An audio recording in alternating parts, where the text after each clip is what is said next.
This is Audible. Chapter 12. Claire opened her eyes. The popcorn ceiling had a brownish tinge. The shag carpet felt damp against her back. She was lying on the floor. A pillow was under her head. Her tennis shoes were off. She sat up. Paul. He was alive. Claire felt a singular moment of absolute elation before she came hurtling back down to earth. Then her mind filled with questions. Why had he faked his death? Why had he fooled her? Who had helped him? What was he doing at the Fuller house? Why had he punched her? And where was her sister? Lydia? Claire could barely get out the word. Her throat was on fire. She pulled herself up to standing. She fought a rushing nausea as she stumbled against the television. Her cheekbones sent out small explosions of pain. Liddy? She tried. Her voice was still hoarse, but the panic spurred her to scream as loud as she could. Liddy! There was no answer. Claire ran down the hallway toward the garage. She threw open the door. The videotapes, the chains, the blood, they were all still there, but no Lydia. She pulled the door shut behind her as she ran back down the hallway. She checked the bedrooms, the bathroom, the kitchen, her panic ratcheting higher with each vacant room. Lydia was gone. She was missing. Someone had taken her. Paul had taken her. Just like his father had taken Julia. Claire ran onto the back porch.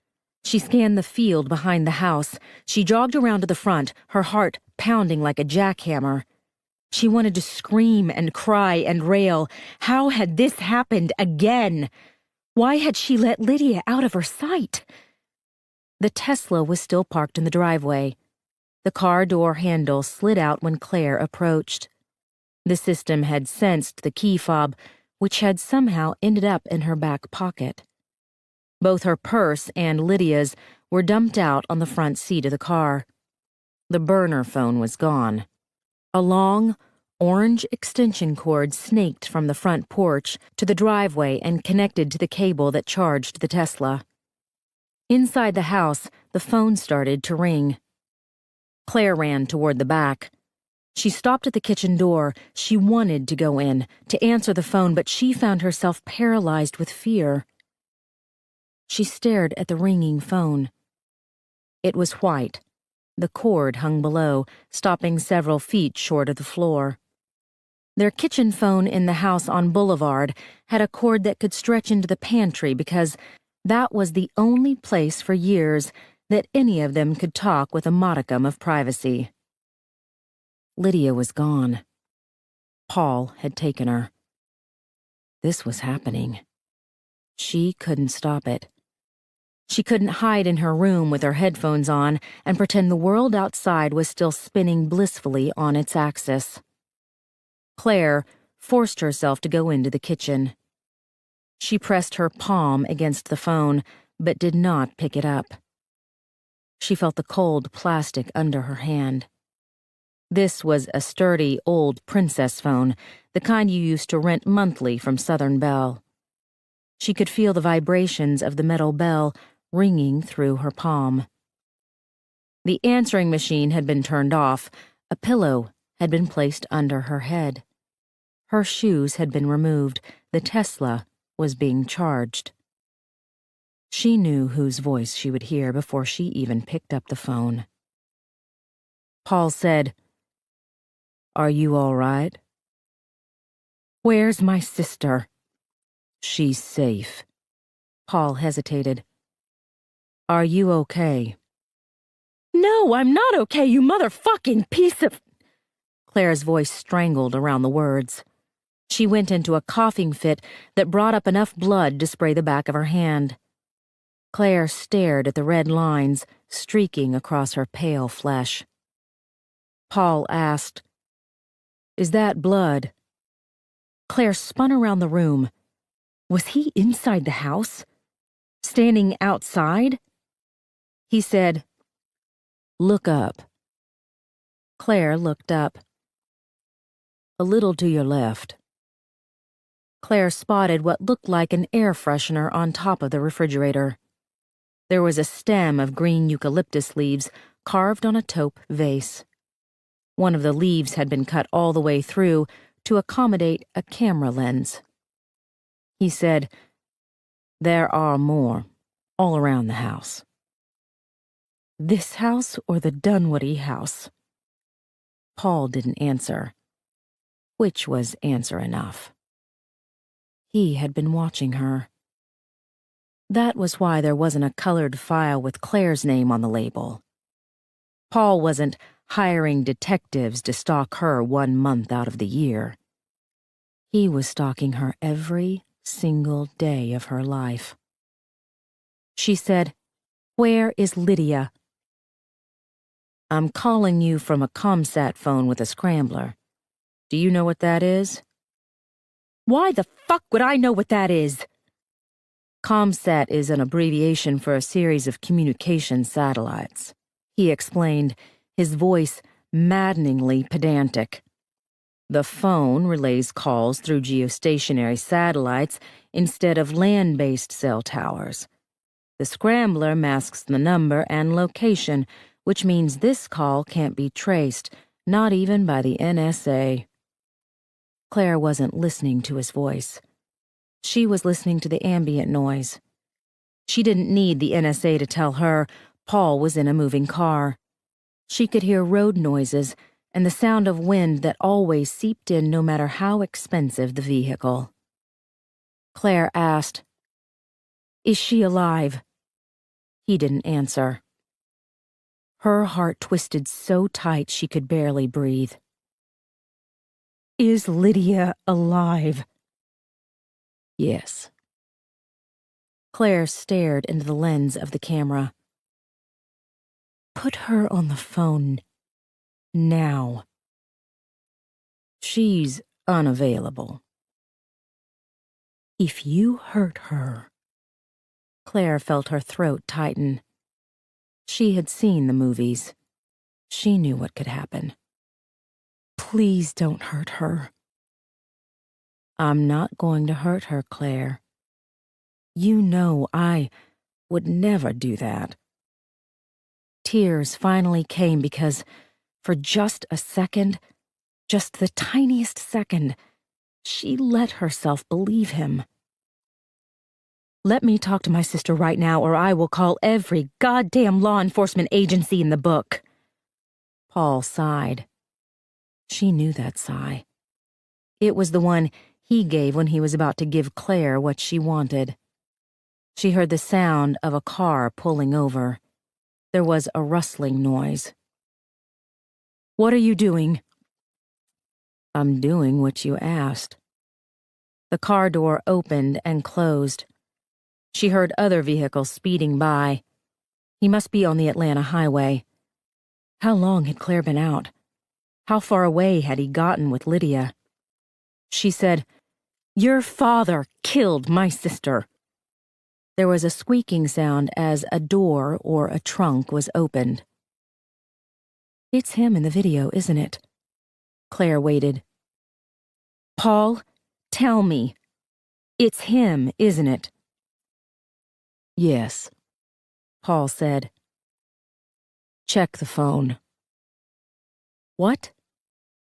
"Lydia's phone. It's in the den. I hooked it up to the charger because the battery was low." Jesus Christ. Only Paul would kidnap someone and charge their fucking phone. Claire set the telephone down on the table. She went into the den, but instead of looking for the cell phone, she scanned the perimeter of the room. Another air freshener was on top of a veneered cherry bookshelf by the front door. How had she not seen that before? How had she not seen any of this? Lydia's phone made a chirping sound. Paul had left it plugged in on the table by the couch. The screen showed a text from an unknown number. She swiped the notice, and a photo of Lydia came up. Claire cried out. Lydia's forehead was bleeding, one eye was swollen closed. She was lying on her side in the trunk of a car, her hands were zip-tied in front of her. She looked terrified and furious, and so alone. Claire looked up at the camera on the bookshelf and stared all of her hate through the wires and straight into Paul's black hole of a heart. "I'm going to kill you for this. I don't know how, but I am going to." Claire didn't know what she was going to do. She looked back down at the picture of Lydia. This was all Claire's fault. So many times she had told Lydia to leave, and she hadn't meant it once. She had wanted her sister to keep her safe, and she'd ended up leading Lydia right into Paul's hands. She heard a car pull into the driveway. Claire's heart leapt. Lydia. Paul had brought her back. She opened the front door. Plywood. There was a sliver of light around the edge. If Claire craned her neck the right way, she could see through the crack and into the driveway. Instead of Paul, she saw a brown sheriff's patrol car. Her view was narrow. The front windshield was dark against the afternoon light. She couldn't tell who was inside. The driver stayed behind the wheel for an interminably long time. Claire heard her breath stuttering out as she waited. Finally, the door was opened. A leg came out and rested on the concrete drive. She saw a tooled leather cowboy boot and dark brown pants with a yellowish stripe going up the side. Two hands grasped the door surround as the man pulled himself out of the car. He stood there for a moment, his back to Claire, as he checked the empty road. And then he turned around. Sheriff Carl Huckabee put on his Stetson hat as he walked up the driveway. He stopped to look inside the Tesla. He took in the charger plugged into the side of the car and followed the extension cord with his eyes to the front porch of the house. Claire pulled back from the door, though there was no way he could see her. Huckleberry was older and more stooped, but he still sported the same finely combed, linear mustache and two long sideburns that had looked out of date, even in the 90s. He had to be working with Paul. It made a sick kind of sense that the man her parents had run to for help was the same man who strung them along all these years. Claire ran back to the kitchen. Before picking up the phone, she grabbed a sharp paring knife off the floor. She put the phone to her ear. She held up the knife for Paul to see. "I'll slice open his neck if you don't give me my sister back right now." "What are you talking about?" Paul demanded. "Whose neck?" "You know who I—" Claire stopped. Maybe he didn't know. The point of putting cameras on the outside of your house was that people would see them. Paul was only concerned with what was going on inside. "Claire?" "Huckabee. He just pulled up." "Fuck," Paul muttered. "Get rid of him right now or you'll never see Lydia again." Claire didn't know what to do. "Promise me she'll be okay." "I promise. Don't hang up the—" Claire hung up the phone. She turned around and faced the open kitchen doorway. The paring knife went into her back pocket, even as she asked herself what the hell she thought she was going to do with it. Her mind was overwhelmed with fragments of thoughts she couldn't chase away. Why had Paul pretended to be murdered? Why had he taken Lydia? What did he want with her? "Hello?" Huckabee's heavy footsteps pounded up the porch stairs. "Anybody here?" "Hi." Claire heard the scratchiness in her voice. There was still blood coming from somewhere inside her throat. She kept thinking about Lydia. Claire had to keep calm for Lydia's sake. "Miss Carroll." The sheriff's expression had changed from one of curiosity to wariness. "What are you doing here?" "It's Mrs. Scott," she corrected, hating the sound of the name. "This house belonged to my husband. He passed away recently, so I—" "Thought you'd ransack it?" He was looking at the mess Claire had made of the kitchen. Silverware, pots and pans, Tupperware, and anything else that had been inside a drawer or cabinet was now littering the floor. He lifted his foot, which had crunched some of the broken glass from the back door. "You want to tell me what's really going on here?"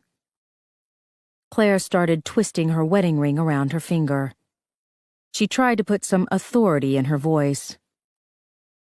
"Why are you here?" "Got an emergency call, but there wasn't nobody stayed on the line." He tucked his thumbs into his belt. "Was that you?" "I dialed it by accident. I meant to dial information." Claire stifled a cough. "I'm sorry I wasted your time." "What's your husband's name again?" "Paul Scott." Claire remembered that the name on the property deed was different. "The house is held in a trust with his law firm, Buckminster and Fuller." The sheriff nodded, but he didn't seem satisfied. "Looks like it's been boarded up for a while." "Did you know my husband?" "I knew his mama and daddy. Good people." Claire couldn't stop twisting her wedding ring. And then she looked down at her hand, because the snake man had taken her ring. How had it gotten back on her finger? "Mrs. Scott." She squeezed her hands into fists. She wanted to yank off the ring and grind it in the garbage disposal. How had Paul gotten the ring back? Why had he put it on her finger? Why were her shoes off and the key fob in her pocket? Why was there a fucking pillow under her head when she woke up from her husband knocking the shit out of her? And where in God's name was he taking her sister? "What's this?" Huckabee touched his hand to his own cheek. "Looks like you got a shiner coming up." Claire started to touch her cheek, but then she ran her fingers through her hair. Panic threatened to consume her. She could feel a physical pain in her skull from the strain of trying to process what had happened and what she needed to do next. Huckabee asked, "You need to sit down?" "I need answers." Claire knew that she sounded crazy. "My father-in-law, Gerald Scott, you're sure that he's dead?" He gave her a curious look. "Saw it with my own eyes. At least, after the fact." Claire had seen Paul die with her own eyes. She had held him in her arms. She had watched the life drain out of him. Then she had watched him punch her in the face. Huckabee leaned his shoulder against the door jamb. "Something going on here I need to know about?" The phone started to ring. Claire didn't move. Huckabee shifted on his feet. He looked at the phone, then back at Claire. Paul wasn't going to hang up. The ringing continued until the sound was like a chisel shaving down her eardrum. Claire picked up the receiver and slammed it back down. Huckabee raised one of his shaggy eyebrows. The man who, for 24 years, had insisted that her beautiful 19-year-old sister had simply turned her back on her family and joined a hippie commune was suddenly suspicious. The phone started to ring again. Claire imagined Paul sitting in a car somewhere on the side of the road, watching all of this and being absolutely furious that Claire wasn't doing exactly what he'd told her to do. He should know her better than that by now. Claire slid the wedding ring off her finger. She placed it in front of the camera on top of the fridge. She turned around to face the sheriff. "I know what happened to Julia." Huckabee was a heavy breather, obviously a long-time smoker, so it was hard to tell whether or not he sighed or just exhaled normally. "Did your mother tell you?" Claire leaned against the fridge so she wouldn't sink to the floor. She felt the shock of his statement, but worked to keep the turmoil off her face. Had Helen known about the tapes all these years? Had she kept it a secret from Claire? Had she hidden the truth from Sam? She tried to bluff Huckabee again. Yes, she told me. Well, I'm surprised by that, Claire, because your mother said she wasn't ever going to tell you girls, and I'm finding it hard to believe that a woman like that would go back on her word. Claire shook her head. Because this man knew there were videos of her sister being brutally murdered, and he was lecturing her like she was 12, and he was disappointed in her. How could you keep it from me? From Lydia? I promised your mother. I know you don't think much of me, but I honor my word. You're talking about your fucking word when I've been haunted by this for 24 years? There's no need to use that kind of language. Fuck you! Claire could almost see the black hatred spewing from her mouth. You kept saying she was alive, that she'd just run off, that we'd see her come back one day. You knew all along that she was never coming back, but you gave us hope. She could tell he still didn't understand. Do you know what hope does to people? Do you know what it's like to see somebody in the street, to chase after them because you think she might be your sister? Or to go to the mall and see two sisters together and know that you're never going to have that? Or to go to my father's funeral without her? Or to get married without... Claire couldn't go down that road. Because she had married Paul, and the reason that Lydia hadn't been by her side is because Claire's husband had tried to rape her. Huckabee said, "Tell me how you really found out. Was it the internet?" She nodded because that seemed most believable. He looked down at the floor.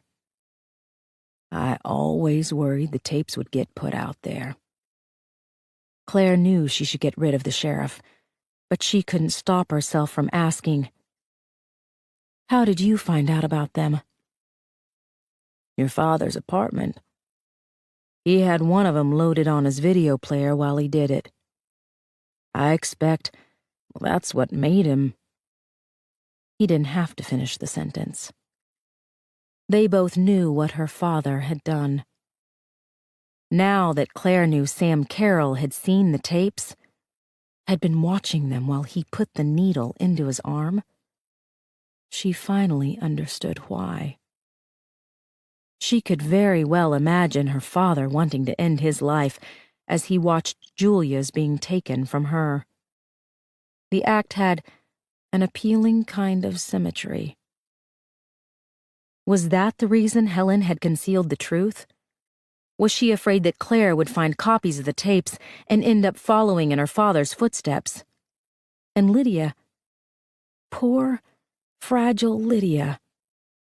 No one saw it at the time, but her addiction had never been about the high. It had been about the escape. She had been actively seeking ways to destroy herself.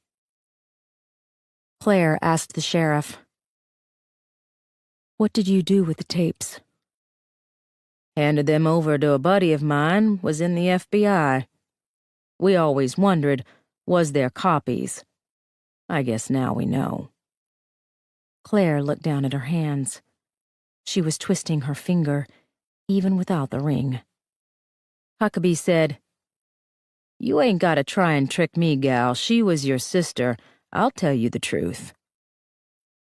Claire had never wanted to physically hurt someone so badly in her life. He was acting like he'd been willing all along. When Claire had contacted the sheriff countless times over the years, asking if there were any new updates. "Then tell me." He smoothed down the edges of his mustache, as if he needed time to figure out how to go about breaking her heart. Finally, he said, "Fella in the movie was part of some kind of ring that distributed a lot of them videos. My friend, Like I said, he was in the FBI, so I got some of the inside scoop on it. He said they already knew about the guy. Name was Daryl Lassiter.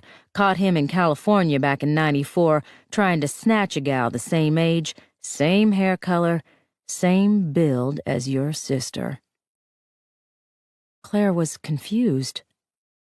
Had she been wrong about Paul's father? Was there another murderer out there? Had Paul's father come by the tapes as a collector? Huckabee said, "Lassiter's dead now, if it helps." No. There was the barn that had been outside, and the kill room not 15 feet away from where they stood.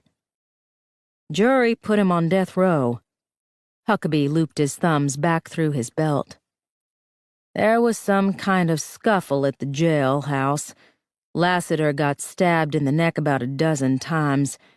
He died around the same time your pa died. Claire tried to think of what to ask next. Where did Daddy get the tapes? Huckabee shrugged. No idea. You didn't look into it? Course I did. Huckabee sounded offended, as if he was actually good at his job. But your daddy was always on wild goose chases, one after another. There was no telling which one actually panned out, and he wasn't exactly sharing his information with me. You weren't exactly encouraging him to. Huckabee shrugged again, more water under the bridge than, "I'm sorry I left your father so alone that he killed himself." But then again, Helen had left Sam alone too. And then she had lied to Lydia and Claire for years about everything that mattered. Was there anyone in Claire's life who ever told her the truth? Even Lydia had lied about her daughter. She asked, why would Daddy kill himself before finding out who killed Julia? He left the tape playing out on the machine. He knew we'd find it. I mean, that's what I figured he left it for. And he was right. I turned it straight over to the feds. In less than a week, they connected it to the man who killed your sister. Claire didn't remind the sheriff that the Carrolls had begged him for years to go to the FBI. And you never made it public, so people would know what happened to my sister? Your mom asked me not to. I guess she was worried you girls would look for the tapes. He glanced over Claire's shoulder into the den. My thinking is, she figured it'd be better to never know than to find out the truth. Claire wondered if her mother was right. Then she wondered how different her life would have been if she'd known that Julia was really gone. How many times had Claire quietly shut herself into her office and cried because an unidentified body had been found in the Athens area? How many missing girl cases had kept her awake at night? How many hours had she spent searching the internet for cults and hippie compounds and any word of her missing sister? Well, that's all I know. Huckabee shifted uncomfortably on his feet. I hope it brings you some peace. Like it did my father? She resisted the urge to tell the sheriff that Sam Carroll might still be alive if the sheriff had done his fucking job. Anyway, Huckabee glanced around the kitchen again. I told you what you wanted to know. You want to tell me why you're standing in the middle of all this mess with a knife in your back pocket? No, I don't. Claire wasn't finished questioning him. There was one more thing she had to ask, though she felt in her gut that she already knew the answer. Paul had a mentor, a man who had single-handedly ensured that Quinn and Scott jumped into the stratosphere, a man who took chartered flights and stayed in expensive hotel rooms thanks to Paul's Centurion American Express card. Claire had always chalked up the hours of golf games together and private phone calls and afternoons at the club, to Paul just doing whatever it took to keep the congressman happy. But now, she understood that the connection ran deeper. She asked the sheriff, "Who was your friend at the FBI?" "Why's that matter?" "It's Johnny Jackson, isn't it?" Claire knew the man's bio. She'd sat through enough tedious introductions at countless rubber chicken dinner fundraisers. Congressman Johnny Jackson had been an agent with the FBI before entering politics. He had given Quinn and Scott millions, sometimes billions of dollars worth of government contracts.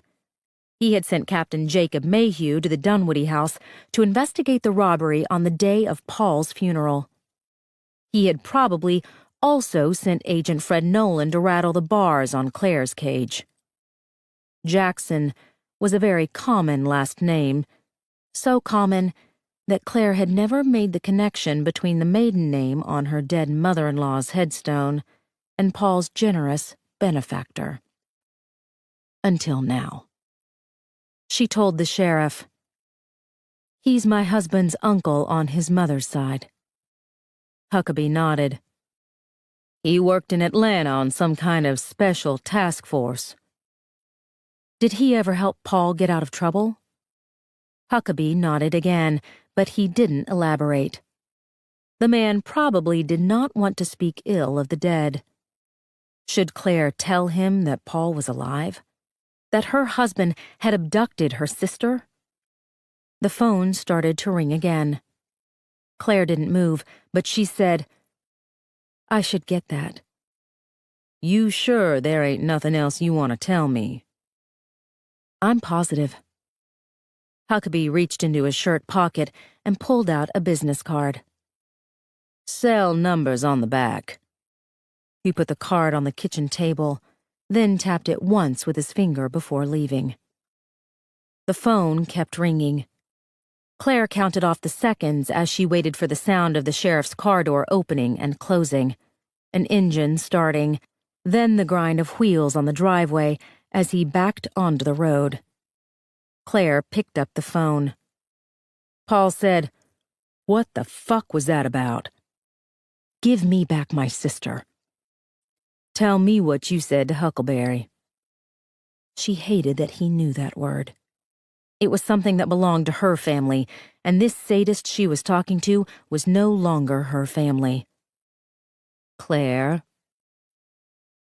"My father was watching the tapes of Julia when he killed himself." Paul said nothing. "Did you have something to do with that, Paul? Did you show my father the tapes?" "Why would I do that?" "Because you were already working on getting Lydia out of the way, and the last person left in my life who really mattered, who would help me no matter what, was my father." Claire was so distraught that she couldn't catch her breath. "You killed him, Paul. You either did it yourself or you just as good as put the needle in his arm." "Are you insane?" Paul's voice rose with indignation. "Jesus, Claire, I'm not a fucking monster. I loved your father. You know that. I was a pallbearer at his funeral." He stopped talking for a moment, leaving the impression that he was rendered speechless by her accusation. When he finally continued, his voice was low and calm. "Look, I've done some things I'm not proud of, but I would never, ever do that to somebody I loved. You know how fragile Sam was toward the end. There's no telling what finally pushed him over the edge." Claire sat down at the kitchen table. She turned the chair so that Paul couldn't see the angry tears rolling down her face. "You're acting like you had nothing to do with any of this. Like you were just an innocent bystander." "I was." "You knew what happened to my sister. You watched me struggle with it for almost 2 goddamn decades, and you could have told me at any time what happened to Julia, and you didn't.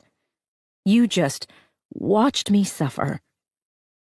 I hated every second of it.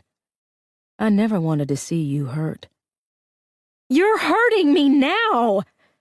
Claire slammed her fist into the table, her throat spasmed with pain. The anguish was too much. She couldn't do this. She just wanted to lie down on the floor in a ball and cry herself senseless. An hour ago, she had thought she'd lost everything. But now she understood that there was always more, and that so long as he was alive, Paul was going to be there to take more. He said, "How was I going to tell you what happened to Julia without giving you the whole story?" "Are you really saying you didn't know how to lie to me?" He didn't answer. "Why did you fake your death?" "I didn't have a choice." He paused for a moment. "I can't get into it, Claire, but I did what I had to do in order to keep you safe." "I don't feel very safe now, Paul." Claire struggled against the anger and fear that raged inside of her. "You knocked me out. You took my sister from me. I didn't want to hurt you. I tried to be as gentle as I could." Claire could still feel a pulsing pain in her cheek.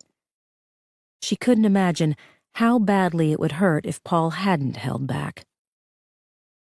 "What do you want?" "I need the rest of the keychain to the Tesla." Claire felt her stomach clench. She remembered Paul handing her the keys outside the restaurant before he pulled her into the alley. "Why did you give it to me?" "Because I knew you'd keep it safe." Adam would have retrieved the key tag from the mailbox by now. They'd transferred the work files in the garage. What else was on the thumb drive? "Claire," Paul repeated. "What did you do with it?" She grasped for something that would throw him off. "I gave it to the cop." "Mayhew?" Tension filled his voice. "You have to get it back. He can't have it." "Not Mayhew." Claire hesitated. Should she name Fred Nolan? Would Paul be relieved as she did, or was Nolan in on it? "Claire, I need to know who you gave it to." "It was in my hand." Claire pushed back the terror threatening to cloud her thinking. She had to come up with a believable lie, something that would give her some kind of edge over Paul and buy her time to think. "In the alley, I had it in my hand. The man who killed you, who pretended to kill you, he knocked it out of my hand." Paul spewed a volley of curses. His anger spurred Claire on. "The police put it in one of those clear plastic evidence bags." She tried to spot the holes in her story. "I used the spare at the house to drive the Tesla home, but I know the key tag is in evidence because they sent me a list for insurance. I had to forward it to Pia Larit, our insurance agent." Claire held her breath and prayed that the story made sense. What was on the USB drive inside the key tag? Back in the garage, she had checked to make sure there were no movies. The only folder contained software. Or at least, that's what Paul had made it look like. He had always been exceptionally good with computers. Paul asked, "Can you get it back?" His words were clipped. She could practically see him clenching and unclenching his fists, her usual sign that her words were hitting their mark. In all the years of their marriage, she had never been afraid that he would use those fists on her. And now she was struck by the very real threat that he would use them on Lydia. Claire said, "Promise me you won't hurt Lydia. Please." "I need that key tag." The underlying threat in his tone had a deadly stillness. "You have to get it for me." "Okay, but..." Claire started to babble. The detective, Raymond, don't you know him? Somebody had to help you plan what happened in the alley. There were paramedics, police, officers, detectives. I know who was there. She knew that he did, because Paul had been right there in the alley alongside Claire. How long had he pretended to be dead? 5 minutes at least.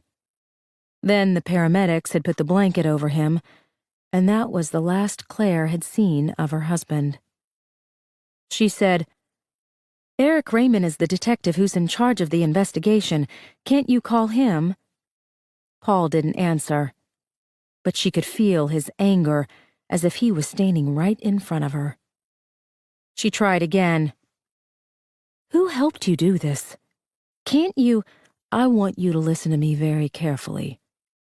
Are you listening?" "Yes." "There are cameras all over the house. Some you can find, some you'll never see. Lydia's cell phone is tapped. The phone you're on right now is tapped. I'm going to call you on this landline every 20 minutes for the next 2 hours. That's going to get me far enough away so that I know I'm safe. And it's going to keep you there while I figure out what you're going to do next." Why, Paul? She wasn't just asking about what was happening right now. She was asking about everything that had come before. "Your father murdered my sister. I watched the tape. I know what he did." Her voice broke. She felt like her heart was breaking along with it. "I don't—" Claire fought back the agony. "I don't understand. I'm so sorry." Paul's voice filled with emotion. "We can get through this. We'll get through it." She closed her eyes. He was trying to soothe her. And the horrible part was that she wanted to be soothed. Claire could still recall what it had felt like in the den when she woke up and realized that Paul was alive. Her husband, her champion, he was going to make all of this go away. "I never killed any of them." He sounded so vulnerable. "I promise you." Claire put her hand to her mouth so that she wouldn't speak. She wanted to believe him. She so desperately needed to believe him. "I didn't even know what Dad was doing until after the car accident. I went into the barn and I found all of his stuff." Claire bit her fist to keep from screaming. He was making it sound so logical. "I was just a kid on my own. Tuition was due at the academy. I had college to think about. It was good money, Claire. All I had to do was make copies and send them out." Claire couldn't breathe. She had spent that money. She had worn jewelry and clothes and shoes paid for by the blood and suffering of those poor girls. "I promise you, it was only a means to an end." She couldn't take this anymore. She was so close to her breaking point that she could practically feel herself bending. "Claire," she said, "the movies on your computer weren't old." "I know."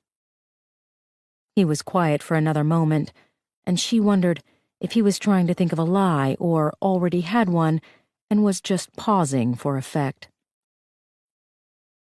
"I was a distributor. I never participated." Claire struggled with the urge to believe him, to hold on to this one piece of her husband's humanity. "Who is the masked man?" "He's just a guy." "Just a guy. You don't have to worry about him." Paul sounded like he was talking about an asshole from work. You're safe, Claire. You're always safe. She ignored his comforts because her only other alternative was to believe him. What's on the USB drive? He went quiet again. Are you forgetting who gave you that Auburn key tag, Paul? I know there's a USB drive inside the plastic disc, and I know you want it back because you put something on it for safekeeping. He kept silent. Why? She couldn't stop asking the question. Why? I was trying to protect you. Is that some kind of stupid joke? The plan had to be moved up. There were other things in play. I tried my best to keep you out of it, but what happened with that guy in the alley? The sentiment was real, Claire. You know, I would lay down my life to protect you. Why do you think I'm still here? You're everything to me. Claire shook her head. She was dizzy from all of his excuses. He said, the people who are into this stuff are not nice people. They're powerful. They have a lot of money and influence. Political influence. He made a surprised sound. You were always so damn clever. Claire didn't want to be clever anymore. She wanted to be in control. It's your turn to listen to me. Are you listening? Yes. If you hurt Lydia, I will hunt you down and burn you into the fucking ground. Do you understand me? God, I love you like this. The phone clicked. He'd ended the call. Chapter 13. Lydia stared into the darkness of the trunk as she listened to the hum of wheels on the road. She had already run through all the things you were supposed to do if you ever got locked inside a trunk. Obviously, Paul had run through them too. There were steel plates bolted to the back of the taillights, so Lydia couldn't punch them open and stick out her hand to wave down passing motorists. The emergency release latch had been disabled. There was another, thick, steel plate between the trunk and the back seat, so she couldn't kick her way to freedom. She was pretty sure the area was insulated for sound, too. She couldn't imagine Paul had padded the trunk for her comfort. Which meant that he had designed this car specifically to hold a prisoner. Lydia could hear Paul in the front of the car talking on the phone. There were only a few words she could make out, and they were all useless. Yes, no, okay. Paul's tone was brisk, so Lydia assumed he wasn't talking to Claire. His voice was different when he talked to her sister.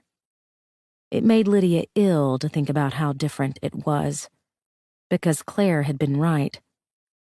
Paul made a conscious choice when he showed his dark side. She had seen it on full display when he'd opened the trunk to take Lydia's picture. She had watched him turn the darkness on and off like a light bulb. One minute he was telling Claire to go check Lydia's phone, and the next, his face was so frightening that Lydia was afraid she was going to lose control of her bladder. He had reached into the trunk and grabbed her face so hard that she felt the bones crushing. Give me a reason to do to you what my dad did to Julia. Lydia had been shaking so hard when he closed the trunk that her teeth were chattering. She rolled onto her back to relieve some of the pressure in her shoulder. Her arms and legs were zip-tied, but she could still move if she was careful. The blood from the cut in her forehead had dried. Her swollen eye was leaking tears. The drumming in her head had subsided to an occasional dull thud. Paul had hit her with something heavy and solid back at the Fuller house. Lydia wasn't sure what he'd used, but it had pounded into her head like a sledgehammer. She hadn't even heard him coming. One moment, she was standing in the kitchen with her mouth open to give the 911 operator her name, and the next, stars were bursting in front of her eyes. Literally. Lydia had felt like a cartoon character. She tottered back and forth. She tried to brace herself on the kitchen table. And then, Paul had punched her again. Then again. Until she was unconscious on the floor. Lydia had managed to shout, "No!" before she blacked out. Obviously, that wasn't enough to warn Claire, or maybe she'd gotten the warning but didn't know what to do. Lydia couldn't imagine her baby sister having the wherewithal to fight off Paul.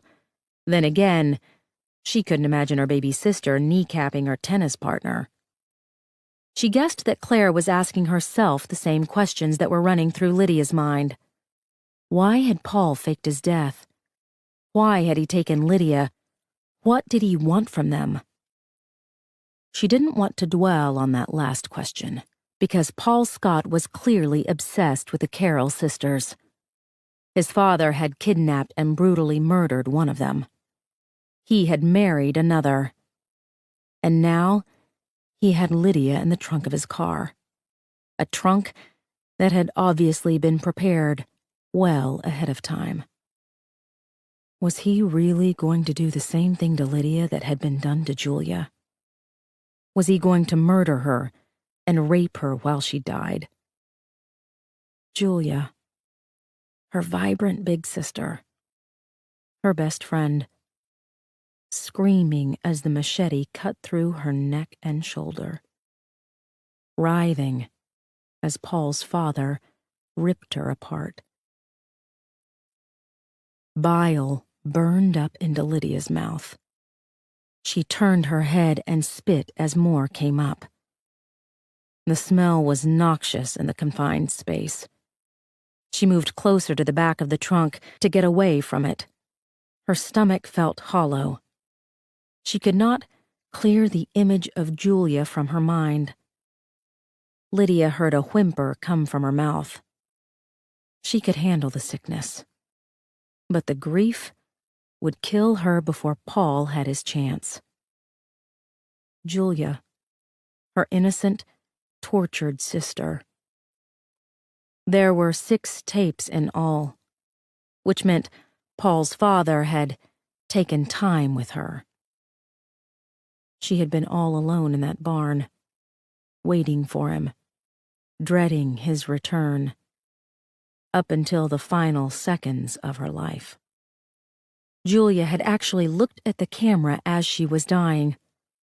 She had stared straight into the lens, straight into Lydia's heart, and mouthed the word, "Help." Lydia squeezed her eyes shut. She let the feelings come uncensored. She should have been sweeter to Dee on the phone this morning.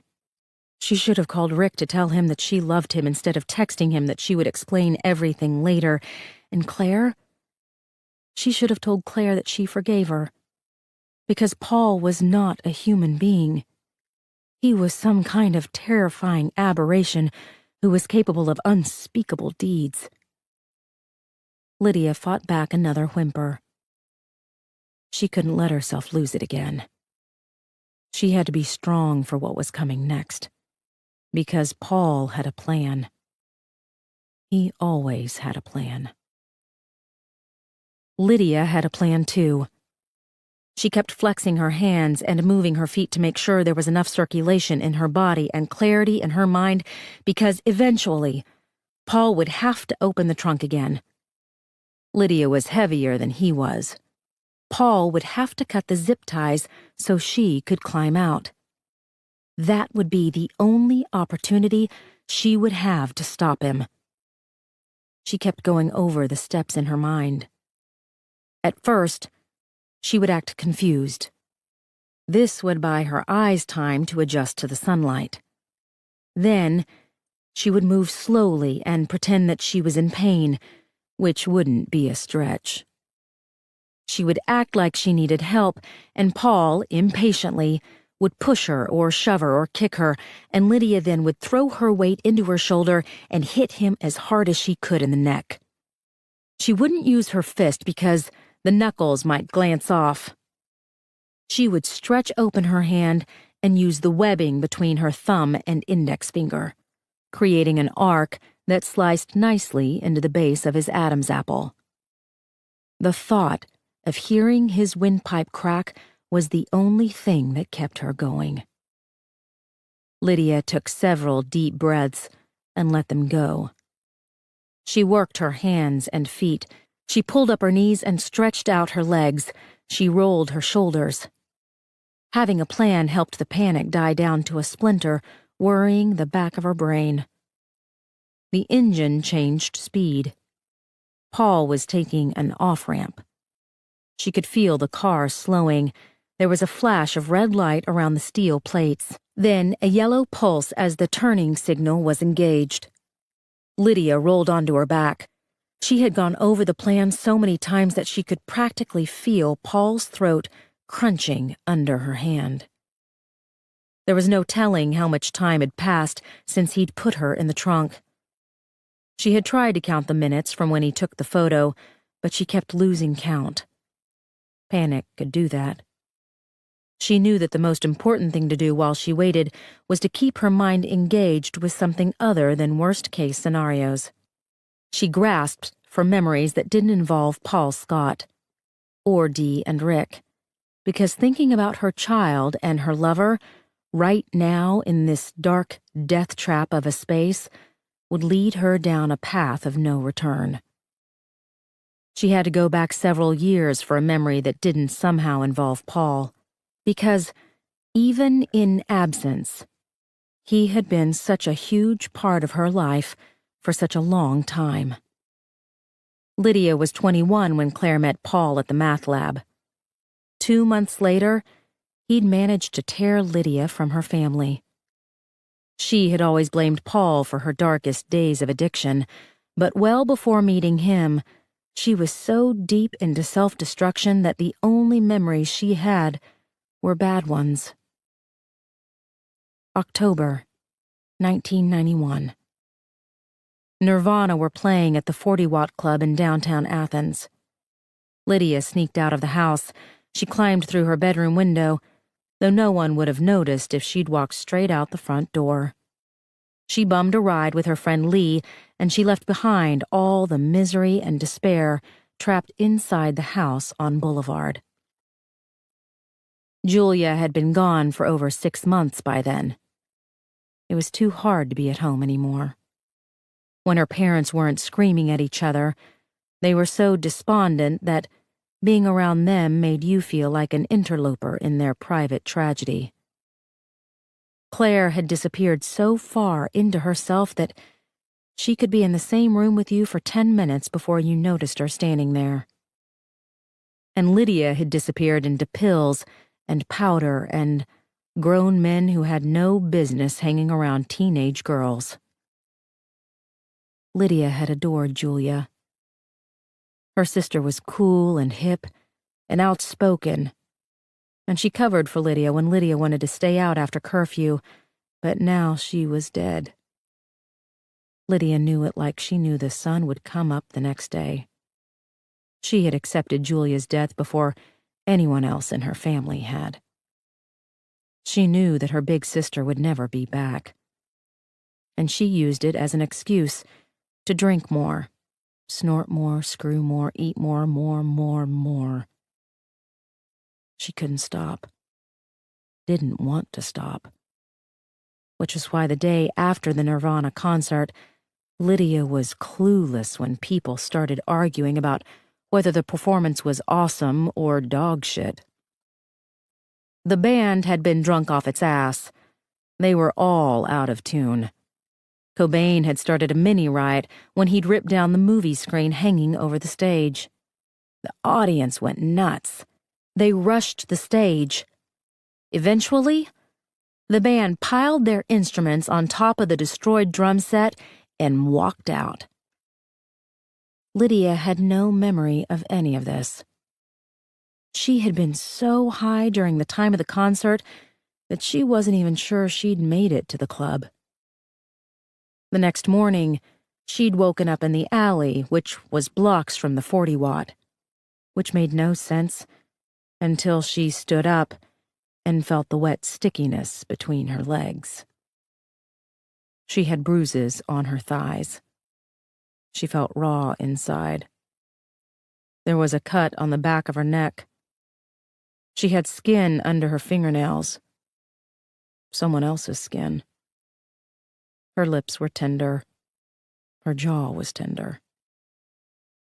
Everything was tender until she found a guy packing some equipment into the back of a van, and he gave her a bump, and she gave him a hand job, and she crawled back home in time to get yelled at by her parents, not for being out all night, but for not being home in time to walk Claire to school. Claire was 14 years old. She could walk herself to school. The building was so close to the Boulevard house that you could hear the bells ringing for class changes. But back then, all of her parents' anger seemed tied up in Lydia's failure to take care of her last remaining sister. She was setting a bad example for Claire. She wasn't spending enough time with Claire. She should try to do more things with Claire, which made Lydia feel guilty. And when she wasn't feeling guilty, she was feeling resentful. Maybe that's why Claire had perfected the art of invisibility. It was a form of self-preservation. You couldn't resent what you could not see.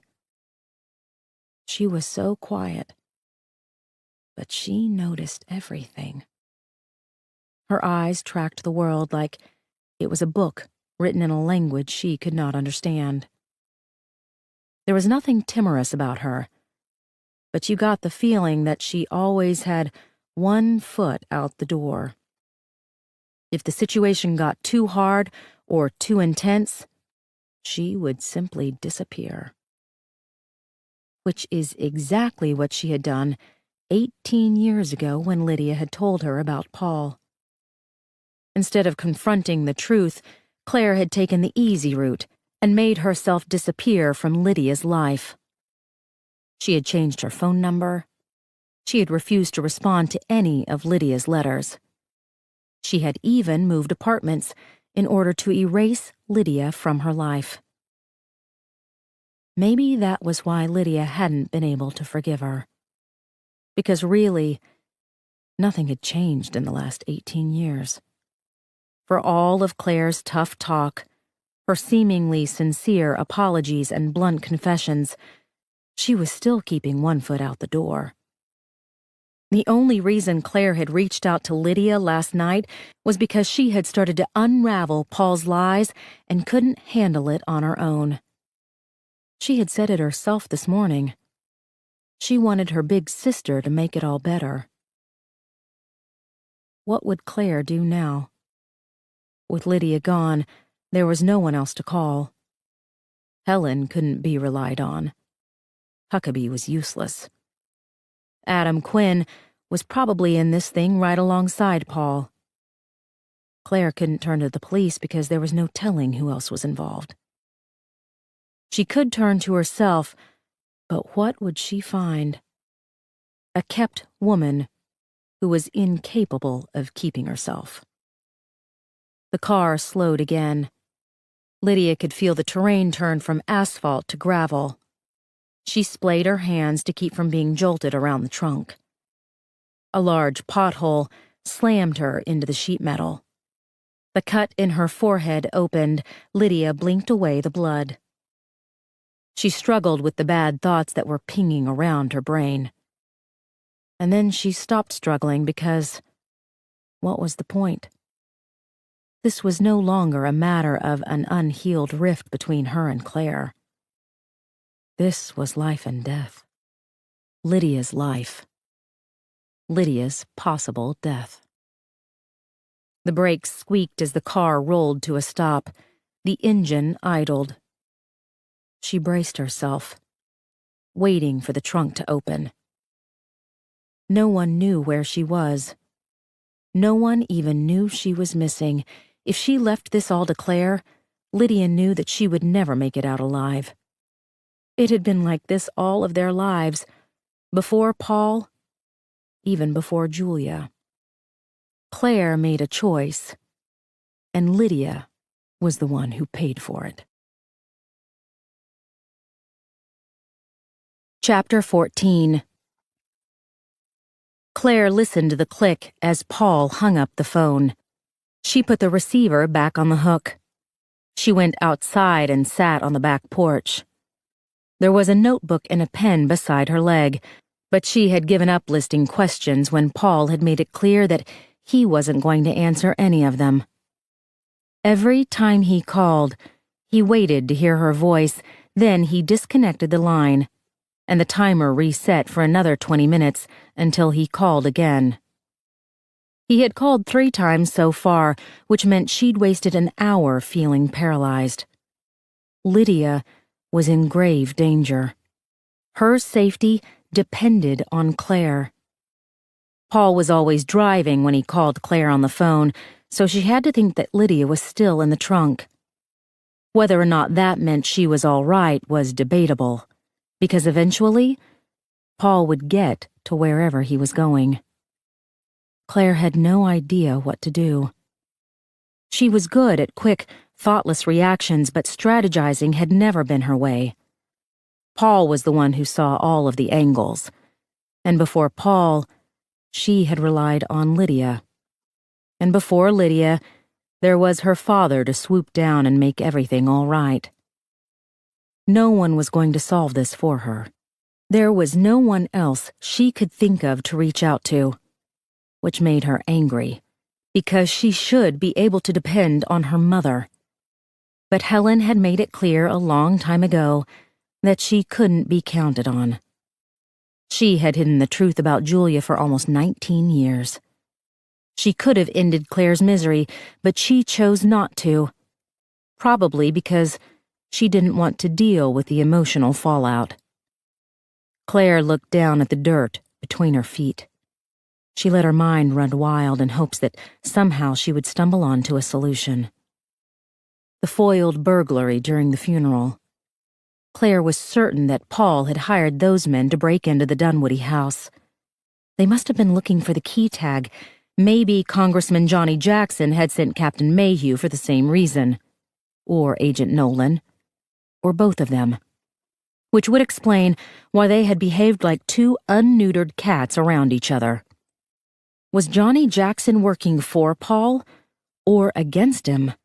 The answer was most likely on the USB drive inside the key tag. The damn thing had been in Claire's purse during the funeral. She had switched out the bag she was carrying the day of the murder to a black clutch and thrown in Paul's keys because it was easier than going downstairs and putting them on his little labeled hook inside his mudroom cabinet. So, she knew what the burglars were looking for, but she had no idea how that could help Lydia. Think, Claire chided herself. You have to think. She had 1 more hour before Paul gave her his plan to retrieve the USB drive. Her first impulse had been to call Adam Quinn and tell him she needed the key tag back.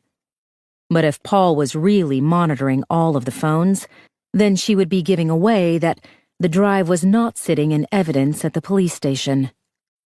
And, if he knew Claire didn't have the drive, there was no reason for him to keep Lydia alive.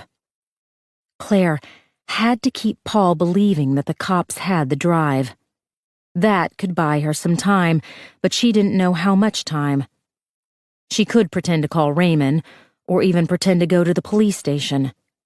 But there would come a point at which Paul would want to know why she wasn't making progress. And then, there was the very real possibility that her continued failure would cause greater harm to come to Lydia. Claire knew full well from the videos that there were things a man could do to a woman that didn't kill her, but made her wish she was dead. Was Paul telling the truth about his role in the movies? She would be a fool to take him at his word. There was some consolation in knowing that her husband was not the man in the mask. The telltale moles under Paul's left shoulder blade were the giveaway. But someone had zoomed in that camera to get a close-up of the girls. Someone else had been in the room recording, witnessing every degradation. That someone had to be Paul. The Fuller house was his house.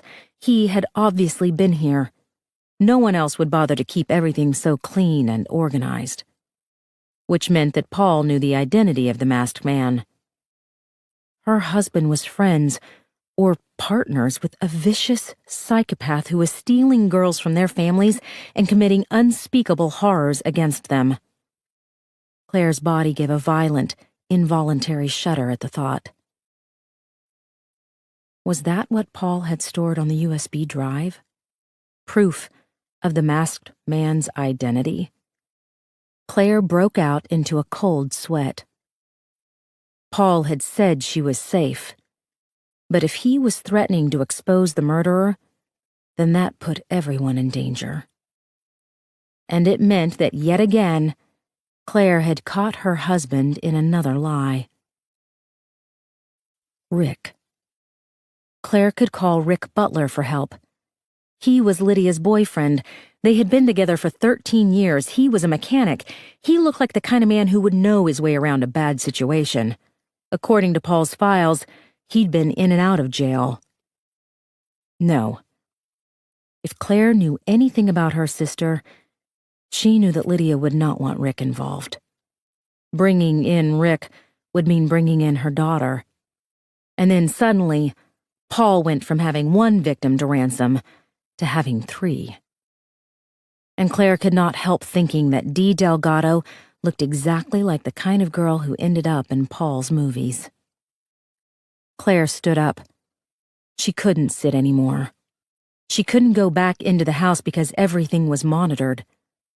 Or maybe it wasn't monitored, and Claire was still as gullible as before. She put her hands on her hips and stared up at the sky. Asking herself what Paul would do had gotten her here in the first place. Maybe she should ask herself what Lydia would do. Lydia would want more information. When Claire had first opened the door to the garage, her gaze had instantly fallen on the rows of VHS tapes. But she knew there were other things in that room that might give her clues as to what Paul was really up to. There were metal shelves that held various computer-related equipment. There was a worktop in the corner with a large computer screen. That computer was probably connected to the internet. She went back inside the house. She tracked the hidden cameras with her eyes, first the one in the kitchen, then the one in the den, then the one mounted on a shelf at the end of the hallway that led to the one-car garage. Women had been savagely murdered in that garage. Countless, damaged women had been defiled while a camera recorded every bit of their agony. Claire pushed open the door. The stench of blood was overwhelming, but the side of the room was not. She was already habituated to the violence. Maybe that explained the cavalier way Paul had discussed the movies, as if he was talking about widgets instead of lives. How many women had been murdered in this room over the years before Paul became habituated to death? How long before the excitement of the kill was programmed into his brain? Claire stepped down into the garage. She rubbed her arms to fight the chill. She was struck by an intense unease. Her body had a visceral reaction to the evil that had happened inside this room. So many women had lost their lives. But it wasn't just that. The farther she went into the garage, the farther she was from escape. Someone could walk in on her. Someone could shut the door. Claire looked back at the empty doorway. Her mind flashed up a terrifying image of the masked man's wet smile filling the computer screen. And then she saw the mask for herself. It was hanging on a hook by the door. The eyes and mouth were unzipped. The rubber underwear hung on another hook beside it, and on a shelf underneath both was a large bottle of Johnson's baby powder and a small tube of wet personal lubricant. Claire forced herself to look away. The juxtaposition was too unsettling. Plastic slats took up the rest of the wall by the door. She recognized the tools of torture hanging from metal hooks. The cattle prod, the branding iron with a large X at the end, the machete. They were all hung the same distance apart. The machete blade was cleaned to a mirror finish. The charger for the cattle prod had the cord neatly coiled around the base. She might as well be standing in Paul's garage back home. A familiar gladiator workbench was set up in front of the metal garage door. Thick foam insulation panels were stuck to the back of the door. The whole room felt warm despite the chill in the air. She assumed Paul had insulated everything with spray foam, because that was what Paul did. Claire checked behind a loose black curtain, which could be pulled closed to hide the room from the road when Paul opened the garage door. Leaves had blown in under the lip of the door. It wasn't like her husband to let things like that go. Then again, maybe it was part of the scene he'd set. The garbage Claire had spied in the first movies was not really garbage. Paul had wadded up fast food bags and paper cups, but there were no grease stains or moldy dregs of soda. Even the blood stain on the mattress looked fake, which made sense because the movies Claire had seen always showed the woman chained to the wall. The wall. Here it was, less than 10 feet in front of her. Dark, burgundy blood had permeated the concrete block. The shackles had bolts on them to hold wrists and ankles. There were no locks because the chains were far apart enough to prevent one hand from freeing the other. Claire stopped herself before she pulled on the chains. Just because things looked fake did not mean they were. The blood on the floor was real. You couldn't duplicate that smell. And if you were just doing it for the appearance of reality, you wouldn't use real blood. Claire lifted her foot.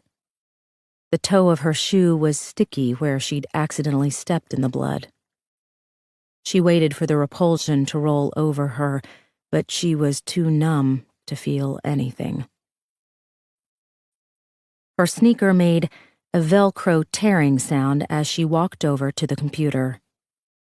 Bird computer speakers on delicate stands were perched on either side of the monitor.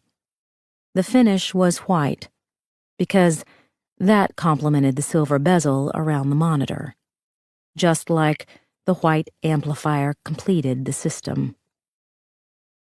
Claire turned the chair sideways so she could still see the door in her peripheral vision.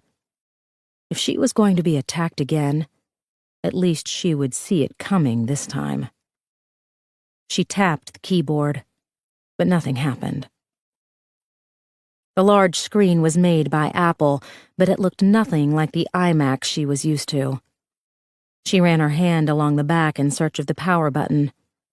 She guessed the large white cylinder by the monitor was the computer. She pressed her fingers on the buttons until Apple's startup tone blasted through the speakers. Claire dialed down the sound on the amplifier. There were cables stuck in the back of the computer, more white thunderbolts that connected to several 20-terabyte storage drives daisy-chained together on a metal shelf. She counted 12 drives. How many movies could fit on 12 massive drives? Claire didn't want to think about it. Nor did she want to stand up and examine the other equipment on the metal shelves. An old Macintosh computer, stacks of 5-inch floppy disks, a duping machine for copying VHS tapes, multiple external disk drives for burning copies of movies. Typically, Paul was archiving the early artifacts from the family business. Everything would be internet-based now. Claire had watched a frontline on PBS that showed the vast, illegal market on the dark web. Most people used the hidden internet to illegally trade stolen movies and books, but others used it to sell drugs and trade in child porn. Claire thought about Paul's American Express bills with the mysterious charges they never talked about. How many private charter flights had Paul paid for but never flown? How many hotel rooms had he rented that they'd never stayed in? She had assumed the expenses were bribes to Congressman Jackson. But maybe not. Her husband was meticulous in everything he did. He wouldn't want to raise suspicions by abducting too many girls in his own backyard. Maybe Paul was using the flights and rooms to secretly move women around the country. And maybe the congressman was as heavily invested in the business as Paul. Paul had been a teenager when his father died. He was living at a military boarding school one state over. There had to have been an adult who took over Gerald Scott's business while Paul was getting his education. Which could possibly mean that the congressman's mentorship had run a parallel track. One side helped Paul establish himself as a legitimate businessman, and the other made certain that the movies would still be made. And distributed. Because there had to be quite a bit of money involved in sending out these movies. Claire had seen Johnny Jackson and Paul together on countless occasions and never put it together that they were related. Were they hiding their relationship because of the movies? Or because of the government contracts? Or was there something far more troubling that Claire had yet to uncover? Because there was always something far more troubling with Paul. Every time she thought she'd hit bottom, he found a way to open a trapdoor and let her sink farther down. Claire asked herself the obvious question about the masked man's identity. Johnny Jackson was in his 70s. He was vigorous and athletic, but the masked man in the more recent movies was clearly younger, closer to Paul's age. He had the same soft belly, the same hint of muscles that were too infrequently exercised at the gym. Adam Quinn's body had been toned. Claire hadn't seen it, but she had felt the power in his broad shoulders and the hard muscles in his abs. Which meant something.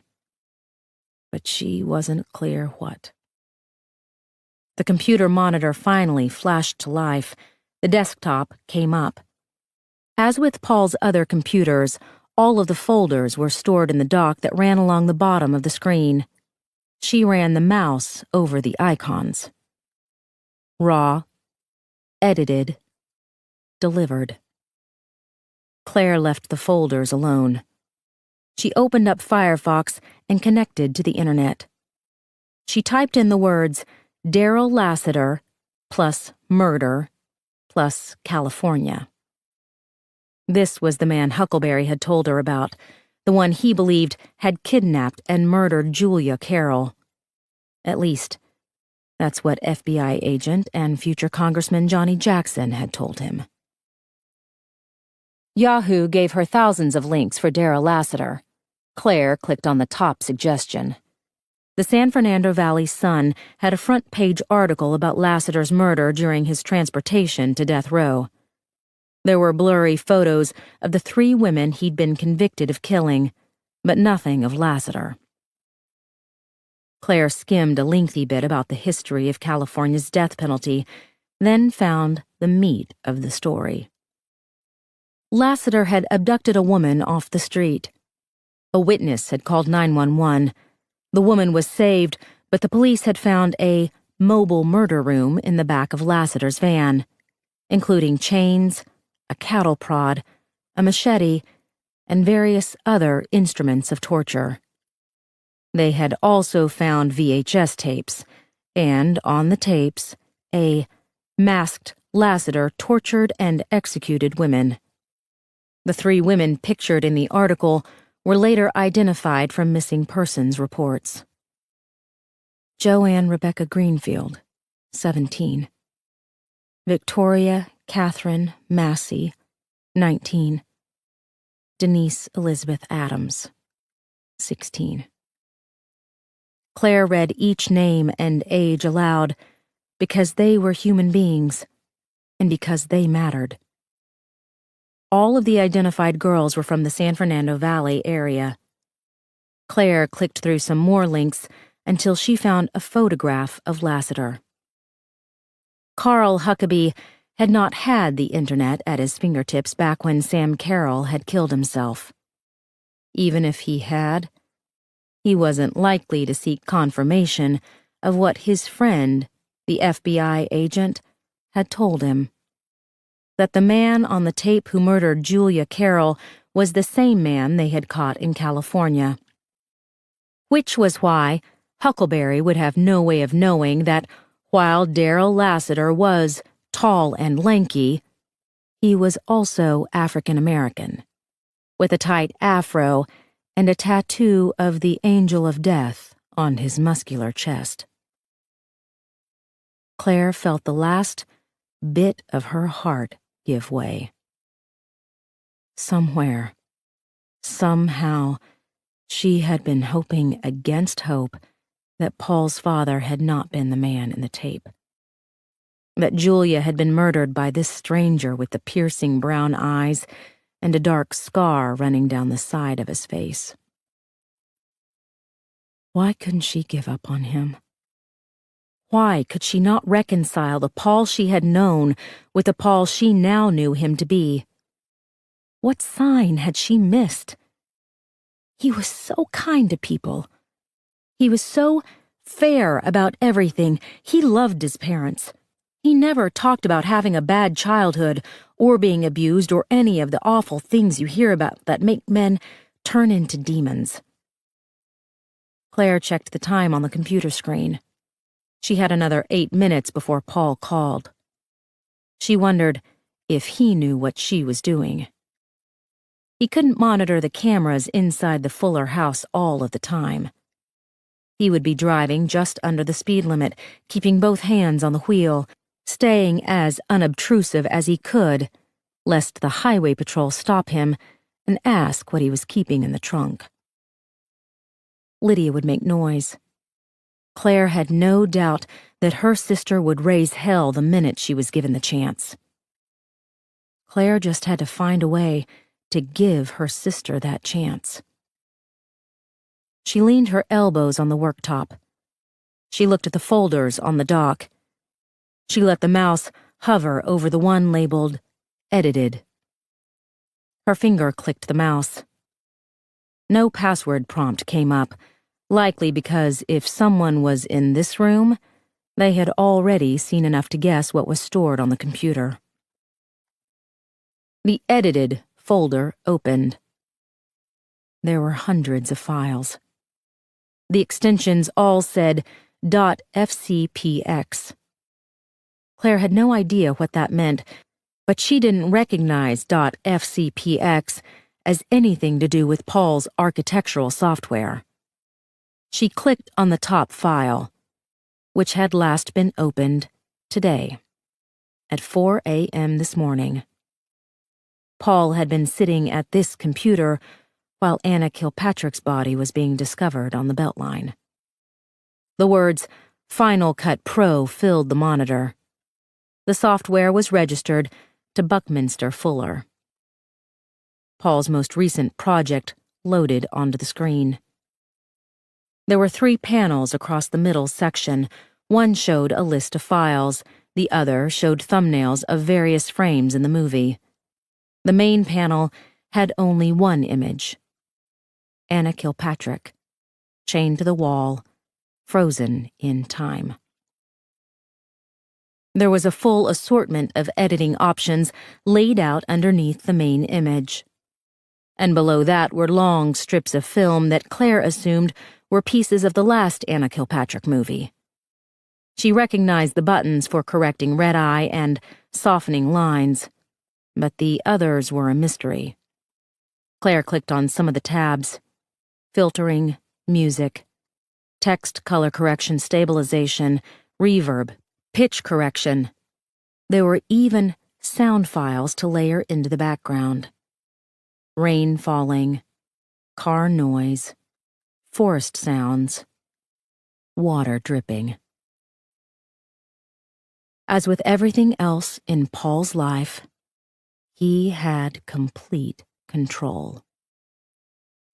Unlike when she'd viewed the movies at home, Claire was able to click on the magnifying glass and zoom into the image.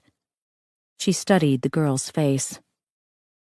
There was no doubt in her mind that she was really looking at Anna Kilpatrick.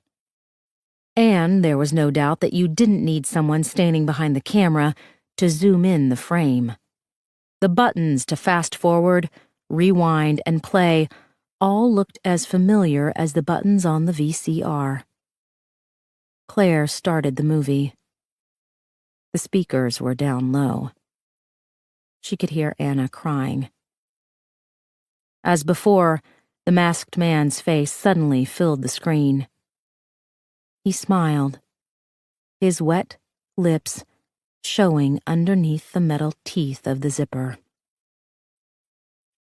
Claire realized that this was the edited version, the one Paul had sent out to his customers. She closed the file. She went back to the folders on the dock and opened the one that was labeled Raw. The most recent file was dated yesterday. Paul had imported the movie sometime around midnight. At the time, Lydia and Claire were going through Paul's color-coded private detective files at the Dunwoody house. What heady hours to think that her husband was only a rapist. She clicked on the file. The same 3 panels came up on the screen with the editing options below.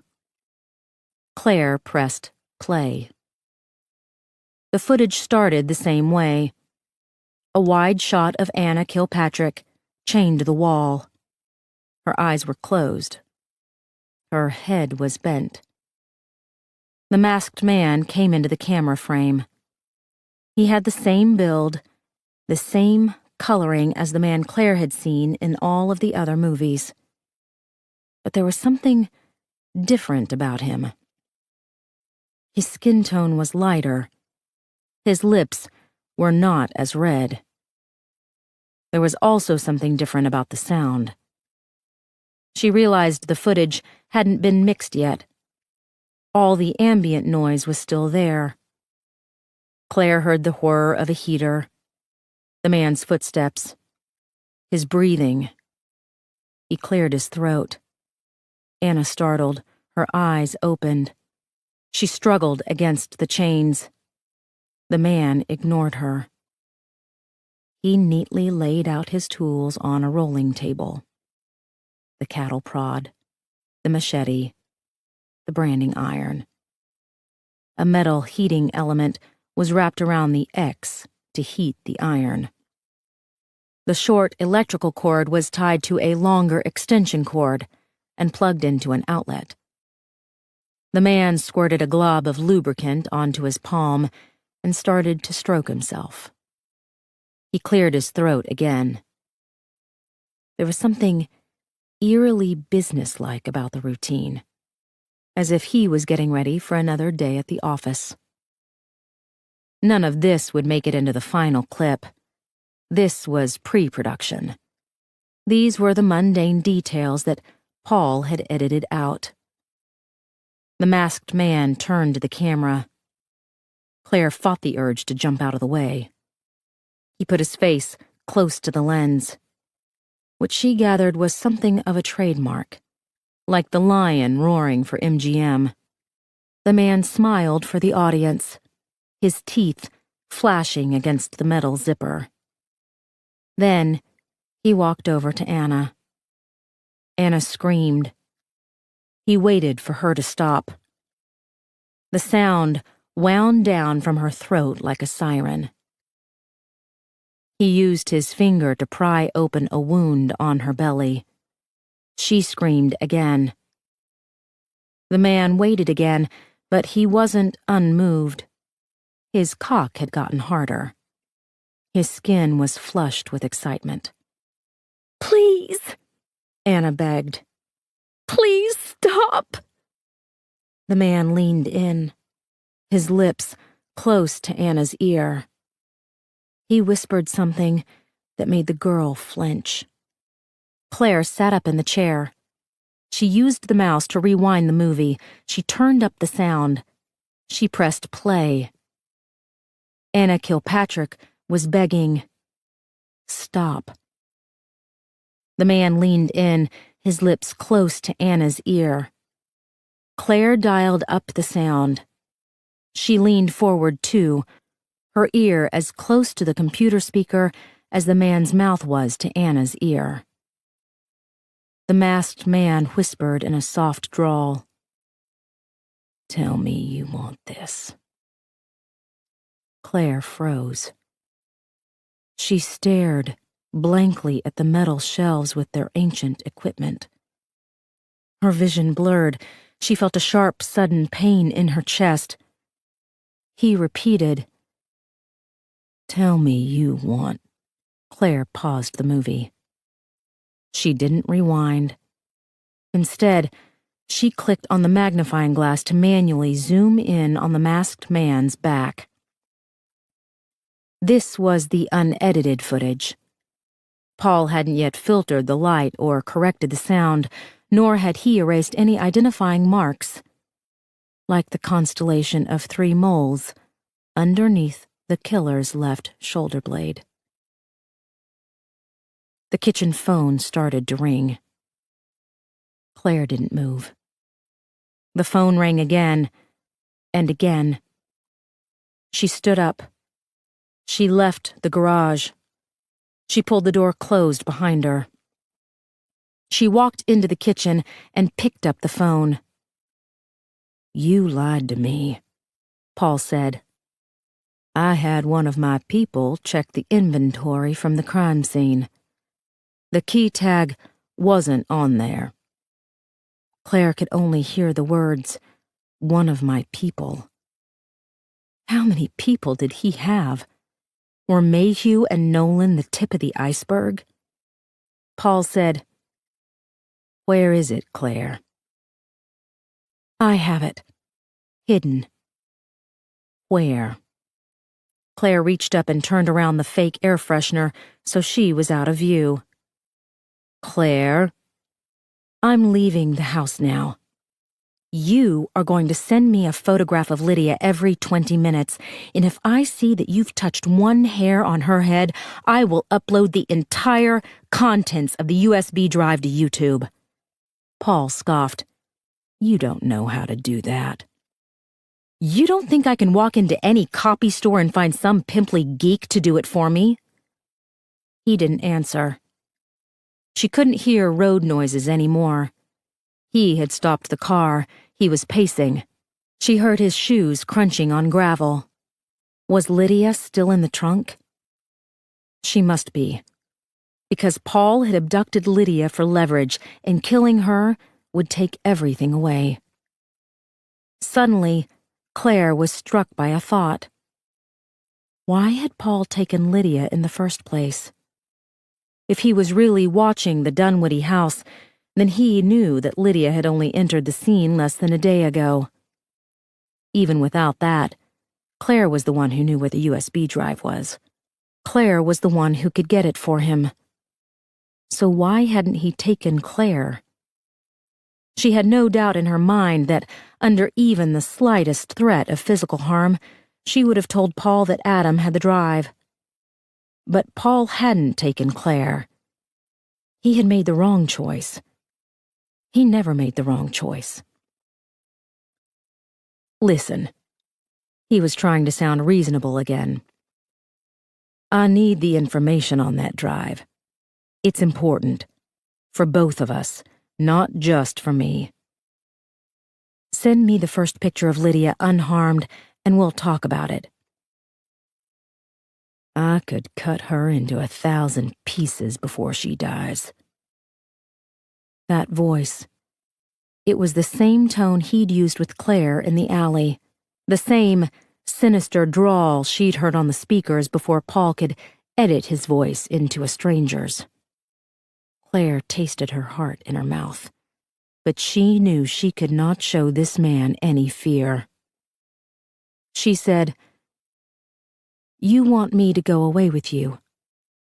It was Paul's turn to be silent. She had found his weak spot, but not on purpose.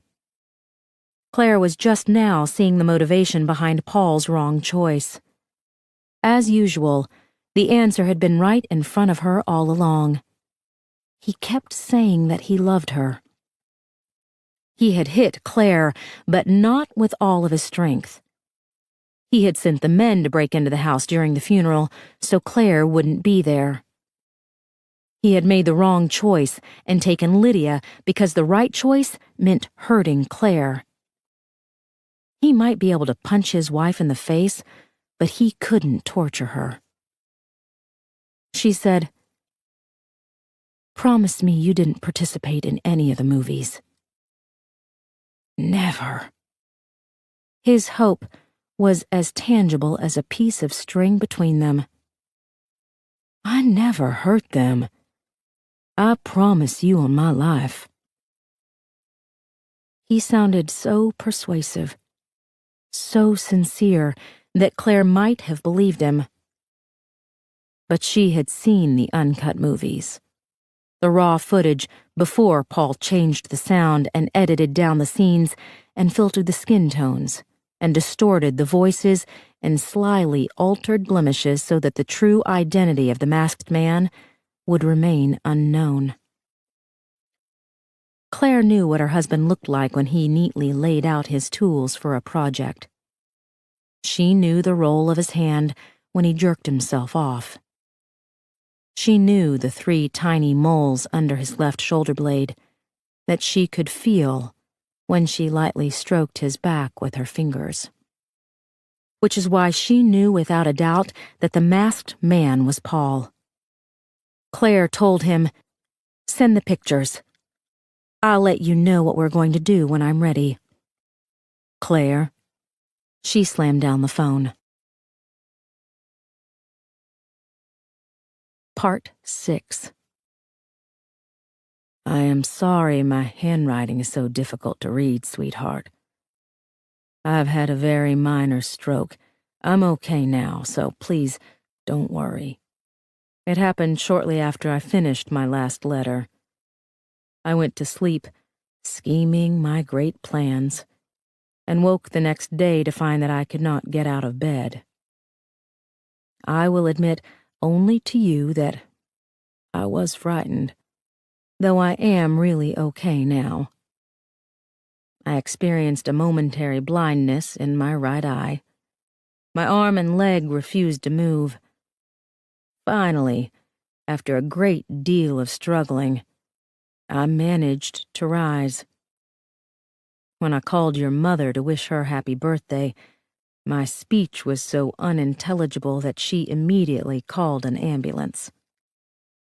The doctor, who assured your mother that he was, in fact, old enough to shave, said that I had experienced a TIA, which, of course, further infuriated your mother. She has always been hostile to abbreviation. She coaxed him into speaking English, which is how we found out that a TIA, or mini-stroke, stands for Transient Ischemic Attacks. Attacks as in plural. Your mother clarified with the poor man, which explains some of the weakness and dizziness I've been experiencing for the last week. Or month, between you and me. Because now that I think back on my last visits with Ben Carver, I recall some odd exchanges that indicate there were times when my speech must have been unintelligible with him, too. So, perhaps we have our answer as to why Ben Carver stopped my visits and wrote that inscription in the Dr. Seuss book. His mother suffered a massive stroke a few years ago. He must have been attuned to the signs. There is kindness in so many unexpected places. Can you tell that I am the happiest I've been in a good long while? That your sisters rushed to my side, that my family surrounded me, enveloped me, and that I was finally reminded of the life we all shared before we lost you. It was the first time in almost 6 years that we all gathered in a room and did not hurt for the lack of you. Not that we have forgotten you, sweetheart. We will never, ever forget you. Of course, your mother has used the TIA as an excuse to berate me for my continued tilting at windmills. Her words. Though stress is a contributing factor to stroke, and though I have always had high blood pressure, I believe the fault rests firmly on my own shoulders for not getting enough sleep and exercise. I've been skipping my morning walks. I've been lying awake too late at night, unable to turn off my brain. As I've always told you girls, sleep and exercise are the two most important components to a healthy life. Shame on me for not taking my own good advice. I suppose you could call it a silver lining that your mother has been by the apartment every day since I got out of the hospital. She brings me food and helps me bathe. I don't really need help bathing, but who am I to stop a beautiful woman from washing me?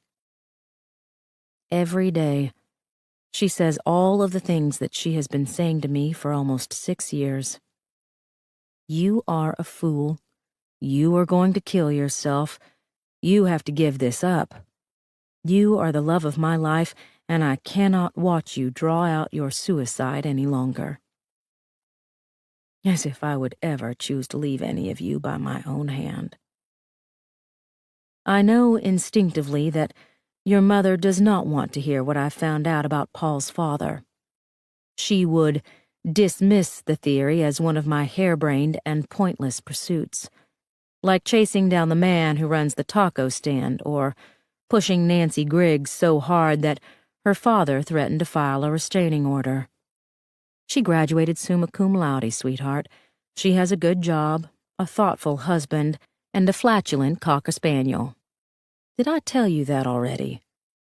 So, I keep my thoughts to myself and let your mother cook for me and bathe me, and she lets me hold her, and we make love, and I think of our lives together after I finally have proof that even Huckleberry will have to believe. I will win back your mother. I will be the father that Pepper needs me to be. I will convince Claire that she is worth more, deserves more than the men she has long settled on. I will once again be an example to the women in my life. Make them know what a good husband and father can be, and make my girls look for that in the men they choose, rather than these worthless pieces of flotsam that continually wash up on their lonely shores. This is what I will have when all of this is over. I will have my life back. I will have my good memories of you. I will have a job. I will take care of my family. I will take care of animals. I will have justice. I will know where you are. I will finally find you and hold you in my arms and gently lay you down in your final resting place. Because I know what it feels like to finally have a genuine thread to pull. And I know in my heart that I can pull that thread and unwind the whole story of your life after you were stolen from us. These are the threads that I'm picking at. Gerald Scott was a peeping Tom who looked at girls just like you. He took images of them. He must have stored all of these images away somewhere. If those images are still around, and if I can gain access to them, and if I find one of you, then that could be a solid lead that helps us understand what really happened that night in March. That seems not so long ago. I'm not sure whether or not Paul knows about his father's peeping Tom proclivities, but at the very least, I can use the information to get him away from your baby sister. I feel very strongly about this, sweetheart. Paul is not good for Claire. There is something rotting inside of him, and one day, if not soon, then in 5 years, 10 years, maybe even 20, that rot will eat its way to the outside and spread into everything he touches. Though you know that I love you, my life from this point forward is devoted to making sure this terrible, rotting devil never gets the chance to spread his evil to your two sisters. Do you remember Brent Lockwood? He was your very first real boyfriend. You were 15. The boys you liked before Brent were the innocuous, asexual types who could pass for any member of whatever boy band you were listening to at the moment. I would drive you on dates in the station wagon and make the boys sit in the back. I would glare at him in the rearview mirror. I would make monosyllabic grunts when he called me Dr. Carroll or expressed an interest in the veterinary arts. Brent was different. He was 16 years old, half boy, half man. He had an Adam's apple. He wore acid-washed jeans and kept his hair high-mulleted, Daniel Boone-like in the back.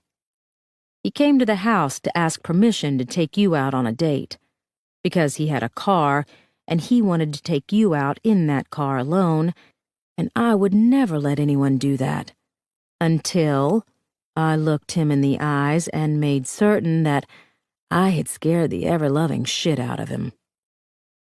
I know you find this hard to believe, sweetheart, but I once was a 16-year-old boy.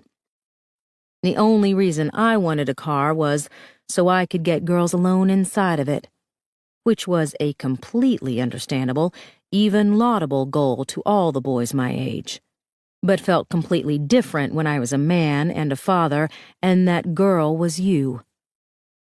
I told him to get a haircut and get a job, then come back and ask me again. A week later, he was back at my door. His mullet was lopped. He had just started working at McDonald's. Your mother cackled like a witch and told me next time I should be more specific. You spent hours in your room before that first date with Brent.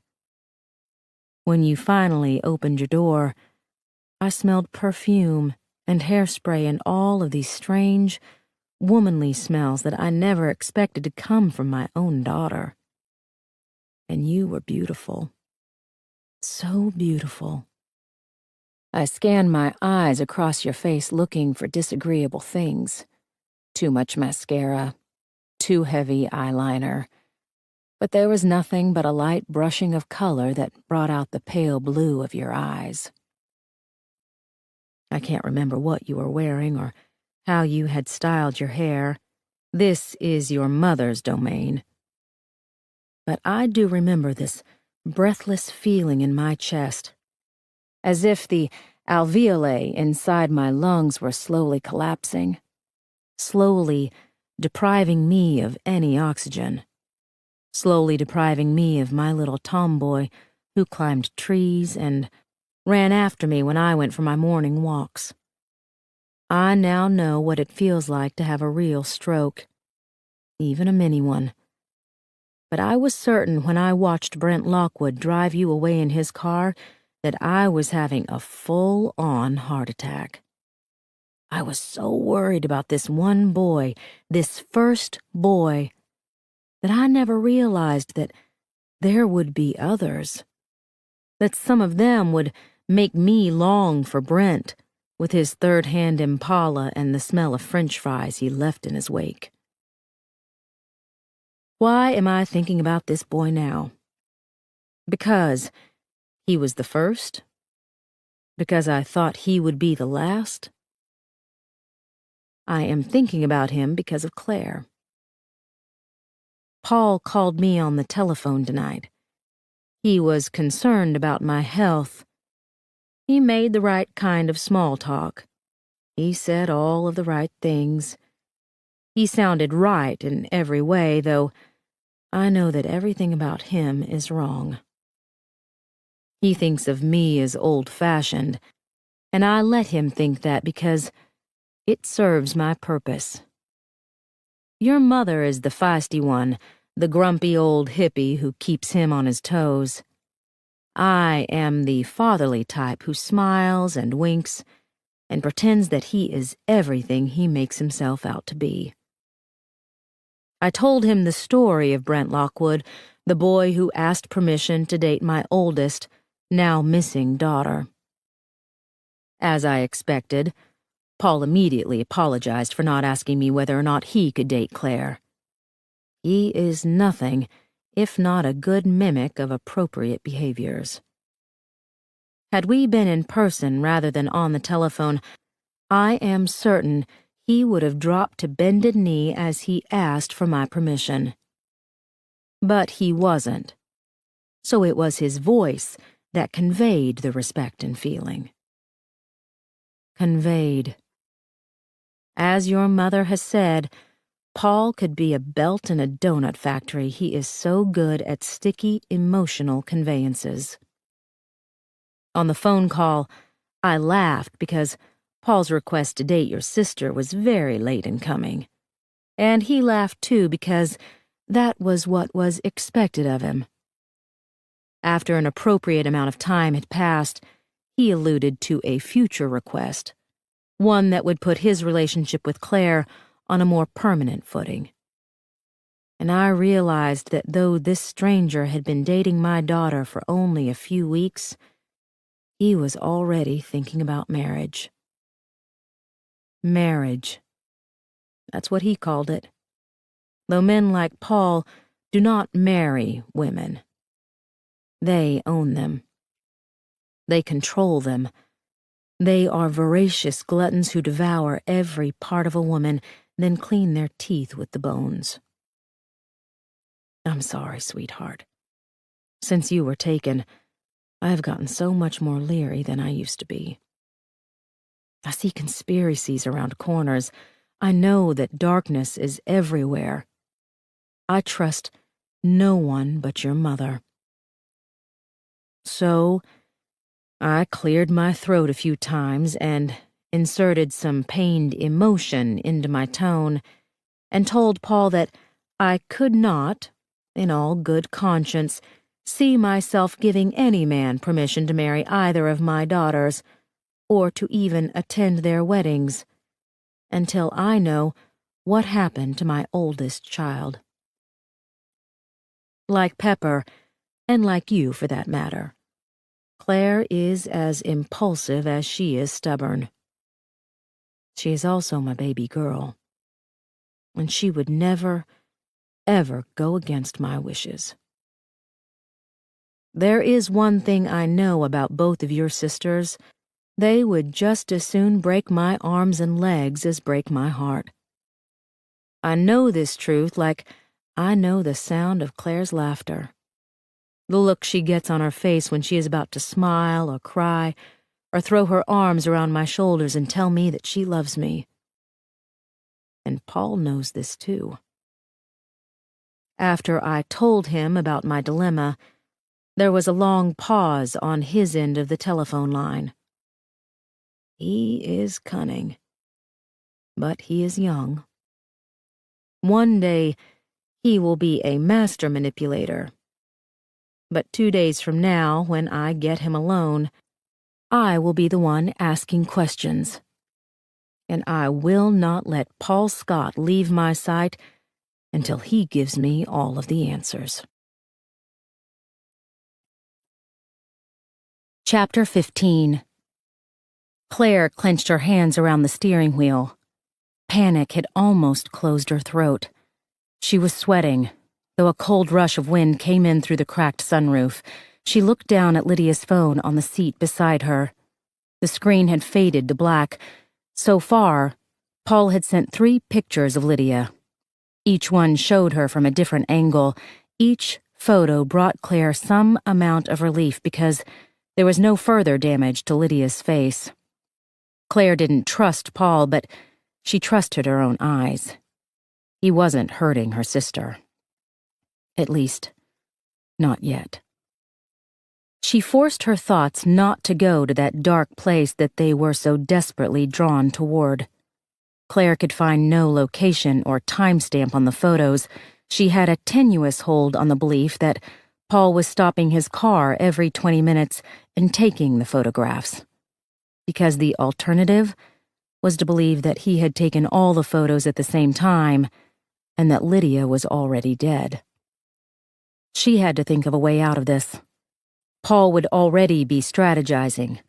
He was always 5 steps ahead of everyone else. Maybe he already had a solution. Maybe he was already implementing that solution. He would have another house. Her husband always bought a backup. A 2-hour drive from Athens could put him in the Carolinas or on the coast or close to one of the Alabama border towns. He would have another house in another name with another murder room, with another set of shelves for his sick movie collection. Claire felt sweat roll down her back. She opened the sunroof a few inches more. It was just after 4 in the afternoon. The sun was dipping into the horizon. She couldn't think about Paul or what he might be doing to her sister. He had always told her that winners only competed with themselves. Claire had 1 more hour to figure out how she was going to get the USB drive back from Adam, how she was going to deliver it to Paul, and how in the hell she was going to save her sister in the process.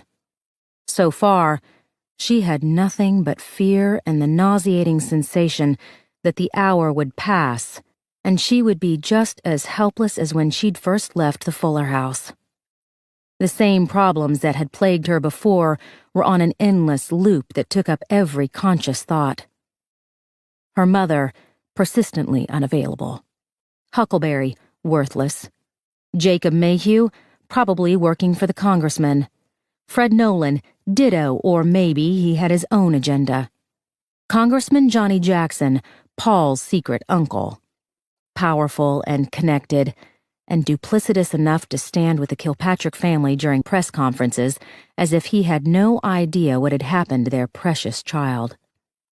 Adam Quinn, possible friend or foe. The masked man. Paul. Paul. She couldn't believe it. No, that wasn't right. Claire had seen her husband in front of that girl with her own eyes. The problem was that she couldn't feel it. She forced all the disturbing things she knew about Paul to the forefront of her mind. She knew there was more. There had to be more. Like Paul's color-coded collection of rape files. There had to be countless more movies documenting the girls he abducted, the girls he kept, the girls he tortured for his own pleasure and for the pleasure of countless other despicable, disgusting viewers. Was Adam Quinn one of his customers? Was he an active participant? As Lydia had said, it wasn't like Claire was the best judge of character.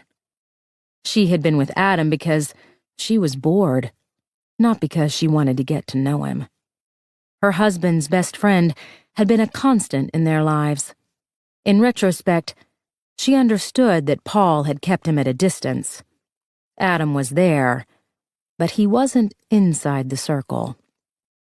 The circle had only ever contained Paul and Claire. Which was why Claire had never given Adam much thought until that night at the Christmas party. He'd been very drunk. He'd made a pass, and She'd wanted to find out how far he would take it. He was good, or maybe just different from Paul, which was all that she had been looking for. He could be awkwardly charming. He liked golf and collected old train cars, and smelled of a woodsy, not unpleasant aftershave. That was the extent of her knowledge. Adam had told her that he had an important presentation on Monday, which meant that he'd be in the office first thing tomorrow morning. The presentation would take place at the Quinn and Scott downtown offices, where they had a custom-built screening room with theater seating and young girls in tight dresses who served drinks and light snacks. Adam would have the USB drive on him. The files were too big to email. If he needed the files for work, then he would have to take them to the offices to load them for the presentation. If he needed the key tag because it had incriminating evidence, he would be a fool to keep it anywhere but on his person. Claire let her thoughts drift back to the latter possibility. Paul could have another circle that encompassed Adam. They'd been best friends for over 2 decades, well before Claire entered the picture.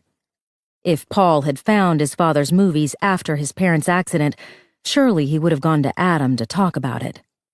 Had they hatched a plan then to keep the business going? Had they both watched the films together and realized that they weren't repulsed by, but attracted to the violent images? In which case, Adam would have already told Paul that he had the USB drive. Claire didn't know what his silence meant. A falling out? An attempted coup? Think, Claire chided herself. You have to think. She couldn't think. She could barely function. Claire picked up Lydia's phone. Lydia didn't have a passcode, or maybe Paul had helpfully bypassed it for Claire. She clicked the button and the most recent photograph came up on the screen. Lydia in the trunk, terrified. Her lips were white. What did that mean? Was she getting enough air? Was Paul suffocating her? Don't abandon me, sweet pea. Please don't abandon me again. Claire put down the phone. She wasn't going to abandon Lydia. Not this time. Not ever again. Maybe Claire was tackling this from the wrong end. She couldn't think of her own strategy, so the better thing to do was to guess what Paul was planning. Claire was good at predicting Paul's behavior, at least where Christmas presents and surprise trips were concerned. His first goal was to get back the USB drive. It would cost him nothing to wait. He was keeping Lydia somewhere. She was his leverage over Claire. He wouldn't kill her until he was absolutely certain that he had the drive in his hands. The thought brought Claire some relief, but she knew full well that there were other things that Paul could do with Lydia. She wasn't going to think about that. Paul still had feelings for Claire, at least inasmuch as he was capable of feeling anything. He had put the pillow under her head. He'd slid her wedding ring back on her finger. He had taken off her shoes. He had charged the Tesla. All of these things had taken time, which meant that Paul placed importance on them. Instead of rushing Lydia out the door, he had risked exposure by taking care of Claire. Which meant she had a slight advantage. Claire groaned. She could hear Lydia's voice in her head. So fucking what? The car's GPS told her to make a right turn up ahead. Claire didn't dwell on the relief she felt from having someone else tell her what to do, even if it was the onboard computer. Back in Athens, she had been overwhelmed with bad choices. She couldn't go home to her mother, who would only fret and take to her bed. She couldn't go to the police because there was no telling who was in cahoots with Paul. She couldn't go to the Dunwoody house because Nolan was probably looking for her. The only place she could go to was Lydia's. She was halfway to the house when she realized there was something at Lydia's that could possibly, maybe, help her. Claire slowed the Tesla as she took in her surroundings. She had been thoughtlessly following the GPS commands. She hadn't realized until now that she was inside the caverns of an older suburban neighborhood. The houses lacked the uniformity of a new subdivision. There were shotgun-style cottages, Dutch colonials, and the brick ranch where Lydia lived. Claire didn't need the GPS to tell her that she'd reached her sister's home. She recognized the house from the photographs in Paul's files. The yellow numbers on the side of the mailbox were faded, obviously rendered by a child's hand. Claire pictured Lydia standing in the yard, watching her young daughter carefully paint the address onto the side. Lydia's van was parked in the driveway. According to Paul's detectives, Rick had lived next door to Lydia for almost 10 years. Claire recognized the garden gnomes by his front door. Rick's truck was parked outside the Dunwoody house, but he had a second car, an old Camaro, parked in front of his garage. She scanned both houses as she slowly drove by. Lydia's home was dark, but Rick had a few lights on. It was late afternoon on a Sunday. Claire imagined a man like Rick Butler would be watching football or reading a well-worn copy of The Hitchhiker's Guide to the Galaxy. Dee was probably at a friend's.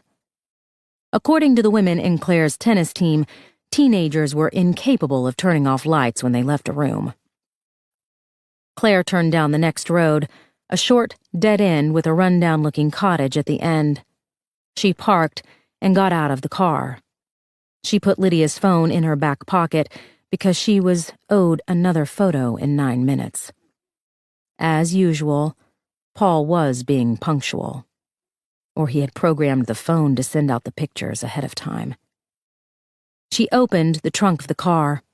She tossed her purse into the back because this was that kind of neighborhood. She found a collapsible snow shovel inside the emergency backpack that Paul had ordered for all of their cars, including Helen's. The shovel snapped open with a metallic clang. Claire waited for a porch light to snap on or a neighbor to call out, but nothing happened. She scanned the area to get her bearings. Lydia's home was 4 doors over, Rick's was 5. There were no fences in the backyards, save for Lydia's. A long stand of trees separated the yards from the houses behind them. It was 4:30 in the afternoon. The sun was already going down. Claire easily made her way through the tree line. No one was looking out their back doors, though she wasn't sure whether or not they could see her, even if they did. The sky was overcast. It was probably going to rain again. Claire could taste the moisture in the air. She grabbed the chain-link fence with the idea of bolting herself over, but the metal rod bent beneath her hands. The chain link bent along with it. Claire put her weight into it until the fence was low enough for her to step over. She took in her surroundings. Lydia's backyard was huge. She must have paid a fortune for the fence to keep the dogs enclosed. Claire would repair the fence when her sister was back home with her family. The back of Lydia's home was better kept than the others. The gutters were cleaned, the white trim was freshly painted. Claire imagined Rick took care of these things because the house next door, the house she knew to be his, showed the same obvious signs of care. Claire liked the idea of her sister living here.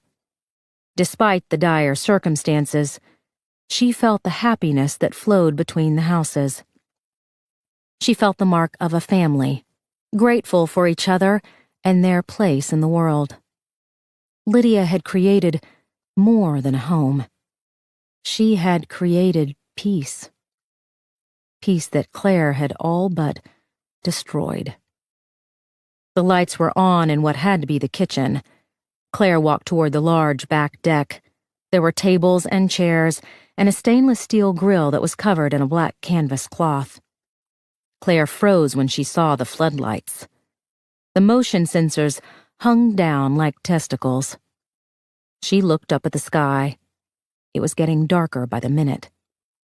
She took a tentative step forward, then another. She braced herself with every movement, but the floodlights did not come on as she climbed the steps. She looked at the kitchen through a large window over the sink. Papers covered the table. A bag of old tennis shoes was in one of the chairs. Notes were pinned to the refrigerator with colorful magnets. Dishes were stacked in the sink. Paul would call it borderline hoarding, but Claire felt the warmth of a lived-in space. There was no window in the back door. There were 2 deadbolt locks. A large dog door was cut into the bottom. Claire quietly lifted a heavy Adirondack chair and blocked the dog door. Paul's detective report stated that Lydia had 2 labs, but that information had been recorded 2 months ago. Claire couldn't imagine Lydia keeping an overly territorial breed like a shepherd or pit bull. But any dog's barking might alert Rick, and he would want to know what the hell a strange woman was doing on his girlfriend's back deck with a collapsible shovel. Claire hefted the shovel in her hands. It was aluminum, but sturdy. She checked Rick's house for signs of life before walking back down the stairs. The ground was damp as she crawled under the deck. She had to keep her head and shoulders bent so she wouldn't scrape the joists overhead. Claire shuddered as she broke through a spider web. She hated spiders. She shuddered again, then she chided herself for being squeamish when her sister's life was at stake. The area beneath the deck was predictably dark. There was a flashlight in the Tesla, but Claire didn't want to go back. She had to keep moving forward. Momentum was the only thing that was keeping her from collapsing into fear and grief, and bubbled under every surface she touched. She scooted as far as she could go under the back steps. Narrow slats of light cut through the open risers. She ran her bare hand along the tight space below the bottom tread. The dirt had an indentation. This had to be the spot. Claire angled the shovel into the cramped space and picked out a spoonful of dirt. She worked slowly, quietly, as she moved more dirt out from underneath the step. Finally, she was able to get the tip of the shovel deeper into the ground. She felt the clink of metal on metal. Claire dropped the shovel and used her hands. She tried not to think about spiders and snakes or anything else that might be hiding in the soil. Her fingers found the edge of a plastic bag.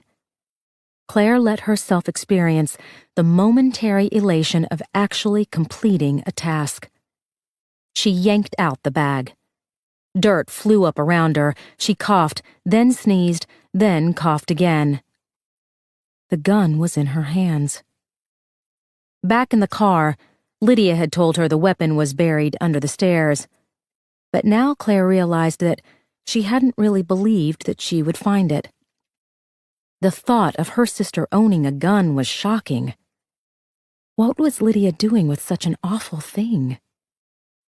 What was Claire going to do with it? Claire tested the weight of the revolver. She could feel the cold metal through the plastic Ziploc bag. She hated guns. Paul knew this, which meant that he would not be expecting Claire to pull one out of her purse and shoot him in the face. That was the plan. She felt it snap into her head like a slide loading into a projector. The plan had been there all along, propelling her toward Lydia's home, all the while niggling in the back of her brain while she let herself get wrapped up in the horrors of what her husband had done. Proactive interference, Paul would have explained. It's when previously acquired information inhibits our ability to process new information.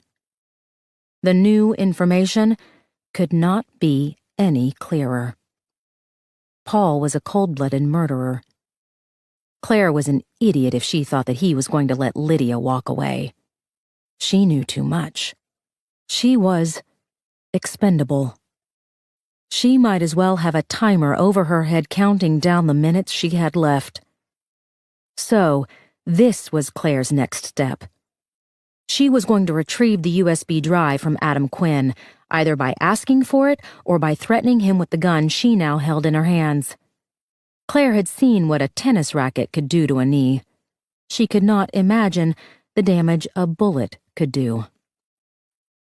Lydia was right about seeking out as much information as possible. Claire had to find out why the contents of the drive were so important to Paul. Having that information would put the balance of power firmly back on Claire's side. Carefully, she removed the gun from the bag.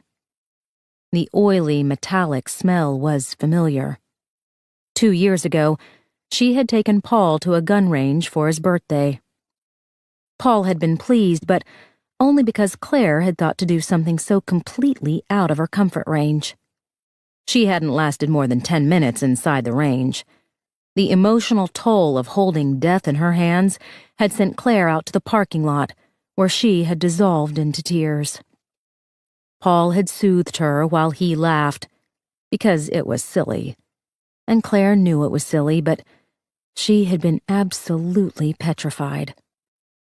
The guns were loud. Everything smelled foreign and dangerous. Just holding the loaded Glock made her tremble. Nothing about Claire was equipped to use a gun. She didn't have the hand strength to reliably pull back the slide. The recoil was panic-inducing. She was afraid she would drop the gun and accidentally kill somebody or herself or both. She was afraid the discharged shell would burn her skin. Every time she pulled the trigger, her fear bumped up another notch until she was shaking too hard to keep her fingers wrapped around the grip. This had all come later.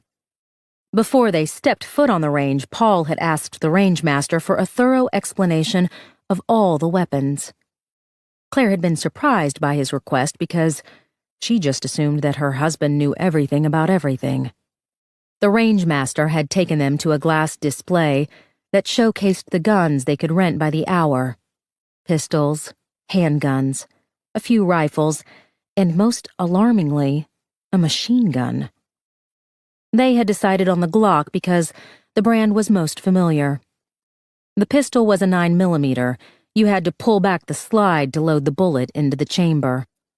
With a revolver, you just dropped the bullets into the cylinder, clicked the cylinder into place, cocked the firing pin or hammer, then pulled the trigger. Of course, the key word here was bullets. Claire examined Lydia's revolver. Her sister would not be so stupid as to hide a loaded gun under her back porch. Still, Claire checked the cylinder. The 5 chambers were empty. She did a mental inventory of the cash in her wallet. She could go to a sporting goods store or a Walmart and buy ammunition with cash because a credit card transaction would show up somewhere. The floodlights came on. Claire bumped her head on the deck stairs. Her skull clanged like a bell. Rick Butler leaned down to look at her. "Can I help you?" Claire put the gun back in the bag. She tried to crawl out from underneath the deck, but she needed both hands. She tossed the bag out into the yard. Rick stepped back like she'd thrown acid at his feet. "I'm sorry," she apologized, because that was her answer for everything. "I'm Claire Scott, Lydia's sister." Rick looked down at the gun. "I thought she got rid of that thing." "Well," Claire clapped her hands together to clean off the dirt. She tried good manners because Helen had taught her to always be polite, at least initially. "It's nice to finally meet you." "Sure," he said. "An explanation would be nice." Claire nodded, because it would be nice, but she couldn't give him one. She settled on another, "I'm sorry." She picked up the gun. She wrapped the bag tightly around the barrel. "Wait a minute," Rick said, because he could obviously tell she was going to leave. Where's Lydia? As usual, Paul's timing was impeccable. Claire felt Lydia's phone vibrate in her back pocket. He had sent the latest photo. Should she show it to Rick? Should she let him know what was going on with the woman to whom he had devoted the last 13 years of his life? Claire said, "I need to go." Rick narrowed his eyes. Either he was extremely perceptive, or Claire was too easy to read. "You're not leaving here until you tell me what's going on." "I have a gun in my hands." "Then use it." They stared at each other. Somewhere, a dog started barking. Almost a full minute passed before Claire said, "I'm sorry." "You keep saying that, but it doesn't seem like it." He had no idea how truly sorry Claire was. "I need to go." With an empty gun that's been buried in the ground? Rick shook his head. He didn't look angry anymore. He looked frightened. "Is Lydia okay?" "Yes." "Did she—" He rubbed the side of his jaw with his hand. "Did she slip?" Slip? Claire's mind filled with an image of Lydia slipping and falling on the floor. And then she understood what Rick Butler really meant. "Yes," she said, because Lydia would prefer this terrible lie over the truth. "She slipped. She drank some wine and then she took some pills and she wouldn't stop." Why? Claire had lived with Lydia's addiction for 6 years before their break. Does there have to be a reason? Rick looked devastated. He was an addict. He knew that addicts could always find a reason. "I'm sorry." Claire felt like an anvil was on her chest. What she was doing was awful, inexcusable. She could read the anger and disappointment and fear in every line of Rick's face. "I'm so sorry." "It's not your fault." His voice went up the way men's voices sometimes squeaked when they were trying to hold back emotions. "Why do you—" He cleared his throat. "Why do you need a gun?"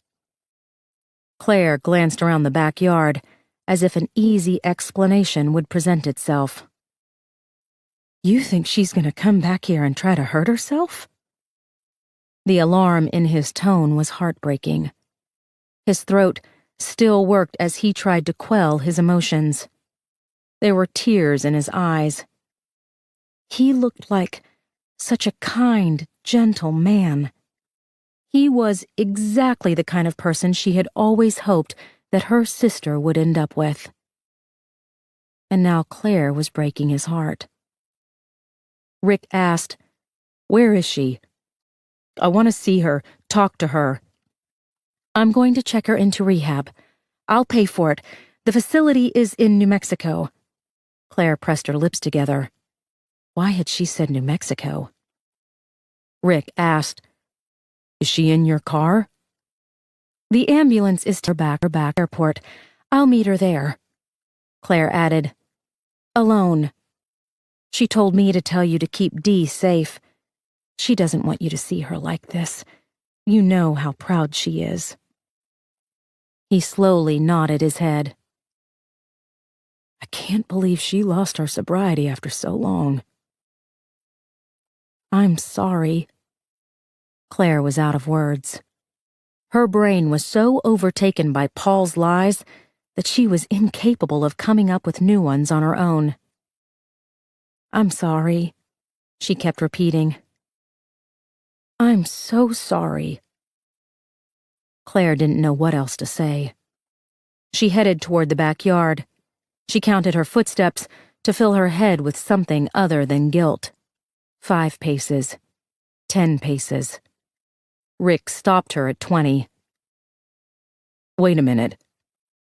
Claire felt her shoulders hunch. She had never been good at hiding her guilt because with Paul around, she was always so easily forgiven. You can't take the gun. Claire turned around. Rick was closing the gap between them. Her first thought was that she could not outrun him. Her second thought was that she couldn't think of another lie. She put the problem back on Rick. Why not? They're not going to let you take it on the plane. You can't just stash it in the car at the airport. He held out his hand. I'll hold on to it. Claire forced herself to look him in the eye. He smelled of car exhaust. She could see hard muscles under the sleeves of his flannel shirt. Even with the ponytail, he was a man in every sense of the word. He'd been in prison.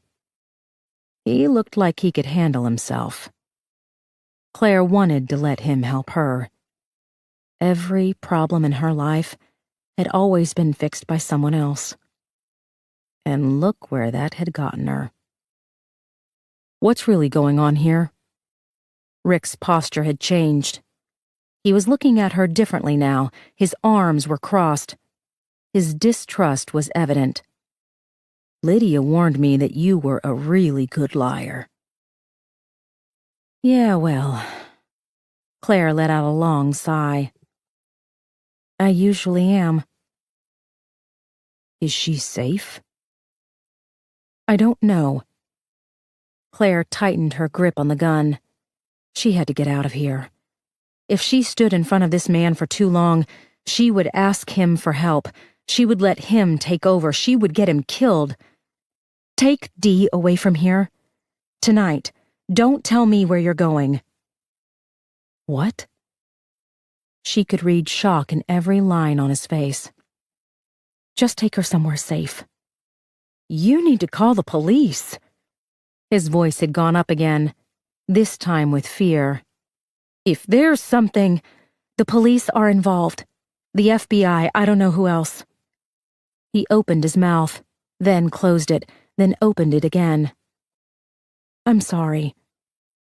Fuck your sorry, lady. What the hell did you get her caught up in? Claire knew she had to tell him something close to the truth.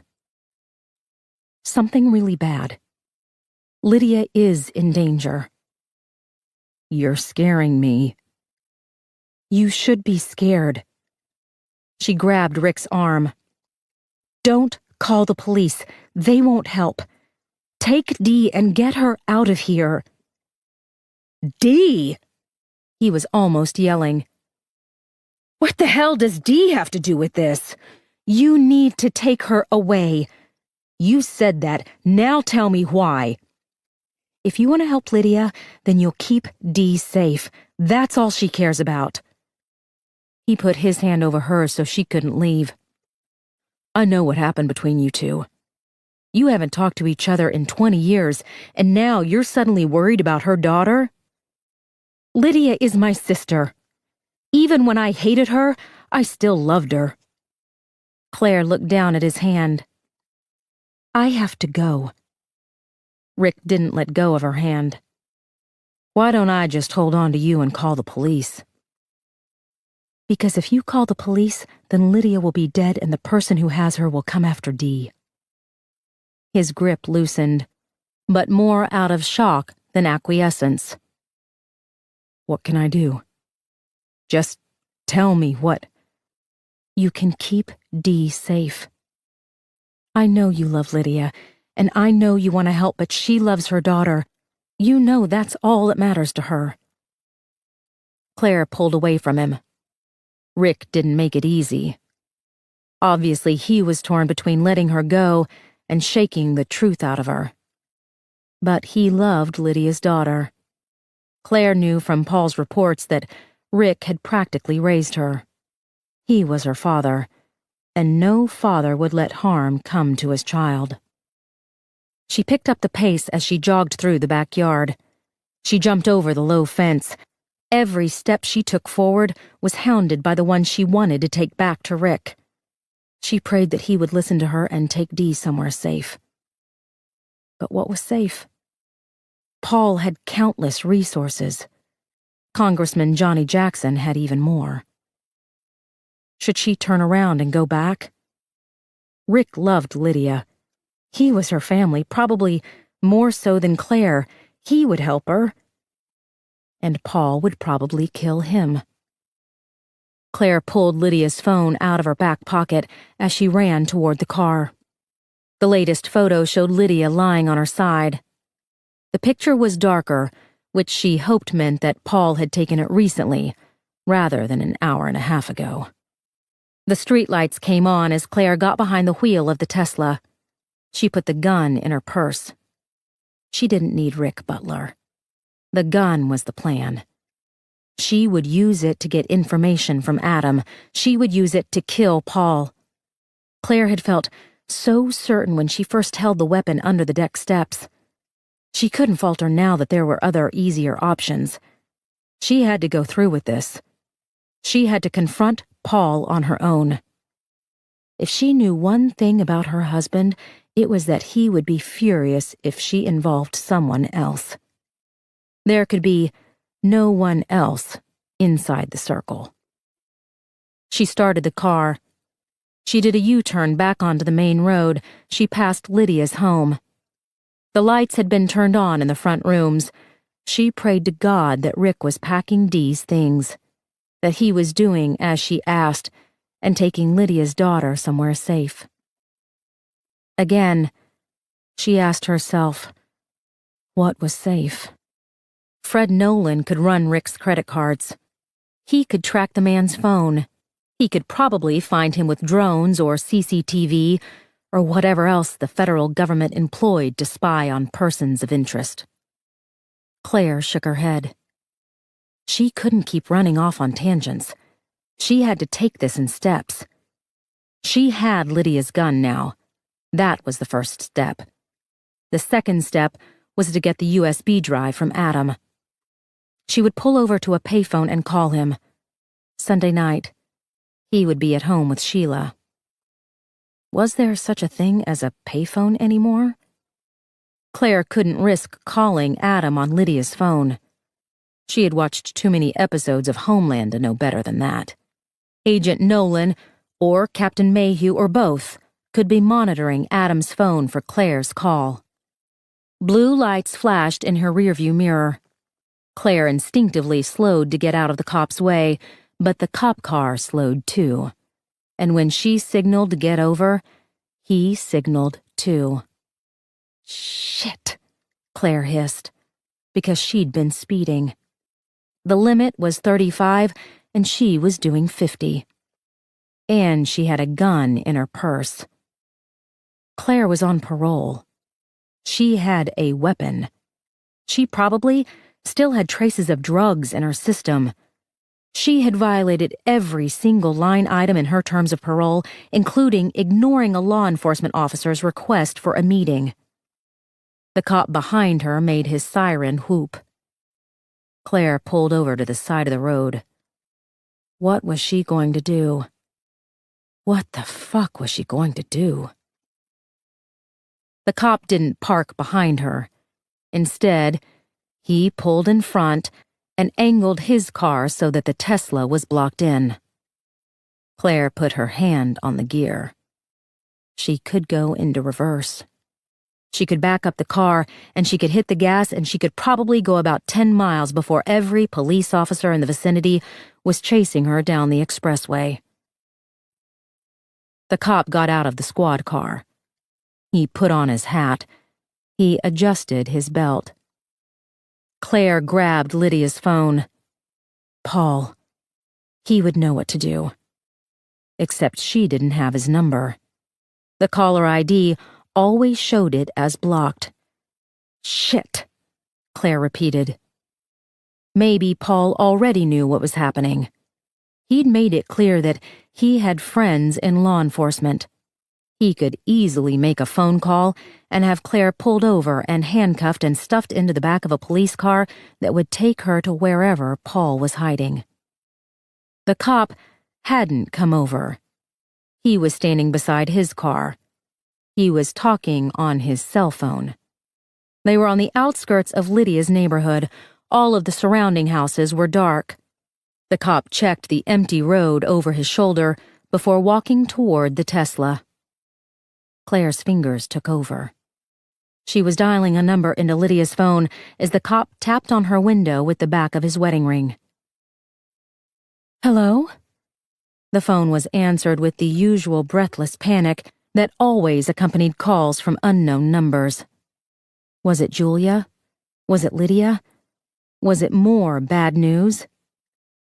"Mom?" Claire gulped back a sob. "Please, Mom. I really need you."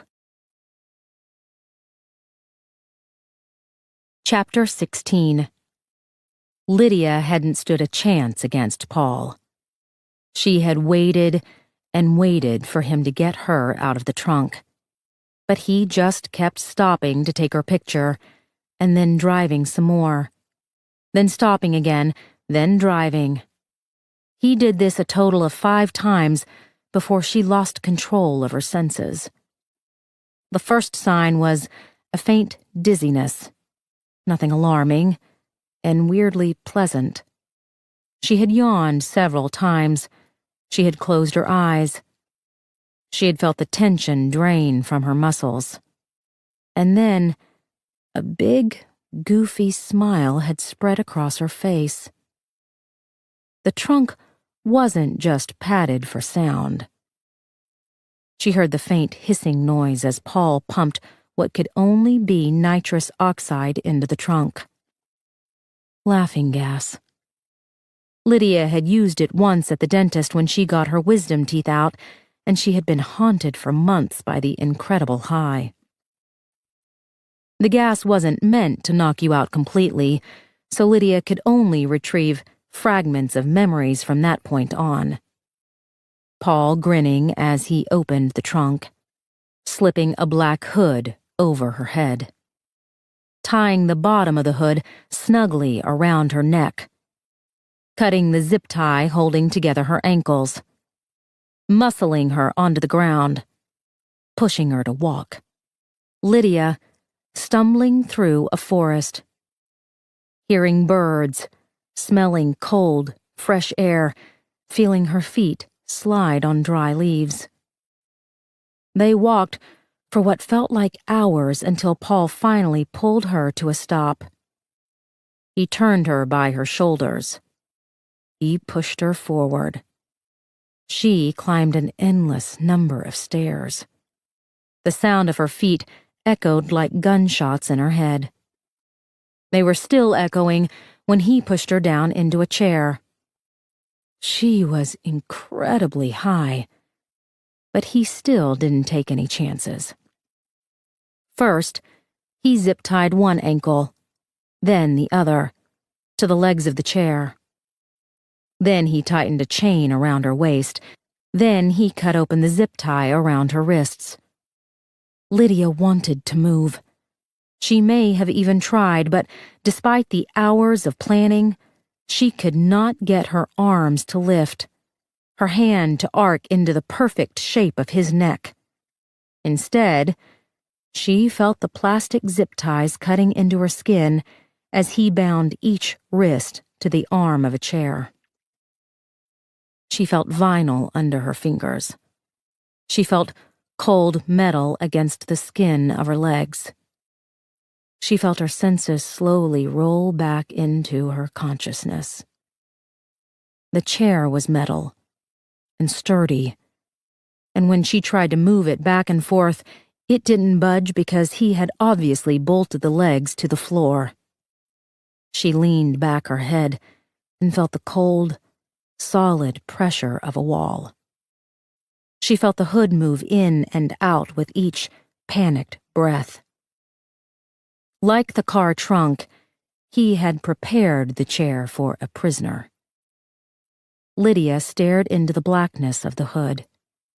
The material was heavy cotton like a beefy t-shirt. There was a drawstring or elastic or both around the bottom. She could feel the material gripping tightly to her neck. In movies, people who were hooded could always see out. They found a sliver of light underneath the hood, or the material was too thin so they could see a billboard or the setting sun or something that let them know exactly where they were. No light bled through the hood. The cotton was so thick and impenetrable that Lydia had no doubt Paul had worn it himself to test for vulnerabilities before he used it on others. There were definitely others. Lydia could smell a faint trace of perfume. She never wore perfume. She had no idea what the scent was, but it had the sickly, sweet odor of something only a young girl would wear. How much time had passed since Paul had taken her out of the trunk? Lydia's brief affair with her dentist's laughing gas had lasted around half an hour, but it had felt like days. And that was with the gas mask over her face at all times. She had a clear recollection of the dentist adjusting the dosage up and down to keep her from coming fully awake. Which meant that the gas didn't last long. Which meant that she hadn't walked for hours in the forest. She had probably walked a few minutes tops, because the laughing gas was already wearing off by the time Paul had bound Lydia to the chair. Lydia pulled at the zip ties. She strained as hard as she could, but the only thing that broke was the skin around her wrists and ankles. She listened for sounds in the room. There was the distant chirp of a bird. The wind was blowing outside. Occasionally, she could hear the faint whoosh of a breeze cutting through the trees. She strained her ears, trying to pick out anything different. Airplanes overhead, cars passing by. Nothing. Did Paul have a cabin somewhere that Claire did not know about? There was so much that he had kept from her. He had seemingly endless amounts of money at his disposal. He could buy houses all over the world for all Claire knew. Her sister was so fucking clueless. She was probably still at the Fuller house running around in circles like a lost baby bird. Lydia felt sick again. She was already covered in her own bile. Her bladder was full.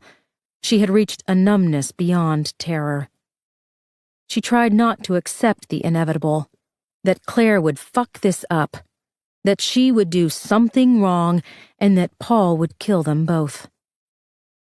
She wanted so badly to believe that this time would be different. But Claire was reactive. She was impetuous. She wasn't capable of outthinking Paul. For that matter, neither was Lydia. He had faked his own death. That had taken a great deal of time and planning, which had most probably involved not only the police force, but the ambulance service, the hospital, the coroner's office, and the funeral home. Paul had at least one cop and an FBI agent in his pocket. He'd had so much more time to think this through than either of them. Whatever this was, because Lydia had no idea. She had been so hell-bent on damning Claire and planning her own stupid escape that she had not asked herself why Paul had taken her in the first place. What value did Lydia bring to the table? What did Lydia have that made him choose to take her over Claire? She heard a door creak open. Lydia tensed. Someone was in the room, standing at the door, looking at her, watching her, waiting. The door creaked closed. She squared her shoulders, pressed her head back into the wall. Soft footsteps padded across the floor. An office chair was rolled over. There was an almost imperceptible huff of air as Paul sat down in the chair opposite Lydia. He asked, "Are you panicking yet?" Lydia bit her bottom lip until she tasted blood. "You used Dee's birthday for your iCloud password." His voice was calm, conversational, like they were sitting across from each other at lunch. The chair squeaked as Paul sat back, His knees pressed against the inside of her knees so that her legs were opened even more. Are you scared, Liddy? He pushed her legs wider. Lydia had tensed every muscle in her body. The hood gripped the front of her face as she panted. They weren't out in the open this time where anyone could come along and save her. They were isolated in a room that Paul had prepared ahead of time. He had her pinned to the chair. Her legs were spread open. He could take his time with her. He could do anything he wanted. Paul said, I've been tracking Claire with your Find My iPhone app. Lydia squeezed her eyes shut. She tried the Serenity Prayer, but she didn't get past the first line. She could not accept this thing that she could not change. She was helpless. Claire was not going to save her from this. Paul was going to rape her. Claire was at your house. Do you know why Claire would be at your house? Even now, he sounded curious, not angry. Was she trying to warn Rick? Was she telling him that he needs to take Dee and hide? Lydia tried not to think about the question because the answer was obvious. Claire hadn't gone to Lydia's house. She had gone next door to get help from Rick. It wasn't enough for her to fuck up Lydia's life.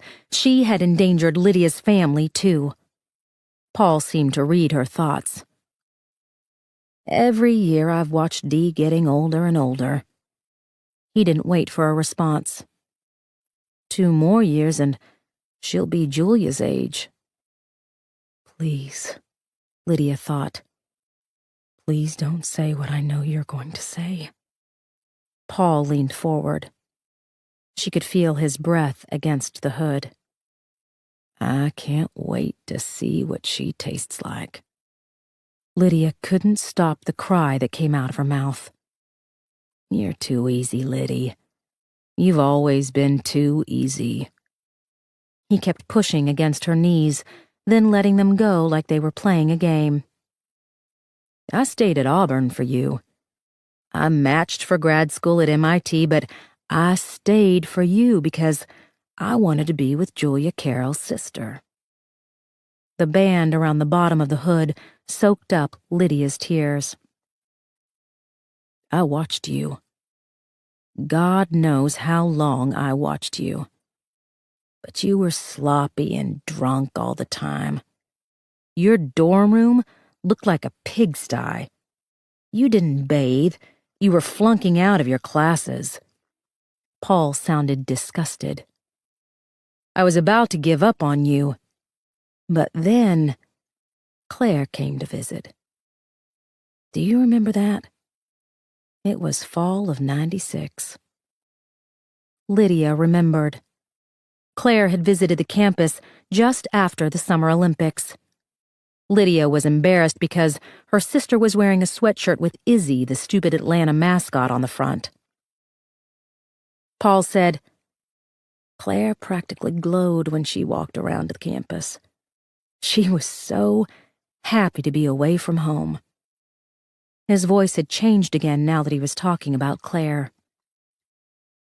That's when I knew that I could still have Julia Carroll's sister.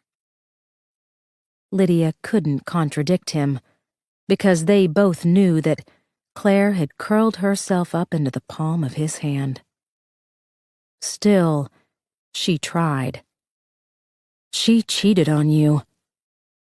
I wouldn't call it cheating. He sounded unconcerned. She fucked around, so what? I fucked around too, but we always came back home to each other.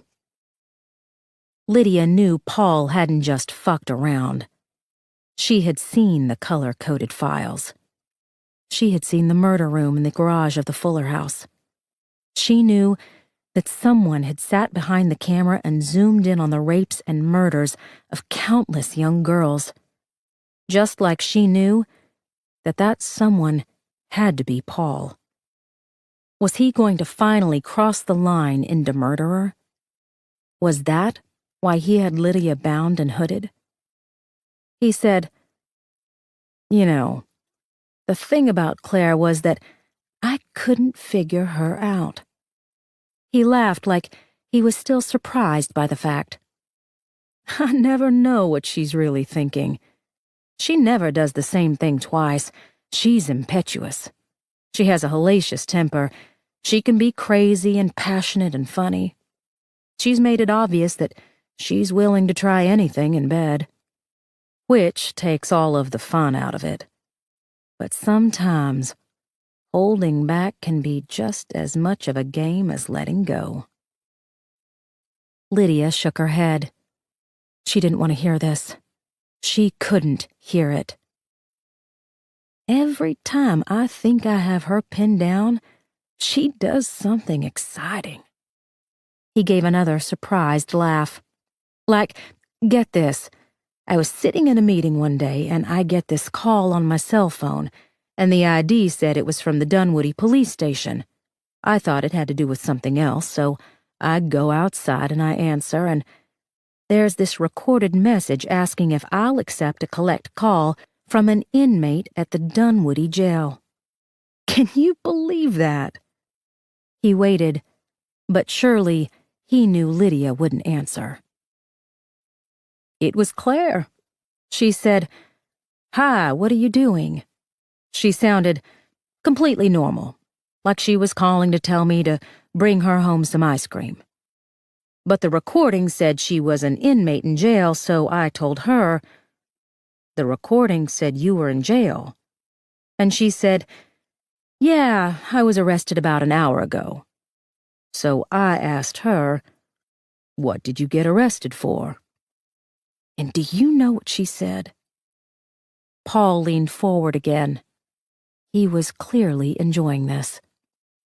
She said, "I didn't have enough money to pay the hookers, and they called the police." Paul's laughter was filled with obvious delight. He actually slapped his knee. He asked Lydia, "Can you believe that?" Lydia had no problem believing the story. But she was chained up in an isolated cabin with a hood over her head, not talking to her brother-in-law at a barbecue. "What do you want from me?" "How about this?" He jammed his foot between her legs so hard that her tailbone slammed into the concrete wall. "Do you think this is what I want?" Lydia opened her mouth, but she didn't let herself scream. "Liddy?" He started to grind in his foot, using the treads of his shoe to press her open. His tone was still conversational. "Do you want me to tell you where Julia is?" She forced her mouth closed as the treads cut deeper into her. "Do you want to know where she is, Liddy? Don't you want to find her body?" She felt the skin sliding back and forth across her pubic bone. "Tell me you want to hear what happened." She tried to mask her terror. "I know what happened." "Yeah, but you don't know what happened after." His voice had changed again. He liked this. He liked seeing her squirm. He was absorbing her fear like a succubus. Lydia heard an echo of the last words Paul Scott had ever spoken to her. "Tell me you want this."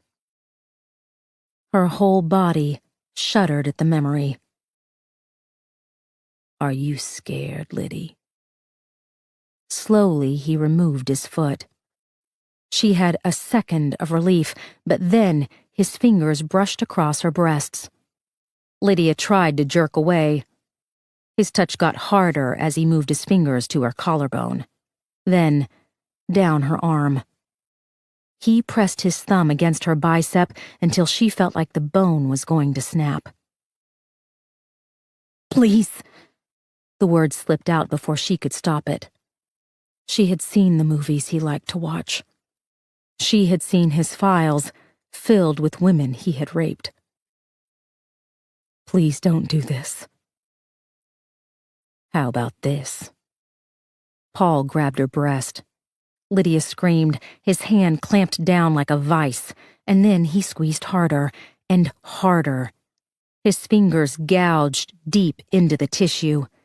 The pain was unbearable. She couldn't stop screaming. "Please," she begged. "Stop!" He let go slowly, releasing one finger at a time. Lydia gasped for air. Her breast throbbed from his fingers piercing the flesh. "Did you like that?" Lydia was going to black out. He had stopped, but she could still feel his hand twisting her breast. She was panting. She couldn't catch her breath. The hood was too tight. It felt like there was something around her neck. Was his hand around her neck? Was he touching her? She turned her head left and right. She tried to wrench her body from the chair. The chain dug into her stomach. She lifted her hips off the seat. Clicking. She heard clicking. A spring bending back and forth. Was he bouncing the chair? Was he jerking himself off? There was the sharp smell of urine. Had she wet herself? Lydia squirmed in the chair. The stench was overwhelming. She tightened herself against the chair. She pressed the back of her skull into the wall. "Breathe," Paul said. "Deep breaths." Click, squeak, click. A spray bottle. She knew the sound. The tiny spring in the handle. The sucking noise as the pump pulled up liquid. The click as the handle released. Paul said, "You're going to want to keep breathing." The hood was getting wet. The thick cotton was getting heavy against her mouth and nose. "I like to think of this as my own special form of waterboarding." Lydia sucked in great gulps of air. It was piss. He was spraying her with piss. She turned away her head. Paul followed her with the spray bottle. She turned the other way. He turned the bottle. "Keep breathing," he said. Lydia opened her mouth. He adjusted the nozzle so the spray turned into a stream. The wet cotton molded to her lips. The hood became soaked. The material clogged her nostrils. Claustrophobia took over. She was going to suffocate. She inhaled a spray of liquid. She coughed and sucked in a mouthful of urine. Lydia gagged. Urine washed down her throat. She started to choke. He kept spraying, angling the stream no matter which way she turned her head. He was trying to drown her. She was going to drown in his urine. "Lydia." Her lungs were paralyzed, her heart strangled. "Lydia." Paul raised his voice. "I put the spray bottle down. Stop panicking." Lydia couldn't stop panicking. There was no more air. She had forgotten what to do. Her body couldn't remember how to draw breath. Paul said, "Lydia." Lydia tried in vain to draw in more air. She saw flashes of light. Her lungs were going to explode. "Breathe out," he coached. "You're only breathing in." She breathed in harder. He was lying. He was lying. He was lying. "Lydia." She was going to die. She couldn't work the muscles. Nothing was working. Everything had stopped, even the beats of her heart. "Lydia." Explosions of light filled her eyes. "Brace yourself." Paul punched her so hard in the stomach that she felt the metal chair bend into the wall. Her mouth opened. She huffed out a stream of warm, wet air. Air. She had air. Her lungs filled. Her head filled. She was dizzy. Her stomach burned. She collapsed forward in the chair. The chain cut into her ribs. Her cheek hit her knee. Blood rushed into her face. Her heart was pounding. Her lungs were screaming. The wet cotton hood hung down in front of her face. Piss-tainted air flowed into her open mouth and nose. Paul said, "It's weird how that happens, right?" Lydia concentrated on pulling air into her lungs and pushing it back out. She had crumbled so easily.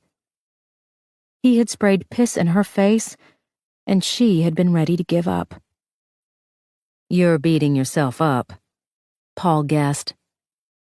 "You've always thought you were the strong one, but you're not, are you? That's why you liked Coke so much. It gives you this sense of euphoria, like you can do anything in the world, but without it, you're completely powerless." Lydia squeezed tears out of her eyes. She had to be stronger. She couldn't let him get into her head. He was too good at this. He knew exactly what he was doing to her. He hadn't just been behind the camera zooming in. He had participated. Paul said, "Now, Julia, she was a real fighter." Lydia shook her head. She silently begged him not to do this. "You watched the tape. You saw how she fought back, even at the end." Lydia tensed her body. She pulled at the plastic ties. "I watched you watching her die. Did you know that?" Paul sounded pleased with himself. "I gotta say, that was pretty meta." The zip ties were ripping into her skin. She could feel the plastic teeth sawing back and forth. "My mom helped look for her," Paul said. "Dad and I got a big kick out of her, slipping on her boots every morning and trudging out into fields and checking streams and putting up flyers. Everybody was out looking for Julia Carroll, and Mom had no idea that she was hanging out in the barn." Lydia remembered searching fields and rivers. She remembered the way the town rallied around her family, only to turn their backs 2 weeks later. "Well, Dad kept her alive for me. She lasted 12 days, if you can call that living." He leaned forward. She could feel his excitement like it was a creature standing between them. "They were all so close, Lydia." "Do you want me to tell you how close?" Lydia clenched her jaw shut. "Do you want me to tell you what it's like to fuck somebody when they're dying?" Lydia screamed. "What do you want from me?" "You know what I want." She knew what was coming. He had taken Lydia instead of Claire because he had business to finish. "Do it," Lydia said. He was right about the coke. He was right about everything. She wasn't strong enough to stand up to him. Her only hope was that it would be fast. Just get it over with. Paul laughed again. But it wasn't the delighted laugh he saved for Claire. It was the kind of laugh you gave when you thought someone was pitiful. "Do you really think I want to rape a fat 40-year-old?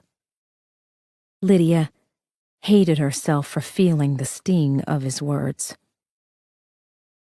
"I'm 41, you stupid motherfucker." She braced herself for another punch, or a kick, or the spray bottle, but instead, he did something far worse than she could have ever imagined. He took off the hood. Lydia closed her eyes against the blinding light. She turned her head away. She hissed fresh air in and out between her teeth.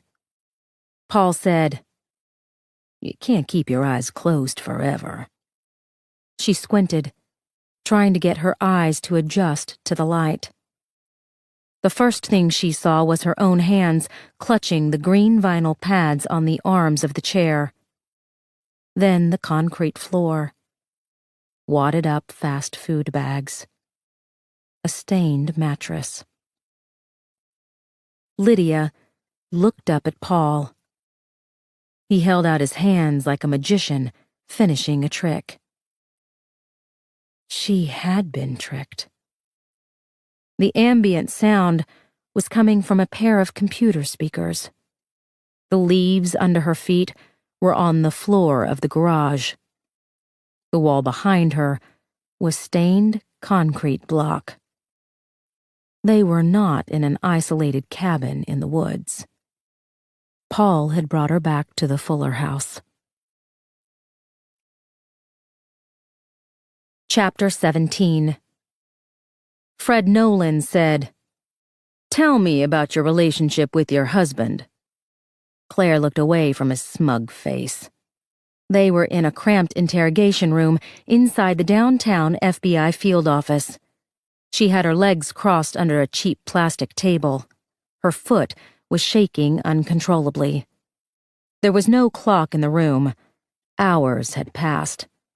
Claire had no idea how many, but she knew her self-imposed deadline for telling Paul how to get back the thumb drive had long passed. Nolan asked, "Was he a nice guy? Romantic?" Claire didn't answer. She felt sick with fear. Paul wouldn't be sending pictures of Lydia anymore. There was nothing to keep him in check. Would he be anxious? Angry? Did he know that Claire was talking to the police? Was he taking out his fury on Lydia? Nolan said, "Me? I try to be romantic, but I always end up doing it wrong. Tulips instead of roses. Tickets to the wrong show." Claire tasted bile in her mouth. She had seen the violence that Paul was capable of. With Claire on radio silence, what would he do to her sister? "Claire."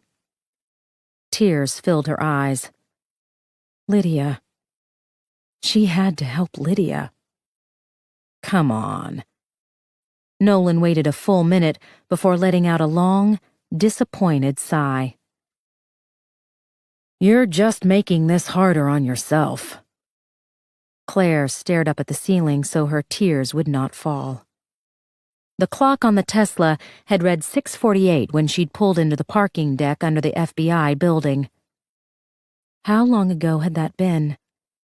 Claire didn't even know whether or not it was still Sunday. Nolan knocked on the table to get her attention. "You were married to the guy for almost 19 years. Tell me about him." Claire blinked away the useless tears. None of this was going to get Lydia back. What could Claire do? Lydia had said it herself. She wasn't a superhero. Neither of them were. She turned her gaze to the large mirror that took up one side of the wall. Her reflection showed an exhausted woman with a dark circle under her left eye. Paul had punched her in the face. He had knocked her out. What was he doing to Lydia? "All right." Nolan tried again. "How about this? Was he a Falcons guy or a Braves guy? Did he like sugar in his coffee?" Claire stared down at the table. She had to get herself under control. Panicking was not going to get her out of this room. Nolan was playing nice for now. He hadn't arrested her for failing to appear at the scheduled meeting. He'd let her voluntarily follow the police officer to the FBI building. Once he had her inside, Nolan had reminded Claire of the terms of her parole. But he hadn't handcuffed her or threatened her with anything more dangerous than calling her parole officer to drug test her. So, did this mean that Nolan was clean? Or that he was working with Paul? Claire tried to push down her fear about what might be happening to Lydia and concentrate on what was happening in this airless room right now. Nolan wasn't asking any questions about the USB drive or the Fuller house. He hadn't stashed her in a dirty motel where he could beat the information out of her. He wasn't pushing her about Captain Mayhew or Adam Quinn or talking about how much fun it was to watch movies on rainy nights. He was drilling her about her fucking relationship. Claire asked, "What time is it?" Nolan said, "Time is a flat circle." Claire gave an exaggerated groan.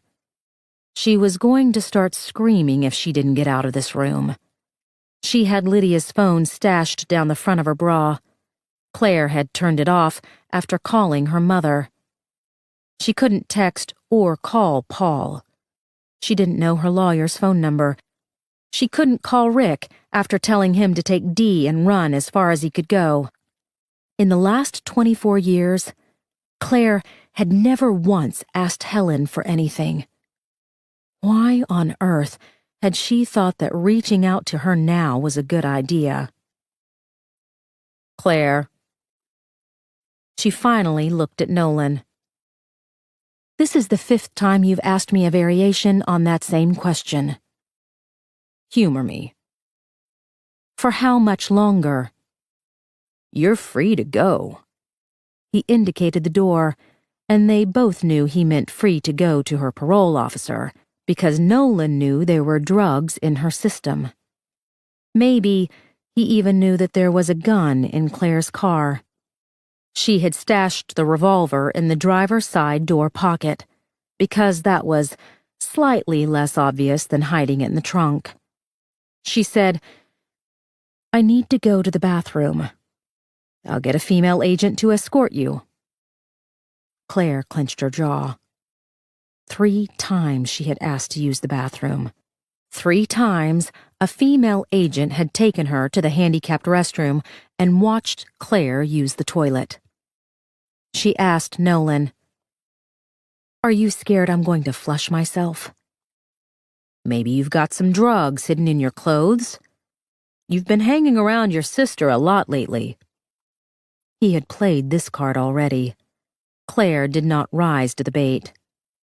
"Still, might be worth calling in a female agent to search you."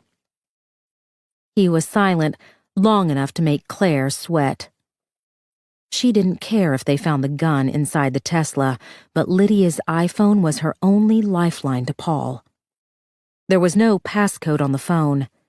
She could practically hear Paul lecturing her on the importance of using passcodes. Nolan slapped his palms down on the table.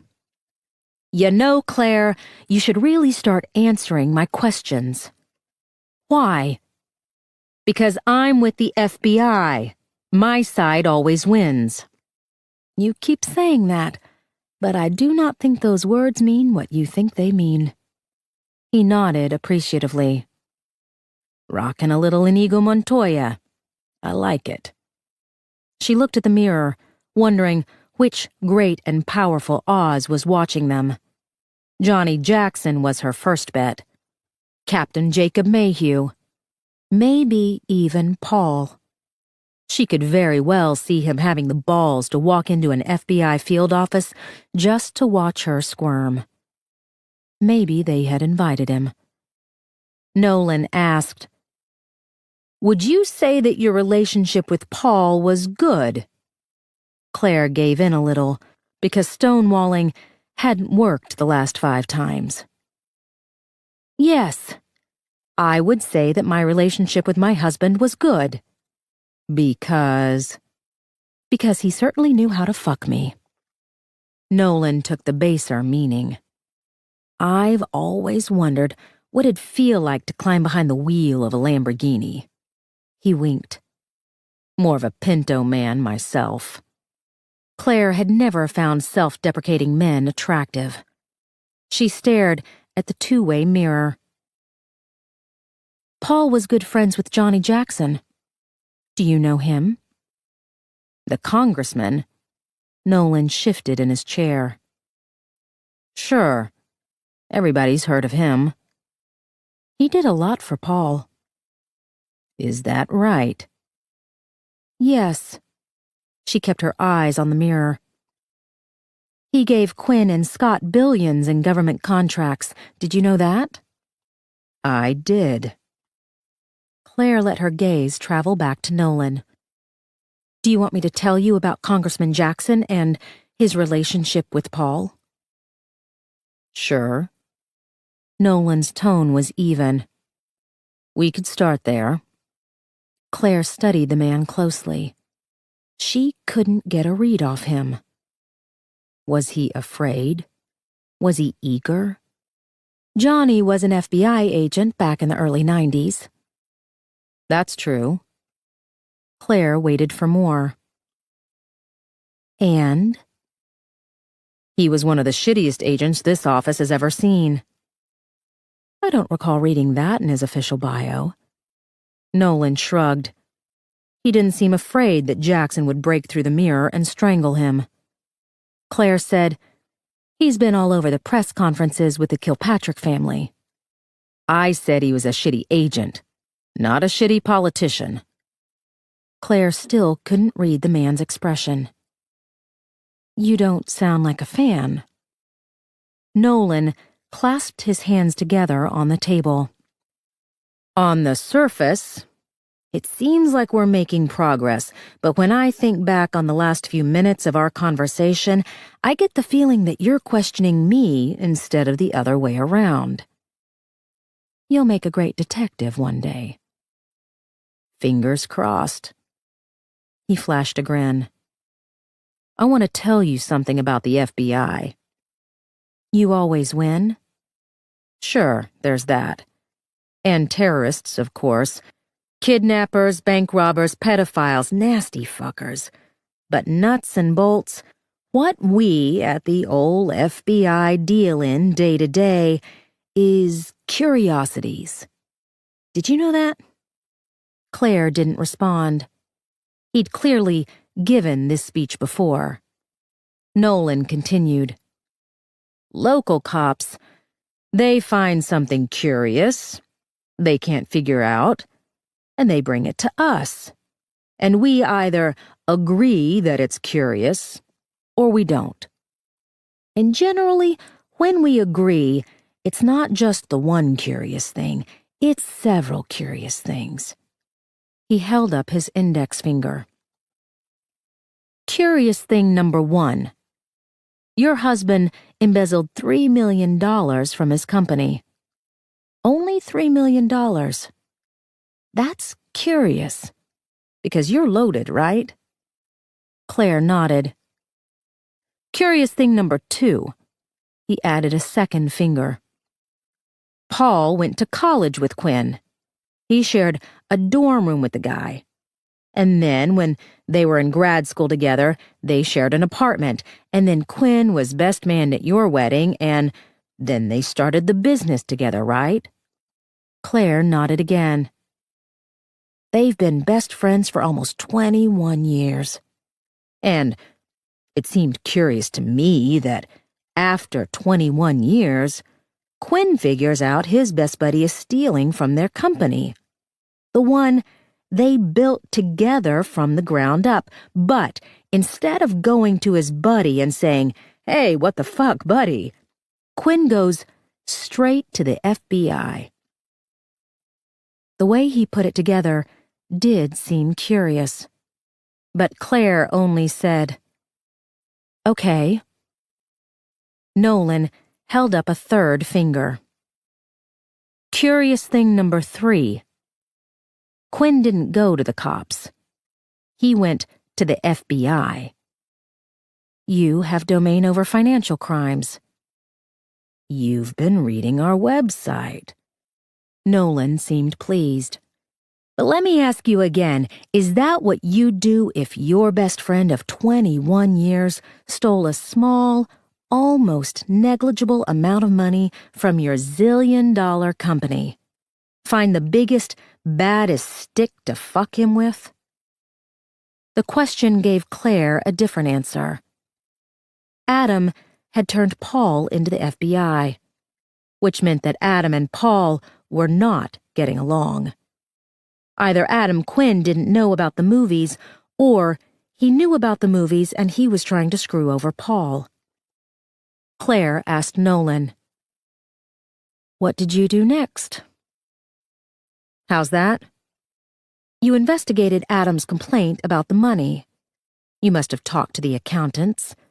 You traced the money back to Paul, and then what?" "I arrested him." "Where?" "Where?" Nolan repeated. "That's a funny question." "Humor me." Nolan chuckled again. He was enjoying this. "I arrested him in his fancy office down the street. I put the handcuffs on him myself. Frog marched him through the front lobby." "You surprised him." Claire knew the kinds of things Paul left behind when he was surprised. "Did you check his computer?" Another funny question. You have your curious things. I have my funny questions. He drummed his fingers on the table. "Yes, I checked his computer." Claire nodded, but not for the reason Nolan would be thinking. If Adam had known about the movies, he would have made sure that they weren't on Paul's computer when the cops came. The first thing Paul would have done is point the finger back at his partner, which meant that Fred Nolan had just handed Claire compelling proof that Adam was not involved in Paul's side business after all. "So what do you say?" Nolan asked. "Quid pro quo, Clarice?" They stared at each other again, this time with hope instead of hostility. Could she trust Fred Nolan?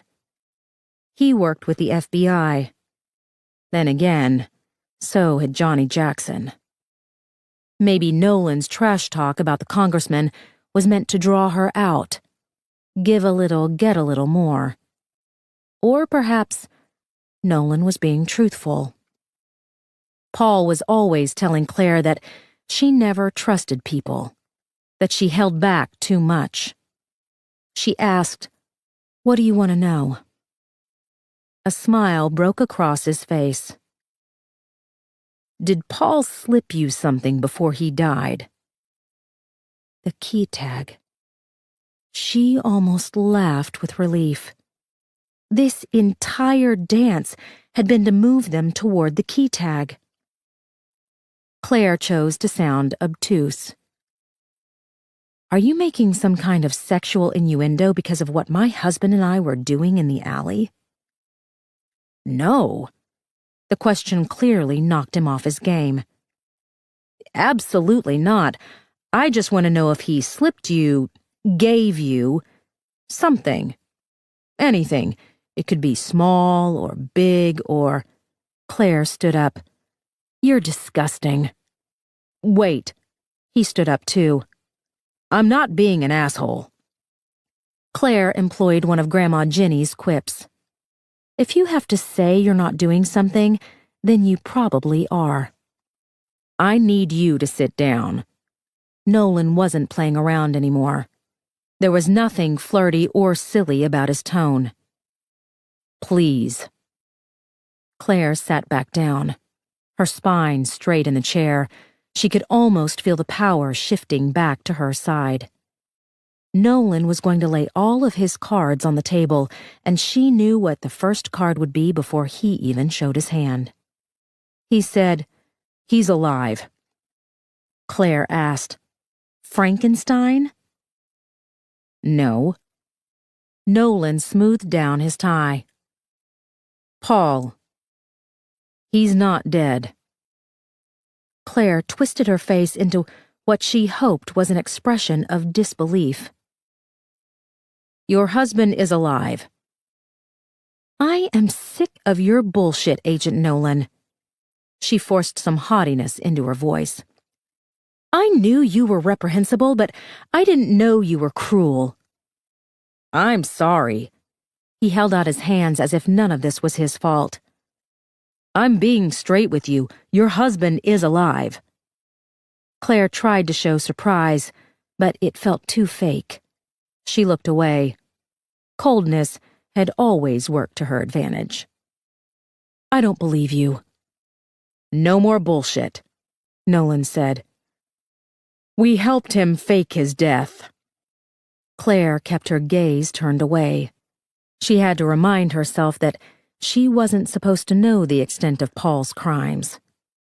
You're telling me that the FBI helped my husband fake his death over $3 million? No. What I told you before is the truth. The embezzlement charges were dropped. That was settled between your husband and his partner. But we found some other things while we were investigating the initial complaint. Things that were a hell of a lot more curious than some missing cash. Nolan didn't elaborate. We realized that Paul had information we needed. Volatile information. His life would have been in danger if it got out that he was talking. And we needed him alive to testify at the trial. Claire's cheeks were wet. She was crying. Why was she crying? Nolan said, he was mixed up in some things, bad things, with some bad people. She touched her fingers to her face. The tears were real. How could that be? He asked to go into witness protection. Nolan waited for her to say something. When she didn't, he continued. My bosses felt like he might be planning to run, so we moved up the day it was supposed to happen. We picked Paul up on his way to see you, taped him up with the squibs, that's like a plastic balloon with fake blood, and told him it was going down in the alley. Claire stared at her wet fingertips in disbelief.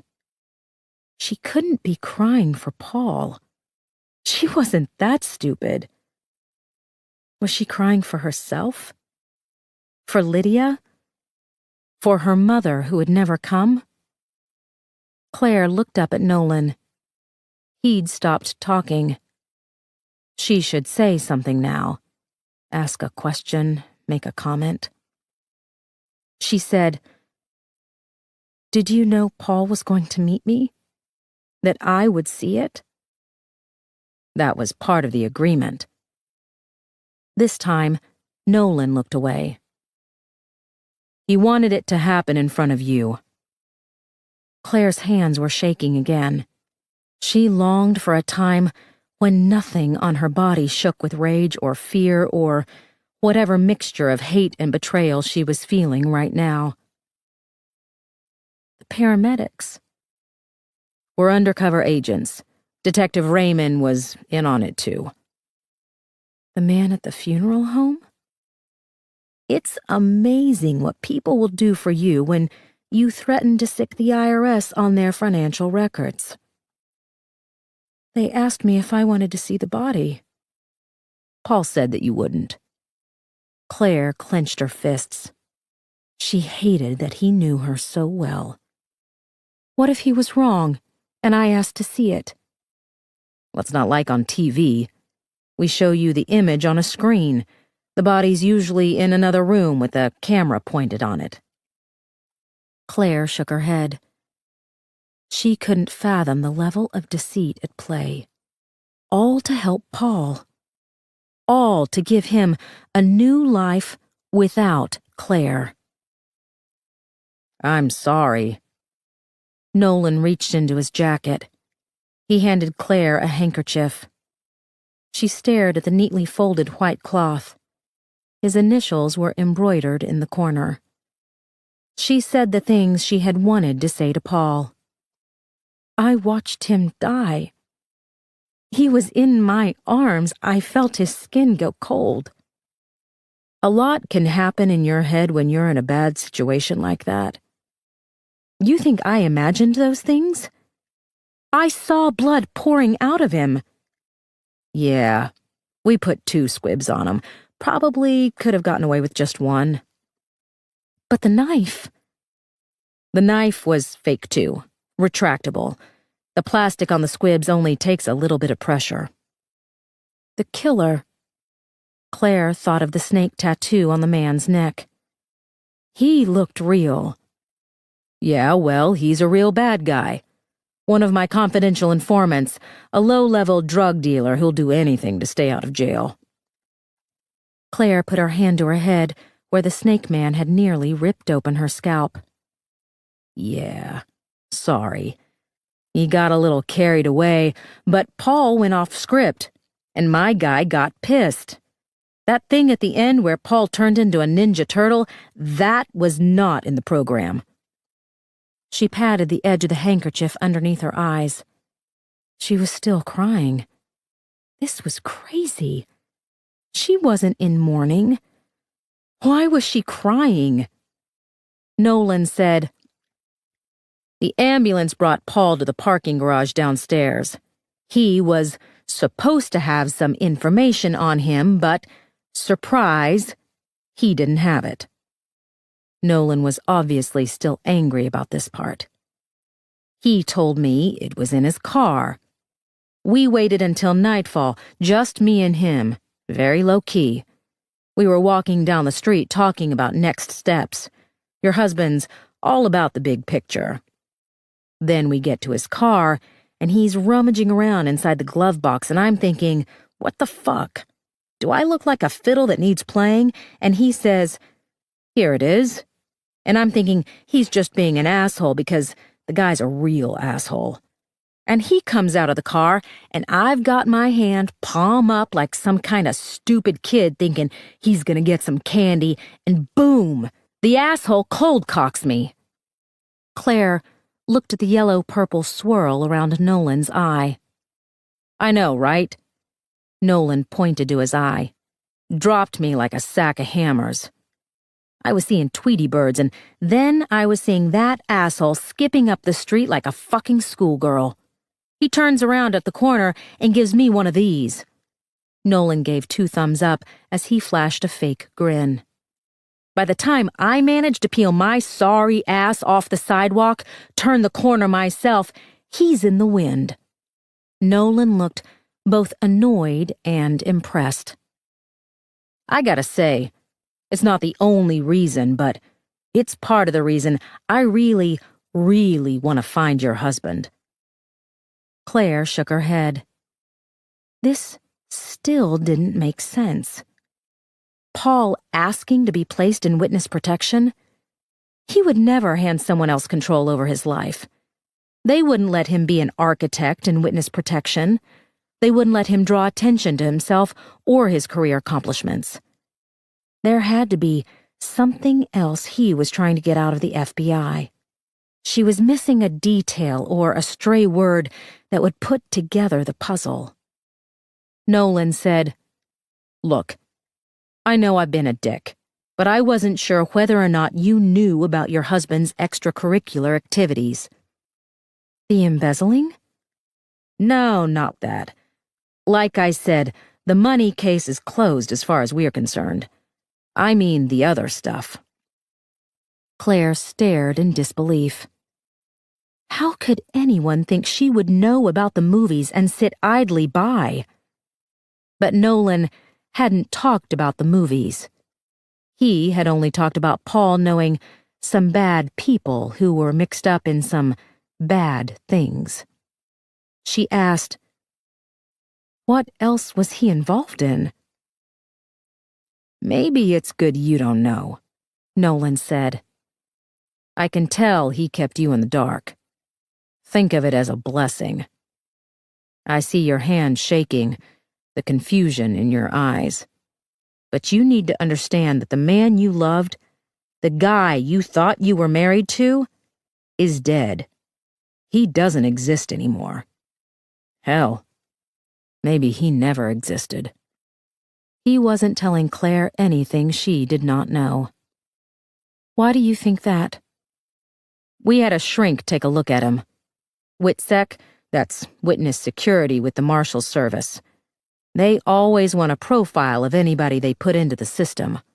Kind of like a cheat sheet so they can predict behavior.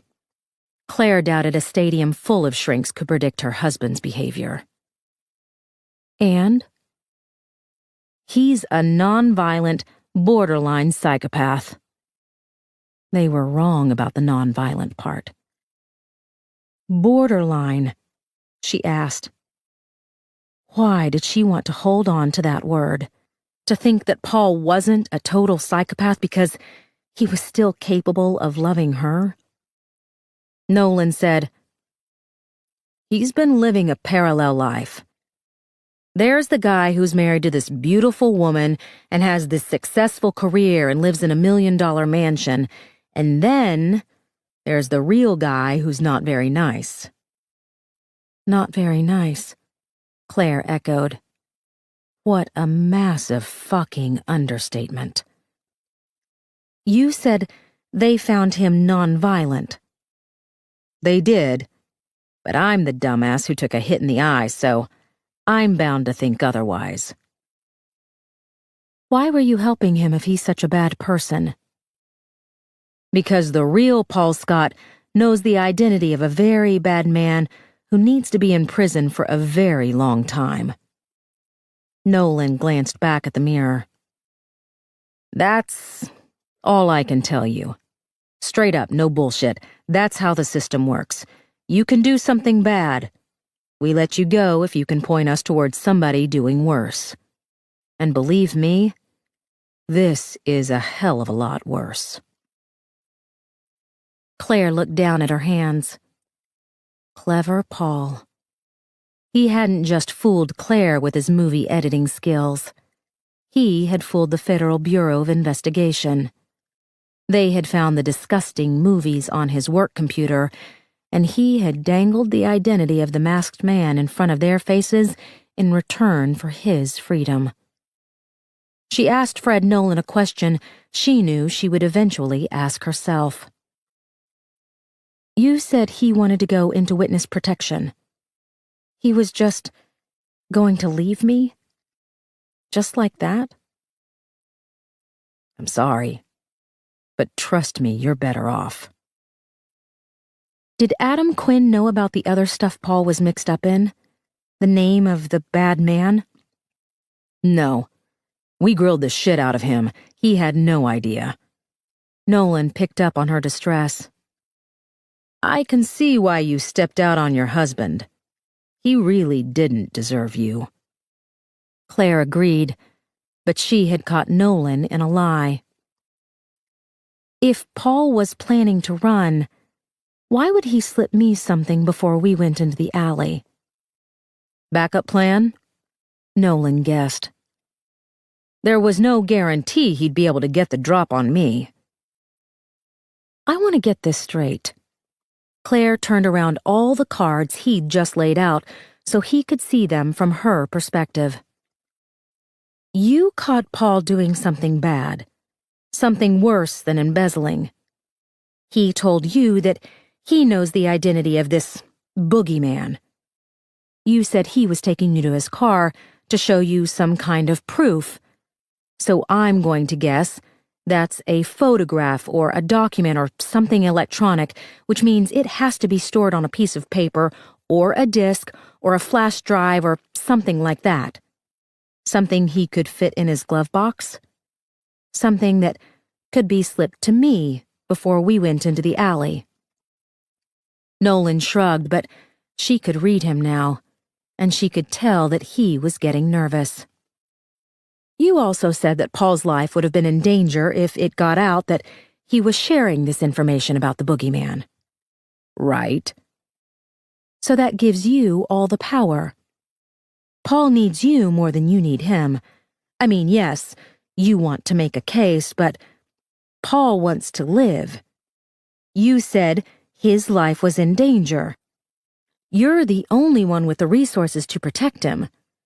So why is he hiding from you? Nolan didn't glance back at the two-way mirror, but he might as well have. Claire tried to look at the situation from a different angle. Paul's angle. He'd escaped from Nolan, but he hadn't run off to an island country with no extradition treaty. Claire had no doubt that Paul had a secret stash of money waiting for him somewhere. He'd probably already ordered the gladiator cabinets for the garage. He'd admitted to her over the phone that the timeline had been pushed up.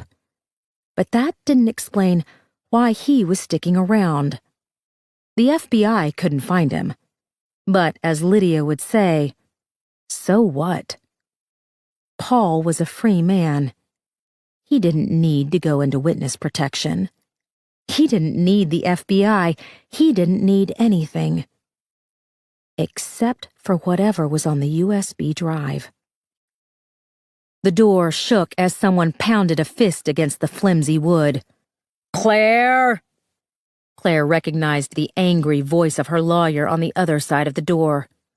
Wynne Wallace, the Colonel. "Claire!" Wynne tried the knob. The door was locked. "Keep your goddamn mouth shut!" Nolan told Claire, "You can refuse his counsel." "So you can keep lying to me?" "Claire!" Wynne yelled. Claire stood up. "You're asking the wrong question, Fred." Wynne tried to shoulder open the door. There was a sharp crack. Nolan said, "Tell me the right question." "Paul didn't give you the information you wanted, therefore his life isn't in danger.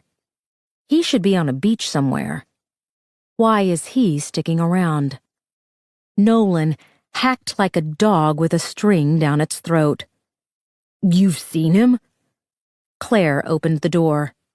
Wynne Wallace stormed into the room. "What the hell is going on here?" Nolan tried to stand up, but Wynne blocked him, demanding, "Who the hell are you? I want your ID number and your supervisor's name right now." "Claire," Nolan tried. "Don't go." Claire edged her way out the door. She fumbled for Lydia's phone in her bra. The metal was hot. She pressed the button to power on the phone. She stared at the screen, silently begging for a message from Paul. "Sweet pea?" Claire spun around. She wondered if she was hallucinating. "Mom?" Helen was near tears. "We've been halfway around the state. They wouldn't tell us where you were." She cupped her hand to Claire's face. "Are you all right?" Claire was trembling again. She couldn't stop. It was like she was standing on the beach in the middle of a hurricane. Everything was slamming into her at once. "Come with me." Helen took her hand. She pulled Claire down the hallway. They didn't wait for the elevator. Helen led her to the stairs. Claire looked down at the phone as she followed her mother. The signal was strong. No calls, no voicemail. There was one new text. A photograph that had been sent a few minutes after Claire turned off the phone. Lydia was still in the trunk. Her face didn't show any new cuts or bruises, but her eyes were closed. Why were her eyes closed? Helen said, "Just a little bit farther." Claire put the phone in her back pocket. Lydia had blinked when Paul took the picture. Or she was tired. She had closed her eyes against the sun.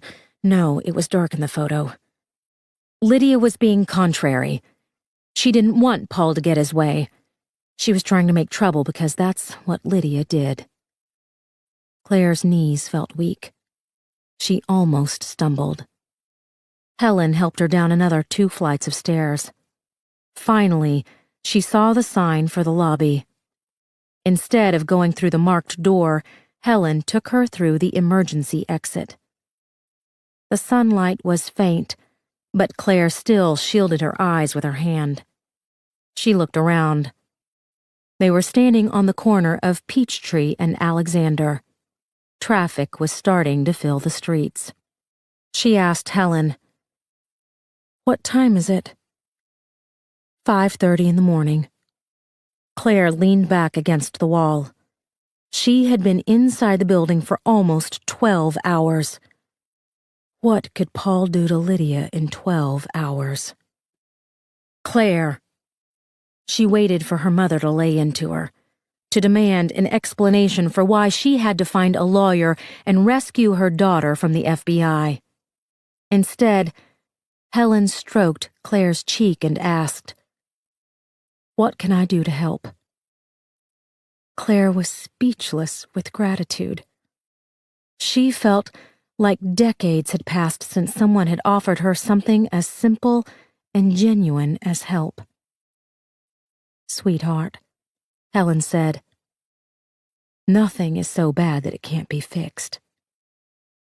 She was so wrong.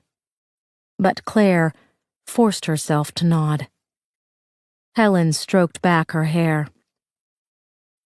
"I'll take you home, okay? I'll make you some soup and tuck you into bed and you can get some sleep, and we can talk this out. Or not. It's up to you, sweetheart. Whatever you need me to do, I'm here." Claire felt herself start to crack. She turned away from her mother's touch, because the only other option was to fall into her arms and tell her everything. "Sweet pea," Helen rubbed her back. "Tell me what I can do." Claire opened her mouth to tell her mother there was nothing that could be done. But she stopped because she saw someone familiar standing 50 feet away. Detective Harvey Falk. She recognized him from the Dunwoody police station. Captain Mayhew had called him in to help connect the massive hard drive to his computer so that he could tell Claire that the movies Paul had been watching were fake. Harvey was leaning against a railing. His suit jacket was open, showing his gun. He wasn't being shy about it. He was looking directly at Claire. His lips smiled under his bushy mustache. "Claire?" Helen sounded even more concerned. She had seen the man, too. "Who is—" "The Tesla is parked downstairs on the 3rd level." She took the key fob out of her pocket. "I need you to move it to the Marriott Marquis for me, okay? Visitors parking. Leave the ticket on the seat and hide the key fob behind the parking pay machine in the lobby." Miraculously, Helen still did not demand an explanation. "Is there anything else you need?" "No." She squeezed Claire's hand before leaving. Claire waited until her mother disappeared into the FBI building. She walked down the street. She forced herself not to look over her shoulder as she reached the corner. She crossed against the light, dodging around a yellow taxi. She took West Peachtree toward downtown. She finally looked behind her. Harvey was 30 yards away. His arms were bent at the elbows as he tried to catch up with her. His jacket billowed out. His gun was dark and menacing against his white dress shirt. Claire picked up the pace. She regulated her breathing. She tried to keep her heart rate under control. She looked behind her. Harvey was 20 yards away. Lydia's phone started ringing. Claire pulled it from her back pocket as she started to jog. She looked at the screen. Unknown number. Paul said, "Did you enjoy your time at the FBI?" "Is Lydia okay?" "I'm not sure." Claire crossed the street again. A car screeched to a stop inches away from her hip. The driver yelled out his open window. She asked Paul, "Do you want that USB drive or not?" "Lydia's fine. What did you tell the FBI?" "Nothing. That's why they kept me so long." Claire looked over her shoulder. Harvey was closer, maybe 15 yards away. "A cop is following me, one of Mayhew's guys." "Get rid of him." Claire ended the call. She jogged across the street. She knew this area of town because she had worked in the Flatiron Building when they first moved to Atlanta. Claire had hated the job. She took long walks during lunch and came back late and flirted with her boss so he would let her leave early. She started jogging again. Harvey was quickly closing the gap between them. He was a big man with a long stride. He was going to catch up with her soon. Claire turned the corner onto Spring Street. She lunged into a full run. She was at the next corner by the time Harvey rounded the building. Claire went halfway down the side street. She checked over her shoulder. Harvey hadn't made the corner yet. She frantically looked for an escape route. The Southern Company's side entrance was the closest option. There were 6 glass doors and a large revolving door at the far end. She tried the first door, but it was locked. She tried the next one, then the next one. She looked back for Harvey, still not there, but he would be running now, catching up fast. She tried another door, then wanted to kick herself for not going to the revolving door first. Claire ran full bore into the open mouth of the door. She pushed so hard against the glass partition that she heard the motor grind. The lobby was cordoned off by glass turnstiles. The sleepy guard behind the counter was smiling. He had probably watched her try each door. "I'm sorry." Claire pitched up her voice a few octaves so she sounded helpless. "I know it's awful of me to ask, but can I use your restroom?" The guard smiled. "Anything for a pretty lady." He reached under the desk and opened one of the turnstiles. "Go straight through to the main lobby on West Peachtree. The bathrooms are on the right." "Thank you so much." Claire walked briskly through the partition. She looked behind her. Harvey raced past the side entrance doors. She had 2 seconds of relief before he came back. Claire darted into an elevator alcove. She kept her head turned so she could see him. Harvey started toward the building. He pulled on one of the locked doors. He was clearly winded. His breath fogged the glass. He wiped it away with his jacket sleeve. He cupped his hands to his eyes and peered into the lobby. The guard mumbled something under his breath. Claire pressed her back against the elevator doors. Harvey pushed away from the glass. Instead of leaving, he moved toward the revolving door. Claire tensed herself. She would tell the guard that Harvey was stalking her. Then Harvey would flash his badge. She could run toward the front entrance, dart back into the street. Or she could stay here. Harvey hadn't pushed through the revolving door. He was still standing outside. His head was turned to the right. Something on West Peachtree had caught his attention. Claire held her breath until he ran off toward whatever had distracted him. She peeled herself away from the alcove. She went back out the glass turnstile. She told the guard, "Thank you." He tipped his hat. "You have a blessed day." Claire pushed open the door. She knew better than to think she was safe. She ran back toward Spring Street.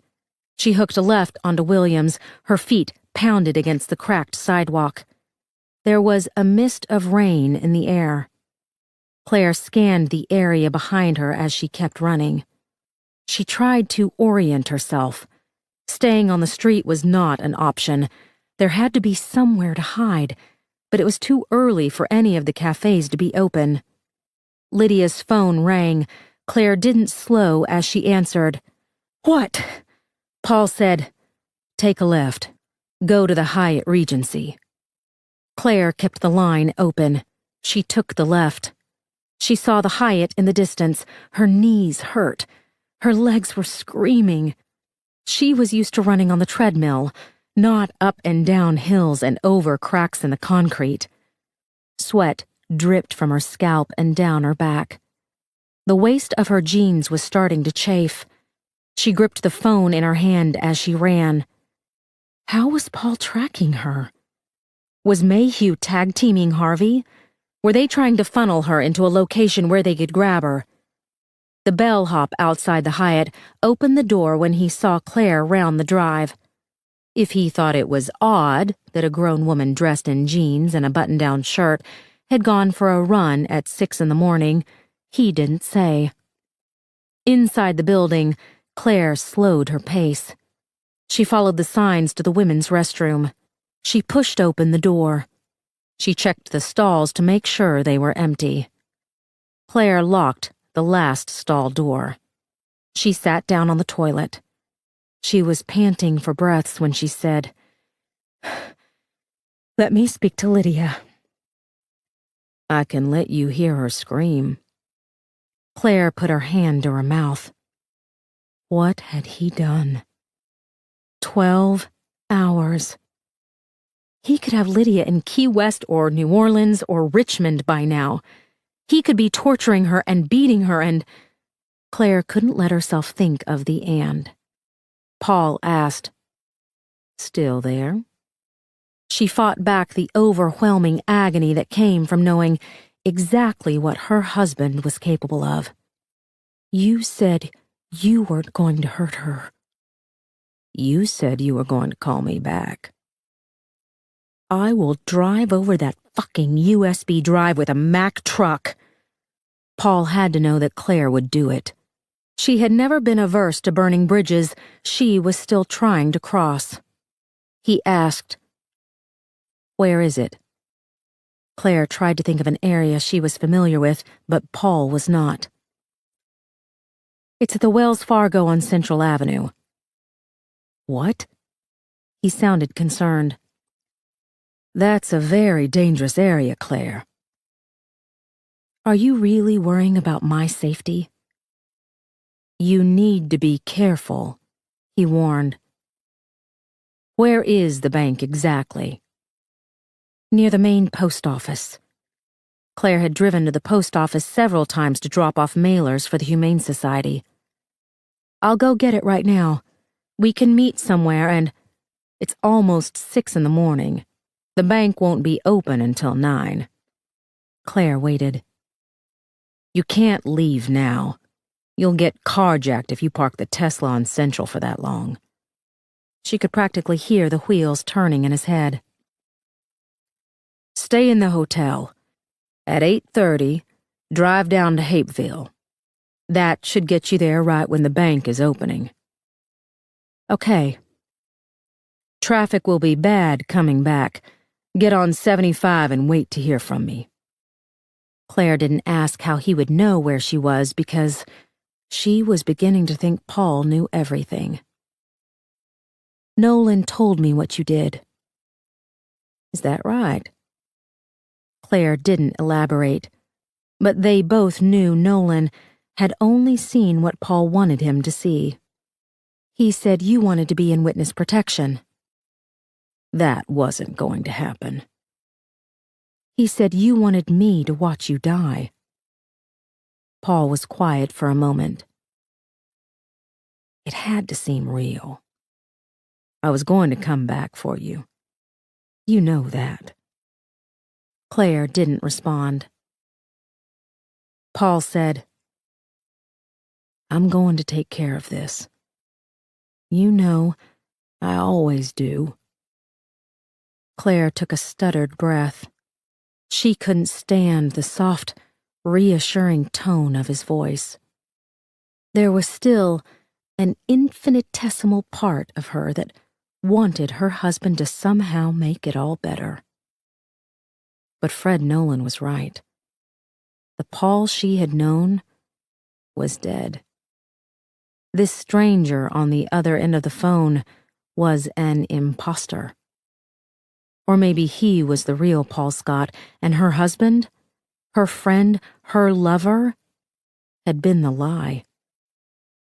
It was only when he put on that black leather mask that the real Paul showed his face. She said, "I want to speak to my sister." "In a minute," he promised. "The battery on your phone is probably getting low. Did you bring the charger from the house?" Claire checked the screen. "It's at 30%. Paul said, "Go buy a charger. And you need to juice up the Tesla. There's a charging station at Peachtree Center. I downloaded the app for you, so just let me talk to Lydia. Are you sure you want to do that? Put my sister on the goddamn phone! There was a rustling sound, then the tinny echo of a speakerphone. Wake up, Paul said. Your sister wants to talk to you. Claire gritted her teeth. He sounded like he was speaking to a child. Lydia? She tried. Lydia. Lydia didn't answer. Please say something, Liddy, please. Claire.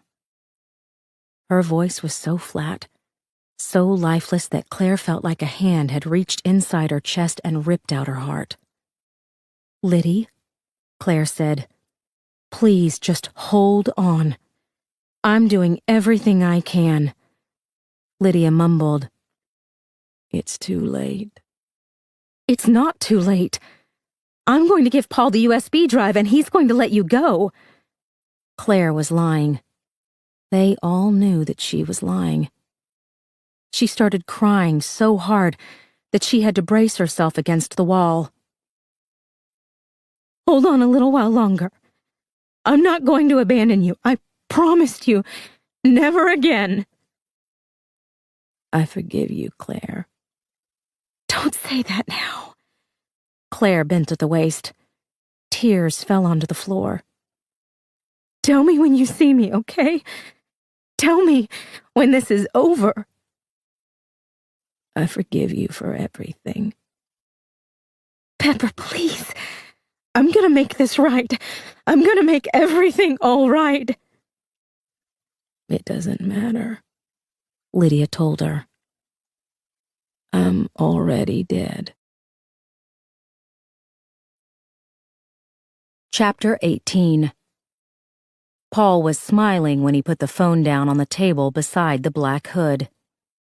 Lydia didn't look at the phone, which she could not reach, but at the soaked black hood next to it, which she knew would eventually be wrapped around her head again. The spray bottle was empty for the third time. Paul was drinking filtered water so he could fill it back up again. When he was ready, he would make her watch him fill up the bottle. Then he would put the hood back over her head. Then he would start spraying. Seconds before she passed out, he would shock her with a cattle prod, or whip her with a leather belt, or punch her, or kick her until she gasped for breath. And then he would start the process all over again. He said, She sounds good, right, Claire? Lydia looked away from the hood. There was a computer on a workbench like the one Paul had in his garage. Metal storage shelves. Old computers. She had cataloged everything in her head because she had been here almost 13 hours. Paul updated her with the time every half hour, and the only thing that was keeping her from going insane was reciting the inventory like a mantra while he tried to drown her in his piss. Apple Macintosh, dot matrix printer, 5-inch floppy disks, duping machine, disk burner. I bet you want to know what's on that USB drive, Lydia. I'd like to call it my get-out-of-jail-free card. Apple Macintosh, dot matrix printer, 5-inch floppy disks, duping machine, disk burner. Fred Nolan wants it. Mayhew, Johnny, lots of other people want it too. What a surprise. Paul Scott has something that everybody else wants. He paused. What do you want from me, Liddy? Apple Macintosh, dot matrix printer, 5-inch floppy disks, duping machine, disk burner. Do you want some Percocet? The question pulled her out of her stupor. She could almost taste the bitter pill in her mouth. He shook the prescription bottle in front of her face. "I found it in your purse. I guess you stole it from Claire." He sat down in the chair across from her. He rested the bottle on his knee. "You were always stealing from her." Lydia stared down at the bottle. This would be it. She had told Claire that she was already dead, but there was still an ounce of life left inside of her. If she gave in to her desire, if she took the Percocet, that would truly be the end. "Well, this is interesting." Paul crossed his arms. "I've listened to you beg and plead and squeal like a stuck pig, and this is the line you're drawing? No Percocet?" Lydia tried to summon the euphoria the pills would bring. She'd read somewhere that if you thought about a food long enough, you wouldn't want it anymore. You would trick yourself into thinking you'd already eaten it. This had never worked with donuts or hamburgers or French fries or Apple Macintosh dot matrix printer, 5-inch floppy disk, stooping machine, disk burner. "I could force the pills down your throat, but what would be the fun in that?" He stretched her legs wider apart with his knees. "I could put them somewhere else, somewhere you could more easily absorb them into your system." He took a deep breath and sighed it out. "What would that be like, I wonder? Would it be worth fucking you if I could use my cock to shove all of these pills up your fat ass?" Lydia's mind started to go blank. This was how it happened. Paul would push her, and she would get too scared or too broken, and she would just shut down. His hand went to her thigh. His fingers drilled toward the bone. "Don't you want the pain to go away?" Lydia was too exhausted to cry out. She wanted him to get it over with. The punch, the jab, the slap, the electric cattle prod, the branding iron, the machete. She had seen what the masked man had done with the tools of his trade. She had seen what Paul's father had done to Julia. She had experienced firsthand the type of torture Paul was capable of, and she was certain that his role in the movies had been far from passive. He was enjoying this. No matter what derogatory things he'd said, Paul was aroused by Lydia's pain. She could feel the hard shaft of his prick when he leaned in close to gorge himself on her terror. Lydia just prayed that she would be dead by the time he finally got around to raping her. New strategy. Paul snatched the pill bottle off his leg. He placed it on the rolling table where he was keeping his tools. "I think you're going to like this." Apple Macintosh dot matrix printer, 5-inch floppy disks, duping machine, disk burner. He stood in front of the metal shelves beside the computer. Her anxiety ramped back up, not because he was going to do something terrible and new, but because he was going to mess up the order of the items on the shelves. Apple Macintosh dot matrix printer, 5-inch floppy disks, duping machine, disk burner. They had to stay that way, in that exact order. No one could touch them. Paul dragged over a step stool. Lydia nearly cried with relief. They were safe. He was reaching up to the top shelf, past the equipment, past the floppy disks. He pulled down a stack of notebooks. He showed them to Lydia. Her relief dissipated. Her father's notebooks. Paul said, "Your parents are quite the prolific letter writers." He sat down across from Lydia again. The notebooks were in his lap. A stack of letters she hadn't noticed before were on top. He held up an envelope for Lydia to see. Helen's handwriting, precise and neat, and so sorrowfully familiar. Poor lonely Lydia. Your mother wrote you tons of letters over the years. Did you know that? He shook his head. Of course you didn't know that. I told Helen I tried to get them to you, but you were homeless and living on the streets, or you were in rehab, but you checked yourself out before I could get to you. He tossed the letters on the floor. I actually felt bad every time Helen asked me if I'd heard back from you, because of course, I had to tell her that you were still a fat, worthless junkie sucking cock for Oxy. His words had the opposite effect. Helen had written to her. There were dozens of letters in the pile.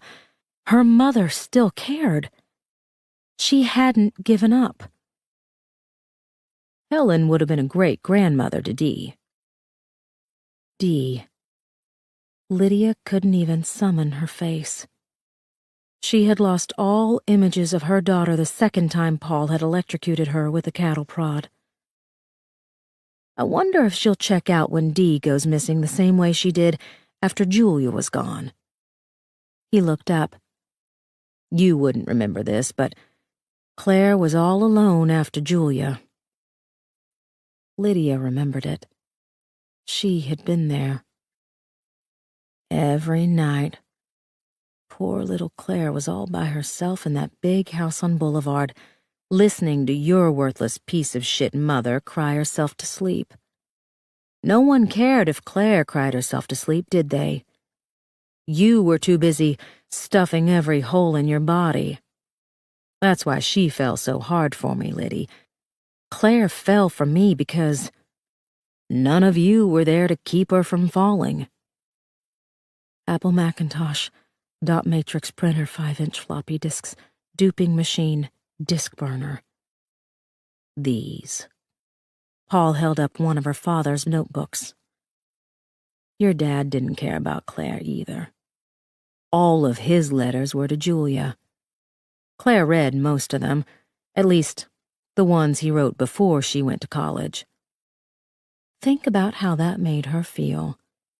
Her mother was a borderline alcoholic who couldn't get out of bed. Her father spent hours writing to his dead daughter while his living daughter was standing right in front of him. Lydia shook her head. It hadn't been like that. At least, not entirely. Helen had eventually pulled herself out of her depression. Sam had tried so hard with Claire. He had taken her shopping and to see movies and to visit museums. No wonder she didn't want to go see him after he had the stroke. Paul thumbed through the pages. I made her go. I told her that she would regret it if she didn't. And she listened to me. Because she always listens to me. But the funny thing is, I really liked your dad. He reminded me of my own father. Lydia felt her jaw ratchet down so she wouldn't scream at him. You never know with parents, do you? They can be selfish bastards. For instance, I thought Dad and I were close, but he took Julia without me. Paul looked up from the notebooks. He obviously liked what he saw in Lydia's surprised expression. I gotta say, I was upset about that. I got home from spring break, and there your big sister was in the barn. He hadn't left much of her for me to enjoy. Lydia closed her eyes. Apple Macintosh. What came next? She couldn't look at the shelves. She had to think of it on her own. Apple Macintosh. He said. Sam was smart. I mean, a lot smarter than any of us gave him credit for. He would have never found Julia's body. I'm the only person left alive who knows where she is, but your father was onto me. He knew about my dad. He knew that I was somehow involved. Did you know that? Lydia had become anesthetized to surprises. Sam asked me over to his apartment. He thought he was going to trick me. But I did some reconnaissance before we were supposed to meet. He held up her father's notebooks like a trophy. My advice? If you're trying to trick somebody, don't leave your playbook lying around. Lydia gripped the arms of the chair. Shut the fuck up. Paul smiled. There's my little fighter. What did you do to my father? I think you know what I did. Paul shuffled through the stack of notebooks. He checked the front pages. He was looking for something. I arrived at his apartment at the requested hour. I poured us some drinks so we could talk like men. Your father liked doing that, didn't he? Making sure we knew who the men were and who were the boys. Lydia could hear her father's voice in his words. Sam drank his vodka. He called himself a social drinker, but we know he drank himself to sleep at night, don't we? Just like Helen did while poor Claire was sitting alone in her room wondering why no one in her family noticed that she was still alive. Lydia swallowed. She tasted the sour burn of his piss. I guess the vodka masked the sleeping pills I ground up in his drink. Lydia wanted to close her eyes. She wanted to block him out, but she couldn't. I watched his head dip. Paul imitated her father falling into a stupor. I tied him up with some sheets that I brought with me. They were torn into long strips. His hands were so limp when I tied him up that I was worried he'd die before the fun could start. Lydia felt every sense lock onto him. Paul leaned back in the chair with his legs spread wide. Lydia forced herself not to look down because she knew exactly what he wanted her to see. If you use strips of bed sheets to tie somebody up, then the marks don't show when the coroner gets them. If you're careful, I mean, because, of course, you have to fold the sheets properly, which I did because I had time with your father. I want you to hear that, Liddy. I had lots and lots of time with your father. Lydia's mind had gone haywire. It was too much. She couldn't take in what he was saying. When Sam woke up, we watched the tape together. You know the tape I'm talking about. The tape with Julia? Paul rubbed the sides of his face. His beard was growing in. I wanted us to watch all of the tapes together, but I was worried the neighbors would hear his screams. Paul added. Not that Sam didn't scream a lot at night anyway, but still.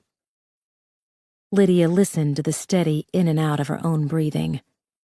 She rearranged his words in her head until they fell into digestible sentences. Paul had drugged her father. He had made her father watch his oldest daughter being brutally murdered. At the end, I debated whether or not to tell Sam where Dad and I had dumped Julia's body. What's the harm, right? We both knew he was going to die. Paul shrugged. Maybe I should have told him. It's one of those questions you still ask yourself years later. I mean, Sam was so tortured, right? All he wanted to know was where she was. And I knew, but I just couldn't bring myself to tell him. Lydia knew that she should rage against him. She should try to kill him, but she couldn't move. Her lungs were wet with urine. Her stomach was filled. Her body was seized by pain. There were welts on her arms where he'd electrocuted her. The cut on her forehead had been opened. Her split lip had been torn in two. Her ribs were so bruised that she felt like the bones had turned into knives. He said, "I used Nembutal. You know what that is, right? They use it to put animals out of their misery, and he was miserable, especially after he watched the tape."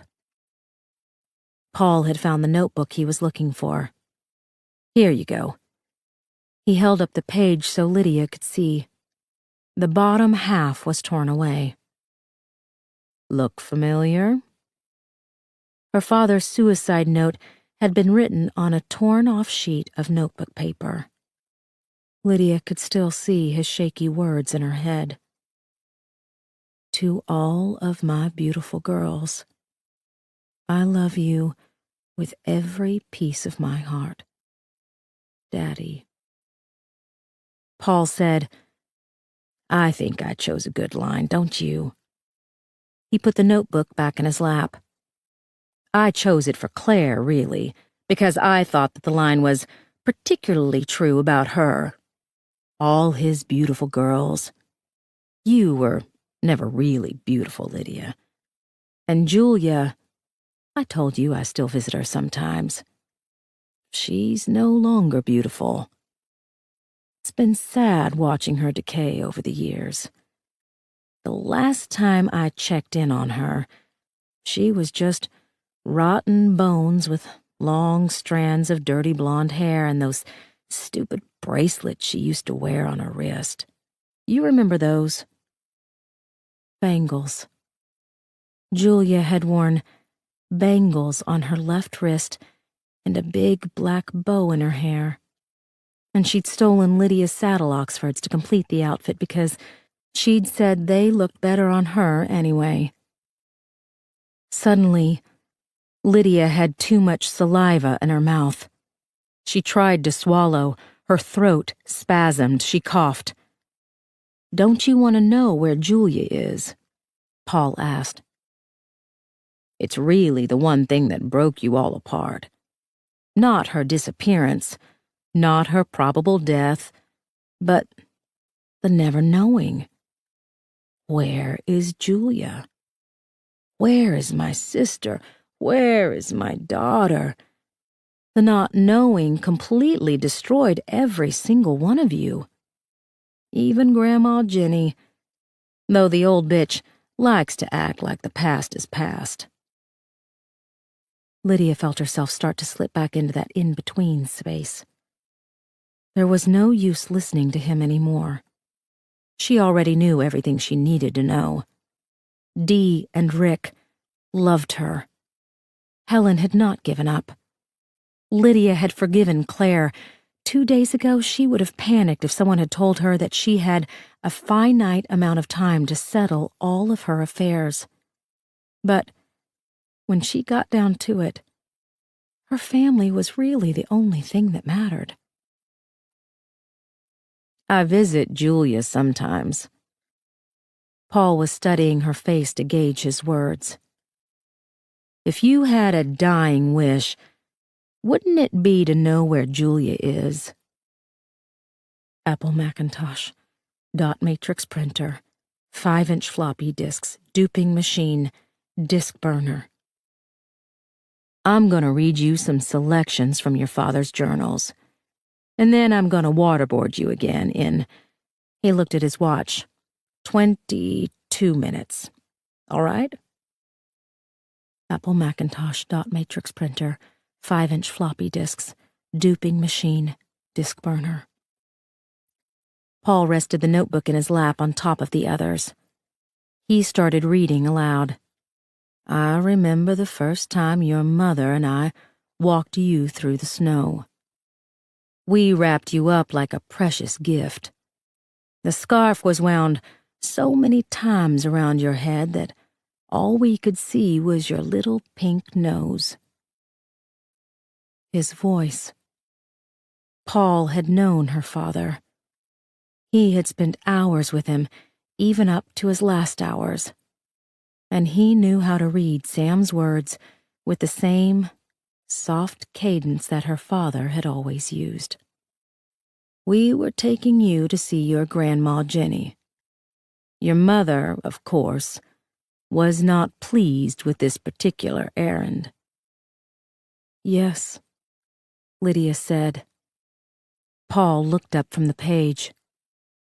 "Yes, what?" "Give me the Percocet."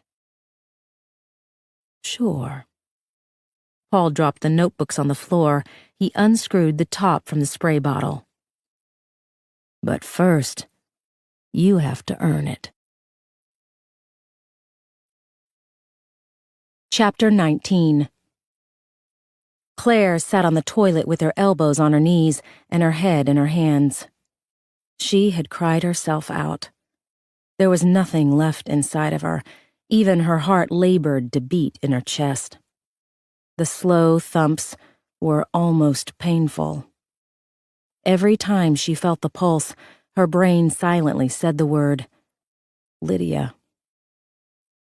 Lydia. Lydia." Her sister had given up. Claire could hear it in Lydia's voice, which had no tone except the tone of complete and utter surrender. What terrible thing had Paul done that made Lydia believe that she was already dead? Thinking about the answer to that question would only drive Claire deeper into despair. She rested her head against the cold wall, her eyes closed. She was punch drunk with exhaustion. The God's honest truth was that Claire desperately wanted to give up too. She felt the desire with every fiber of her being. Her mouth was dry. Her vision was blurred. There was a high-pitched tone ringing in both of her ears. Had she slept inside the interrogation room? Could she count being knocked out by Paul as resting? All that Claire knew was that she had been awake for almost 24 hours. The last time she'd eaten was when Lydia made her egg bread yesterday morning. She had 2.5 hours before she was supposed to go to the bank in Hapeville. For what? Adam had the USB drive. He was the one Claire should be talking to. The Quinn and Scott offices were 10 blocks away. Adam would be there in a few hours for his presentation. Claire should be waiting in front of the office doors, not sitting on the toilet in the Hyatt.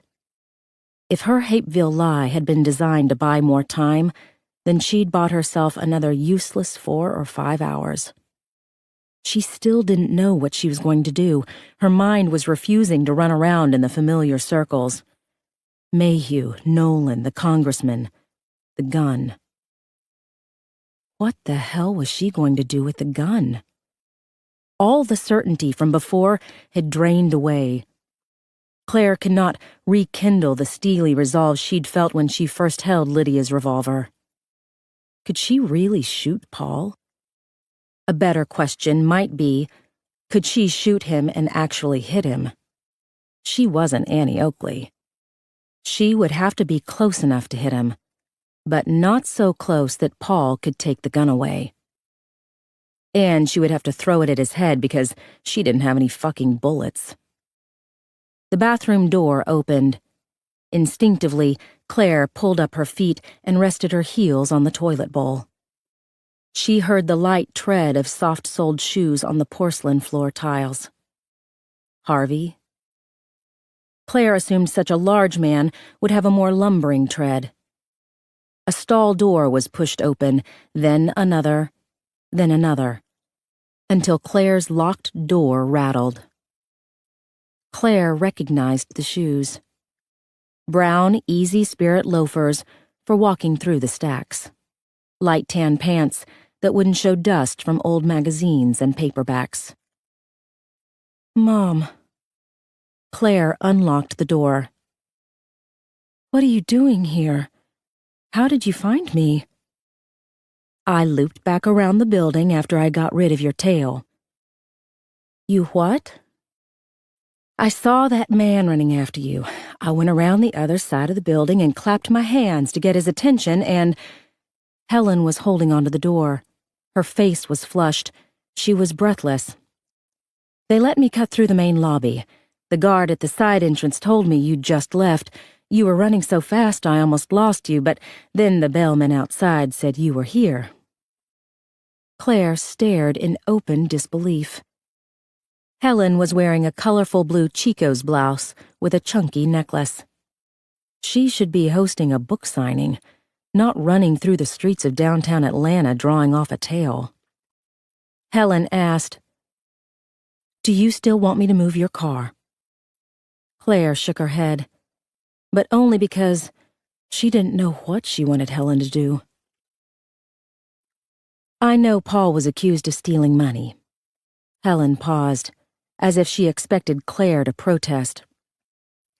"That Agent Nolan was at the house yesterday afternoon, and that police captain, Jacob Mayhew, dropped by almost as soon as he left." "He did it," Claire said, and it felt good to tell her mother even the tiniest bit of truth. "Paul stole $3 million from the company." Helen seemed appalled. $3 million was a hell of a lot of money to her mother. "You'll pay it back. You'll move in with me. You can get a job teaching art at the school." Claire laughed because she made it sound so simple. Helen pressed together her lips. She obviously wanted to know what was going on, but she only said, "Do you want me to leave you alone? Do you need my help? Tell me what to do." "I don't know," Claire admitted, another slice of truth. "I have to leave for Hapeville in 2 hours." Helen didn't ask why. She simply said, "All right. What else?" "I need to charge the Tesla. I need to get an iPhone charger. I have one in my purse." Helen unzipped her purse, which was brown leather with flowers embroidered around the strap. She told Claire, "You look awful. When was the last time you had something to eat?" Lydia had asked her that same thing 2 nights ago. Claire had let her sister take care of her, and now she was Paul's captive, his bargaining chip, his victim. "Sweetheart," Helen had the charger in her hand, "let's go to the lobby and get something to eat." Claire let her mother lead her out of the bathroom, the same way she had led her out of the FBI interrogation room. Helen took her deep into the hotel lobby. There were several groupings of large couches and overstuffed chairs. Claire practically fell into the closest one. Helen said, "Stay here. I'll go to the cafe and get something." Claire leaned back her head. She had to get rid of Helen. The only reason Lydia was in trouble was because Claire had involved her in Paul's madness. She would not lead her mother down that same path. She had to think of something that would get them all out of this. Paul would want to meet somewhere isolated. Claire should have an alternative space to suggest. Somewhere open, with a lot of people around. A mall. Claire knew all of the high-end stores inside Phipps Plaza. She imagined herself walking through Saks with dresses folded over her arm. She would have to try them on because some of the brands were running smaller than usual. Or maybe Claire was running larger since she'd stopped playing tennis 4 hours a day. She wanted to look at the new Prada bags, but the display was too close to the perfume counter and her allergies were acting up. "Honey?" Claire looked up. The light had changed. So had the scenery. Helen was sitting on the couch beside her. She had a paperback in her hand. She was using her thumb to mark her place. She told Claire, "I let you sleep for an hour and a half." "What?" Claire sat up, panicked. She scanned the lobby. There were more people now. The front desk was fully staffed. Suitcases were being rolled across the carpet. She checked the faces. No Jacob Mayhew, No Harvey Falk. You said you had 2 hours. Helen put the book in her purse. I charged your iPhone. The Tesla is plugged in 1 street over on Peachtree Center Avenue. Your purse is right beside you. I put the key in the zippered pocket. There's some clean underwear in there, too. She indicated the coffee table. The food is still warm. You should eat. It'll make you feel better. Claire looked down at the table. Her mother had bought her a large cup of coffee and a chicken biscuit. Go ahead. You have time. Her mother was right. She needed to get something of caloric value in her system. The coffee she could handle. Claire wasn't sure about the food. She took the plastic lid off the cup. Helen had poured in enough milk to turn the liquid white, just the way Claire liked it. Helen opened a napkin and put it on Claire's lap. She said, You know that revolver takes .38 special ammunition, right? Claire sipped the coffee. Her mother had been inside the Tesla. She would have seen the weapon in the door pocket. It's in your purse. It didn't seem safe to leave a gun in your car while it's parked on the street. I couldn't find a place downtown, or I would have bought ammunition for you. Claire put down the cup. She unwrapped the biscuit to give her hands something to do. She expected the smell to turn her stomach, but she realized that she was hungry. She took a large bite. Helen said, Huckleberry called me. I know you know about the tape. Claire swallowed. Her throat still hurt from screaming in the backyard of the Fuller house. You lied to me about Julia. I protected you. There's a difference. I had a right to know. You are my child. I am your mother. Helen sounded resolute. I won't apologize for doing my job. Claire bit back a sharp comment about how refreshing it was to hear that Helen was back on the job. Helen asked, Did Lydia show you the tape? No. She wasn't going to let her sister take the blame yet again. I found it on the internet. I showed it to her. Lydia's phone. Helen had seen the unfamiliar number on her caller ID. I took her phone. Mine was stolen during the robbery, and I needed one, so I took hers. Helen didn't press for a better explanation, likely because she had investigated countless thefts when the girls were growing up. She only asked, Are you all right? I feel better, thank you. She looked over her mother's shoulder because she couldn't bring herself to look her in the eye. Claire couldn't tell Helen about Lydia, but she could tell her about Dee. Her mother was a grandmother. She had a beautiful, accomplished grandchild who was hopefully being hidden somewhere that Paul would never find her. Which meant that, right now, Claire couldn't let Helen find her either. Helen said, Earlier, when Wynne and I were looking for you, I remembered something your father told me. She gripped her purse in her lap. He said that children always have different parents, even in the same family. Family. Helen had more than she knew about. Claire felt the weight of her own guilt pressing down on her chest. Helen continued, When Julia was little and it was just the 3 of us, I think I was a pretty damn good mother. She laughed, because the memory obviously made her happy. And then Pepper came along, and she was such a handful. But I loved every frustrating, challenging minute of it because she was so opinionated and strong-willed, and she knocked against Julia all the time. Claire nodded. She could remember the screaming arguments between her older sisters.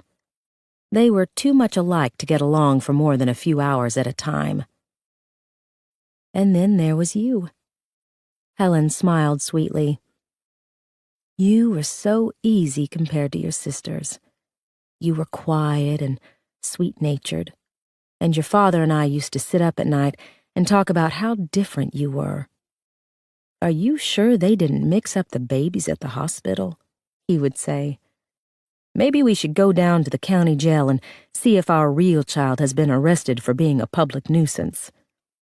Claire smiled, because this sounded just like something her father would say. "You watched everything. You noticed everything." Helen shook her head. "I would see you sitting in your high chair, and your eyes would follow my every move. You were so curious about the world, and so keyed in to everybody else. The tempers and the passions and the overwhelming personalities. That I was afraid you'd get lost. That's why I took you on our little outings. Do you remember?" Claire had forgotten, but she remembered now. Her mother had taken her to art museums in Atlanta and to puppet shows and even participated in an ill-fated pottery class. Just the two of them.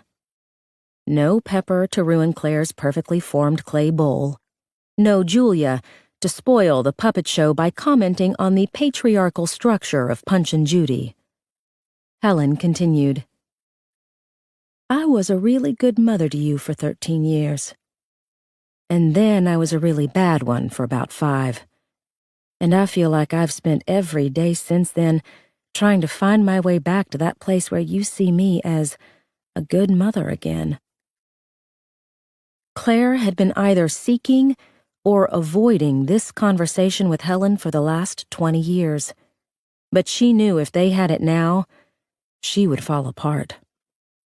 So she asked, "What did you think of Paul?" Helen twisted the ring on her finger. Paul had been wrong. Claire twisted her own ring because she had seen her mother do it so many times. She said, "You won't hurt my feelings. I want to know the truth." Helen didn't hold back. "I told your father that Paul was like a hermit crab. They're scavengers. They don't have the ability to make their own shells, so they cast around until they find abandoned shells, and then they move in." Claire knew better than anyone that her mother was right.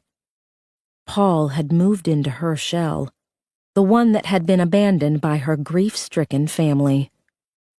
She told Helen, "I'm supposed to drive to Hapeville in half an hour, to a bank up from the dwarf house. It needs to seem like I'm there, but I have to be somewhere else." "What bank?" "Wells Fargo." Claire took another bite of biscuit. She could tell her mother was desperate for more information. "They're tracking me. I can't go to Hapeville, and I can't let them know where I'm really going." "Then give me your phone and I'll drive to Hapeville. I should probably take the Tesla. They might be tracking that, too." The phone. How could Claire have been so stupid? Paul had known she was in the FBI building. He had known her exact location on the street. He had told her to take a left toward the hotel. He was using the Find My iPhone app because he knew that Claire would not go anywhere without her only connection to Lydia. She told her mother, "I need to be able to answer the phone if it rings. It has to be my voice." "Can't you use call forwarding?" Helen jabbed her thumb toward the hotel gift shop. "They have a display for prepaid phones. We can buy you one of those, or I can give you my phone."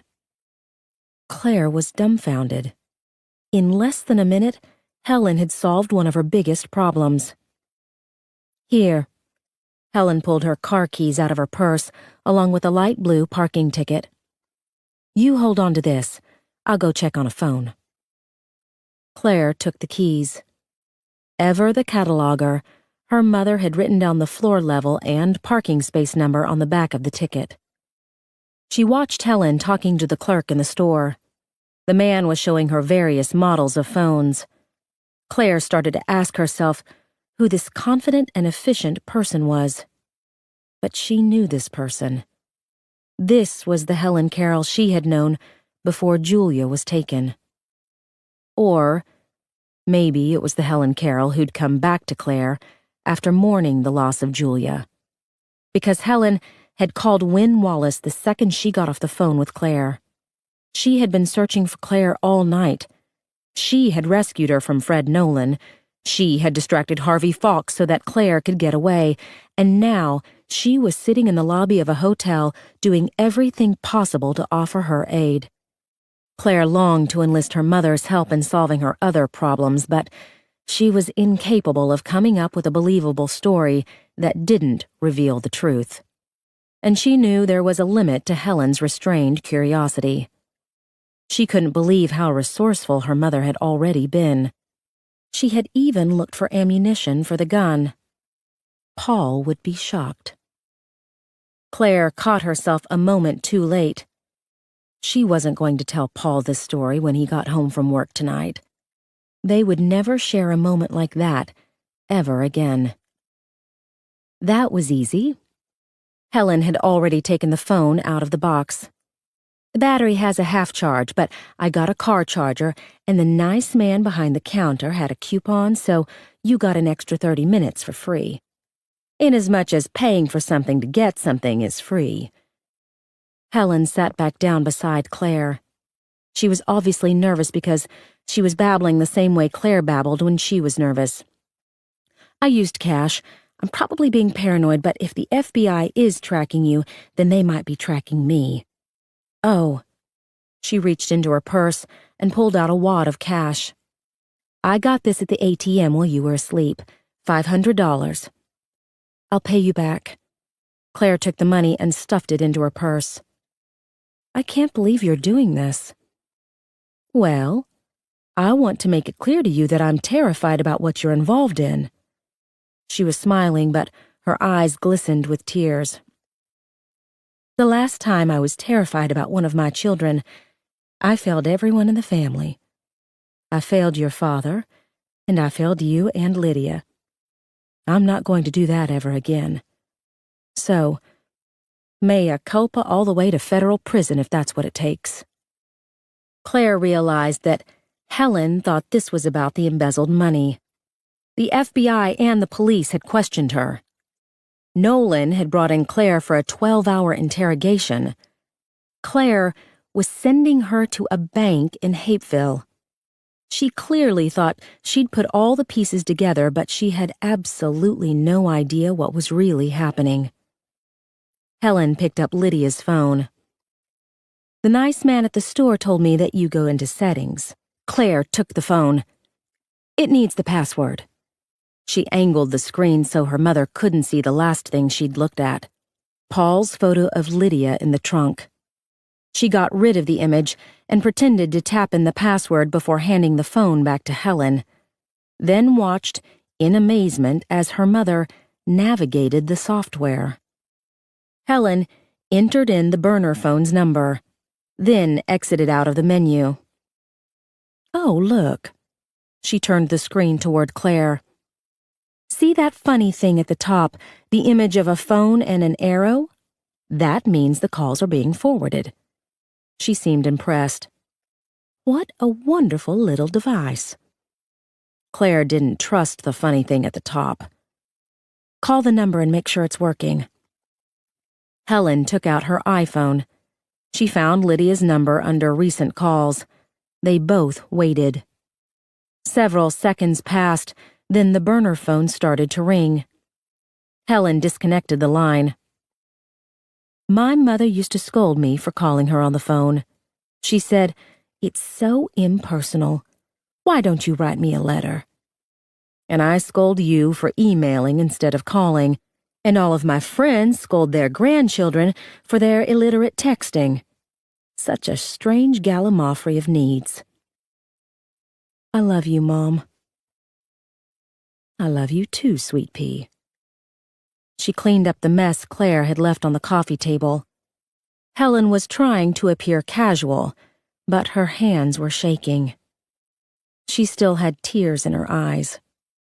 She was obviously conflicted, but she was just as equally determined to do whatever she could to help. I should get going. How long do I need to stay at the bank? Claire had no idea how long it took to access a safety deposit box. At least half an hour, And then? Get back on 75. I'll call you on your phone and let you know. She remembered what Paul had said. Be careful. That's not a great area, especially in the Tesla. The bank will have a security guard in the parking lot. Helen touched Claire's cheek. There was still a slight tremor in her hand. We'll have dinner after this is over. With drinks. Lots of drinks. Okay. Claire checked the time so she didn't have to watch Helen walk away. Adam Quinn had said his presentation was first thing this morning. The offices opened at 9, which meant that Claire had half an hour to walk 10 blocks. The burner phone went into her back pocket. Her purse went over her shoulder. She finished her coffee as she walked back toward the bathroom. Claire's appearance had not improved since she'd seen her reflection in the mirror behind Fred Nolan. Her hair was plastered to her head. Her clothes were a mess. She probably smelled sweaty from running full bore through the city. The cut on her cheek was still tender. The dark circle under her eye was turning into a full-on black bruise. Claire touched her fingers to the skin. Paul had punched Lydia, too. He had made her forehead bleed. He had made her eyes swell shut. He had done other things, too. Things that had made Lydia give up. To believe that, no matter what Claire did, she was already dead. You are not dead, Lydia. Claire spoke the words aloud for her own sake as much as her sister's. I am not going to abandon you. Claire ran water in the sink. She couldn't go to Adam Quinn looking like this. If Adam was clueless as to what Paul was really involved in, then he'd be much more likely to help Claire if she didn't look like a homeless person. She washed her face and then quickly took a whore's bath. The underwear Helen had bought came up past Claire's belly button, but she was in no position to complain. She slicked back her hair with water, then fingered it into a soft wave to dry. There was makeup in her purse. Foundation, concealer, eyeshadow, blush, powder, mascara, eyeliner. She winced as she patted her finger around the bruise. The pain was worth it, because she felt like she was slowly coming back to herself. The hour and a half of sleep had probably helped more than the $90 concealer. She felt her thoughts whirring back awake. She remembered the question she had told Nolan he needed to ask. Why was Paul sticking around? He wanted the USB drive. Claire was not so narcissistic to think that her husband was waiting around for her. Paul was a survivor. He was risking his safety in order to get the USB drive, and he was telling Claire the things he thought she wanted to hear because keeping her on side was the best way to get it. Saying he loved her was the carrot. Lydia was the stick. Nolan thought that Paul was offering evidence of the masked man's identity, but Claire knew that Paul wasn't going to give the FBI evidence against himself. So what did that leave? What information could be on the drive that was so valuable that Paul was risking his freedom? His customer list, Claire told her reflection. It was the only thing that made sense. On the phone yesterday, Paul had claimed he got into the family business because he needed tuition.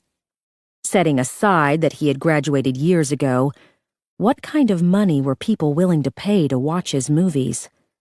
And just how many names were on his customer list? Gerald Scott's VHS collection went back at least 24 years. There were at least 100 videotapes in the garage. The archived equipment on the metal shelves pointed to various other means of duplication. Floppy drives for photographs, DVDs for movies, the Super Mac to upload edited footage to the internet. There had to be an international component. Paul had taken Claire to Germany and Holland more times than she could count. He'd said he was going to conferences during the day, but she had no way of knowing exactly what he did with his time. Paul couldn't be the only man in this business. But if she knew her husband, he was the best. He would franchise the concept to other men in other parts of the world. He would demand top dollar. He would control every aspect of the market. So long as he had his client list, Paul could operate the business from anywhere in the world. The bathroom door opened. 2 young girls came in. They were giggling and happy and carrying large Starbucks cups filled with sugary iced concoctions. Claire drained the water from the sink. She checked her makeup.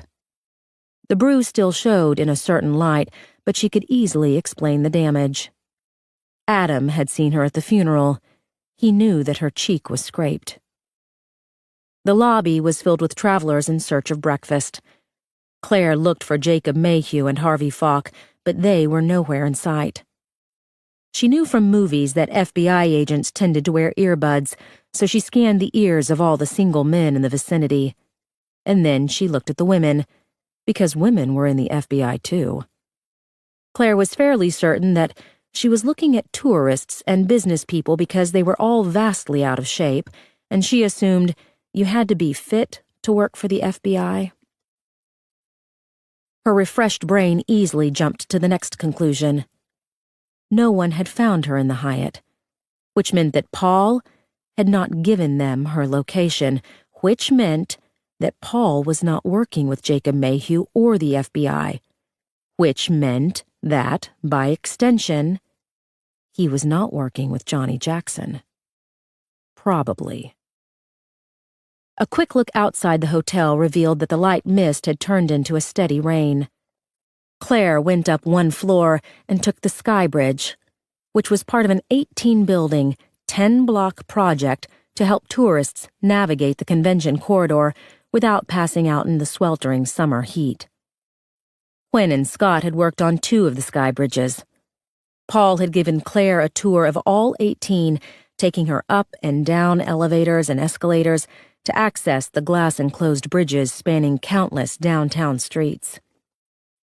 He'd pointed out various architectural details and told her stories about the buildings that had been torn down to clear way for new ones. The last part of the tour had ended at the Hyatt Sky Bridge, which was closed off for construction. The sun had been setting over the skyline. The Hyatt's pool had sparkled below. They'd had a picnic on a blanket with chocolate cake and champagne. Claire looked away from the pool as she walked across the bridge toward the Marriott marquee.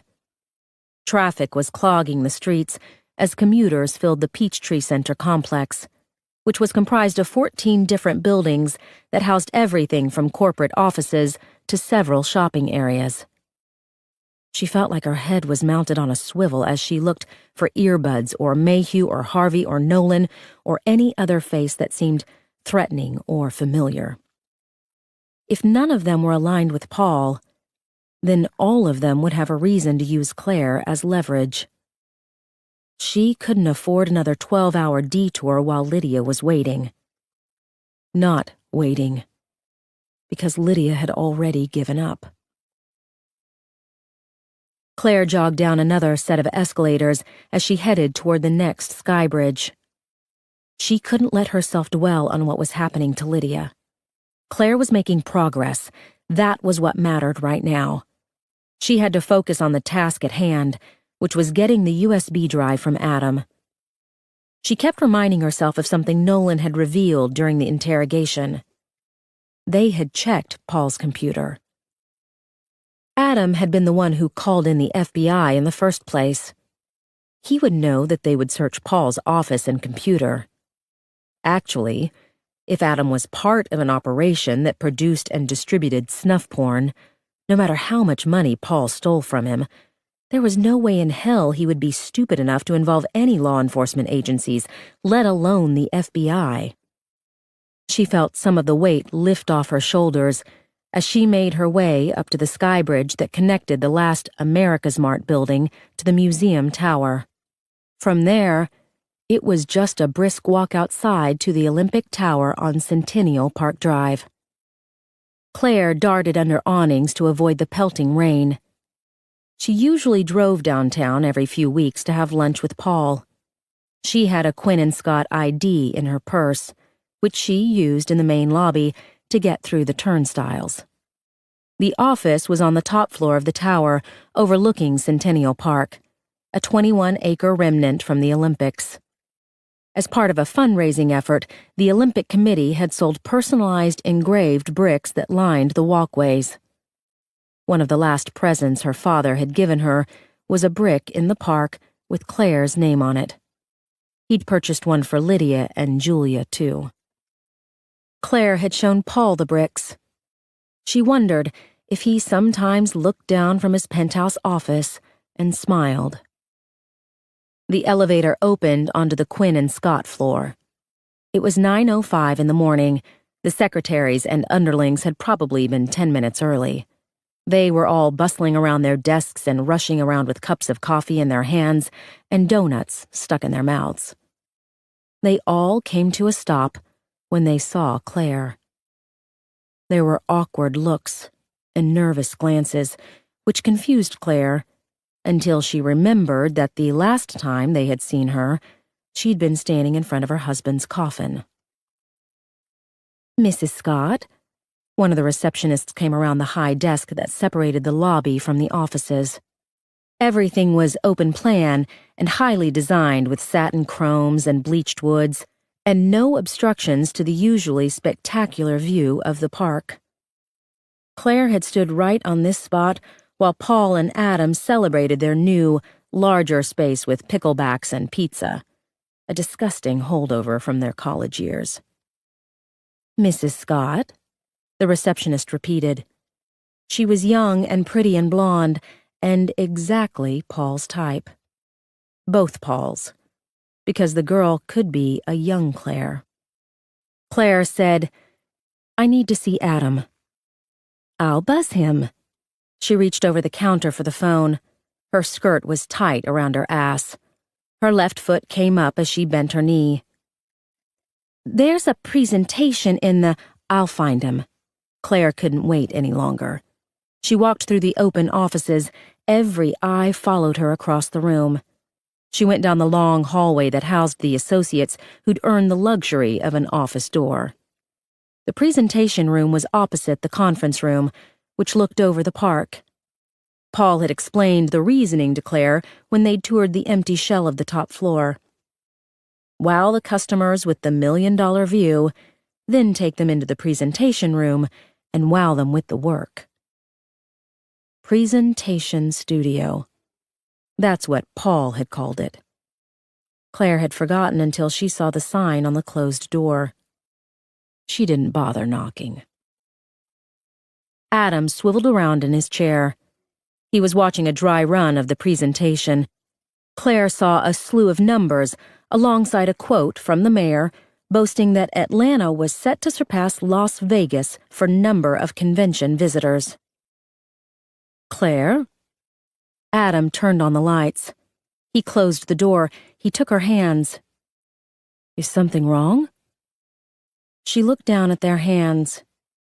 She would never feel another man's touch without wondering whether or not she could really trust him. She told Adam, "I'm sorry to bother you." "I'm glad you're here." He indicated the chairs, but Claire didn't sit down. "I was shitty to you with that note. I'm sorry I threatened you. I want you to know that I would have never gotten the lawyers involved. I needed the files, but I didn't have to act like a thug." Claire wasn't sure what to say. Her wariness had returned.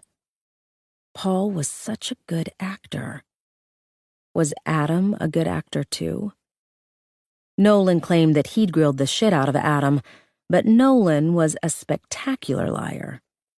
They were all so much better at this than Claire. She told Adam, "I know about the money." He winced. "I should have handled that between me and Paul." "Why didn't you?" He shook his head. "It doesn't matter. Just know that I'm sorry." "Please." Claire touched his hand. The touch turned into a stroke, and his demeanor softened as easily as if she had pressed a button. She said, "I want to know, Adam. Tell me what happened." "Things haven't been good between us for a while. I guess that's partly my fault. That whole thing with you was crazy," he assured Claire. "Not that it wasn't good, but it wasn't right. I love Sheila. I know you loved Paul." "I did," she agreed. "I thought you did too. You've known him for 21 years. Adam went silent again. She touched her fingers to his cheek so that he would look at her. "Tell me." He shook his head again, but he said, "You know he had his moods, his bouts with depression." Claire had always thought that Paul was the most even-keeled person she had ever known. She guessed. He got it from his dad. Adam didn't disagree with her. "It seemed like lately he couldn't climb out of it. I guess it's been a year, maybe 2, since I felt like we were really friends. He always kept me at arm's length, but this was different. And it hurt." Adam did, in fact, look hurt. "I acted out. I shouldn't have called the FBI, and believe me, I'm processing through it with my therapist, but something made me snap." Claire was reminded of one of the reasons she had never seen herself in anything long-term with Adam Quinn. He was constantly talking about his feelings. He said, "I wasn't just pissed off about the money. It was one more thing on top of the mood swings and the temper tantrums and his need to control everything, and I never meant for it to escalate. When that asshole from the FBI handcuffed him and walked him out of the office, I knew that was it. The look on Paul's face, I've never seen him angry like that. He just kind of turned into this guy I'd never seen before." Claire had seen what that guy was capable of. Adam was lucky Paul had been in handcuffs. "You dropped the charges. Was that because Paul paid the money back?" "No." He looked away from Claire. "I paid it back." Claire was sure she'd heard wrong. She had to repeat his words to make sure. "You paid back the money." "He knew about us. The 3 times." The 3 times. Claire had been with Adam Quinn 3 times. At the Christmas party, during the golf tournament, and in the bathroom down the hallway while Paul was downstairs waiting for them to join him for lunch. Fred Nolan had the answer to his first curious thing. Paul had stolen $1 million for each time Adam had fucked her. "I'm sorry," Adam said. Claire felt foolish, but only because she hadn't figured it out on her own. Paul and Adam had always been driven by money. "He took enough money to get your attention, but not enough to make you call the police. Except that you did. You called in the FBI." Adam nodded sheepishly. "Sheila pushed me into doing it. I was pissed off. I mean, why? And then it snowballed into them arresting Paul and searching his office, and..." His voice trailed off. "I actually ended up begging him for his forgiveness. I mean, yeah, what I did was wrong, but we're partners and we had to find a way to be able to work together again, so..." "You paid him a $3 million penalty." Claire didn't have the luxury of processing her feelings. "I guess if I'm going to be a whore, at least I'm not a cheap one. Hey, I need the USB drive back, the one I left for you in the mailbox." "Of course." Adam walked over to the projector. His briefcase was open beside it. She supposed this was the last bit of proof she needed that Paul had hidden his sick venture from his best friend. Or former best friend, as seemed to be the case. Adam held up the key tag. I already downloaded the files I needed. Can I help you with... Claire took the drive out of his hand. I need to use the computer in Paul's office. Sure, I know where it is. Claire walked down the hallway with the key tag clenched in her hand. She had Paul's customer list. Claire was sure of it. But she couldn't get Fred Nolan's words out of her head. Trust, but verify. The lights were off in Paul's office. His chair was tucked under his desk. The blotter was clear. There were no stray papers. The stapler was aligned to the pencil cup, was aligned to the lamp. Anyone would assume that his office had been cleaned out, but Claire knew differently. She sat in Paul's chair. The computer was still on. She stuck the USB connector into the back of the iMac. Paul hadn't logged out of the system. She could picture him, sitting behind his desk when Fred Nolan came to tell him that it was time to fake his death. Paul wouldn't have been able to do anything but stand up and leave. So of course he had taken the time to slide his chair back under his desk at a precise angle to the legs. Claire double-clicked on the USB drive.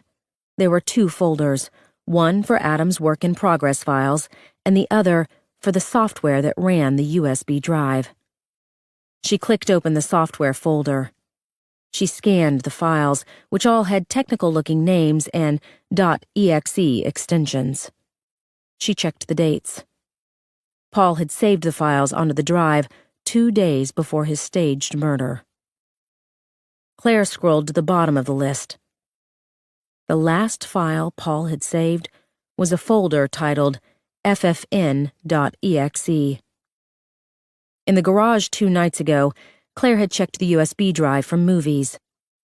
But that had been before she discovered the true depth of her husband's depravities. She knew better than to take things at face value now. She also knew that folders didn't require extensions. FFN.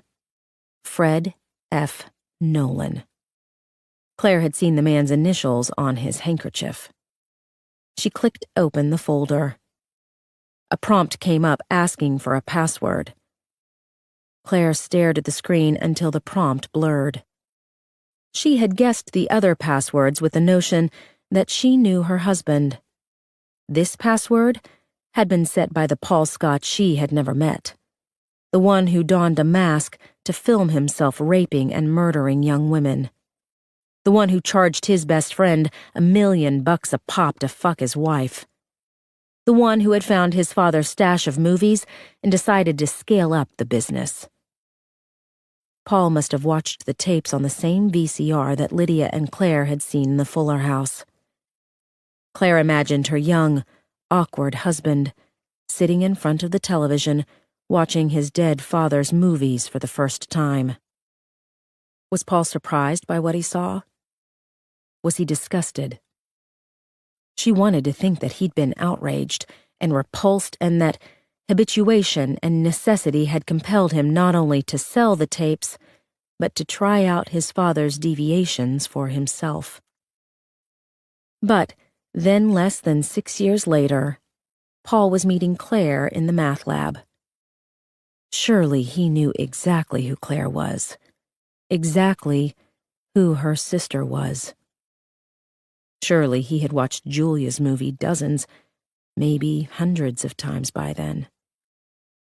Claire's hands were surprisingly steady on the keyboard as she typed in the password.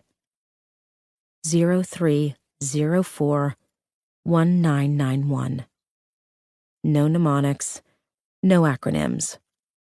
March 4th, 1991. The day that her sister had gone missing. The day that had started it all. She pressed enter.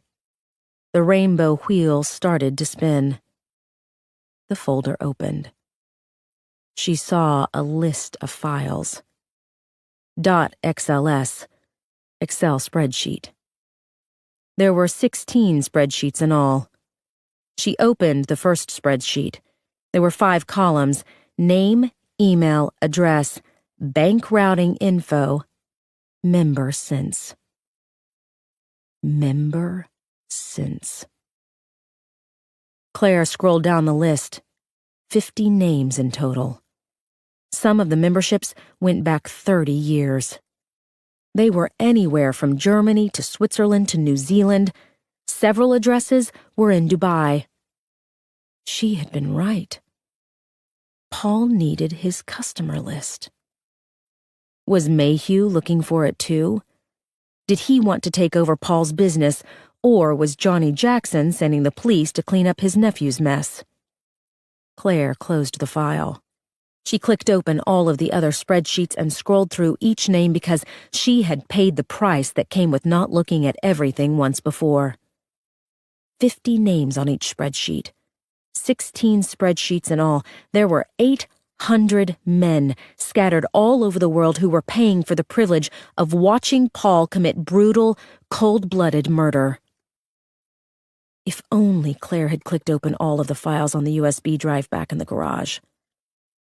Then again, there was no way she would have guessed the same password, because back in the garage, she'd thought her husband was a passive viewer rather than an active participant.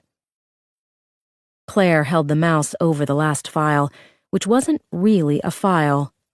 It was another folder, this one titled JJ. The F&F folder contained things that Fred Nolan wanted to get his hands on. She knew that the JJ folder would contain information valuable to Congressman Johnny Jackson.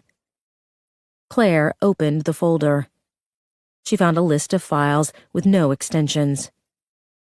She scrolled over to the column on the far right. Kind. JPEG image. Claire clicked open the first file. What she saw made her gag. The photo was in black and white. Johnny Jackson was standing inside what could only be the Amityville barn. He was posing with a body that was suspended upside down from the rafters. The girl was trussed up like a deer. Her ankles were tied together with barbed wire that sliced into the bone. She was hanging from a large metal hook that looked like something from a butcher's shop. Her arms dragged the floor. She had been cut open, stem to stern. Johnny Jackson held a sharp-looking hunting knife in one hand, a cigarette in the other. He was naked. Black blood covered the front of his body and engulfed his rigid penis. Claire clicked open the next file. Another man in black and white. Another dead girl. Another bloody scene of carnage. She didn't recognize the face. She kept clicking and clicking, and then she found what she would have guessed would be there all along. Sheriff Carl Huckabee. The photograph was in Kodachrome color. Huckleberry had what could only be called a shit-eating grin under his neatly combed mustache. He was naked, but for his cowboy hat and boots. There was a splash of blood on his thin chest. His thick patch of pubic hair was caked with dried blood. The girl hanging beside him was thrust up like all the others, except this girl wasn't just any girl. Claire immediately recognized the silver and black bangles that hung from her limp wrist. It was Julia. Her sister's beautiful blonde hair dragged through the floor. Long cuts exposed to the front of her high cheekbones. Her breasts had been cut off. Her stomach was sliced open. Her intestines hung down to her face and wrapped around her at the side. The machete was still inside of her. Paul, aged 15, was standing on the other side of Huckabee. He was dressed in acid-washed jeans and a bulky red polo shirt. His hair was feathered.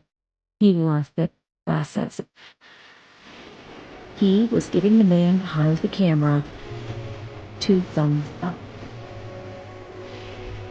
Claire closed the photograph. She looked out the window. The sky had opened up, sending a deluge of water into the park. The clouds had darkened to an almost black. She listened to the insistent tapping of rain against glass.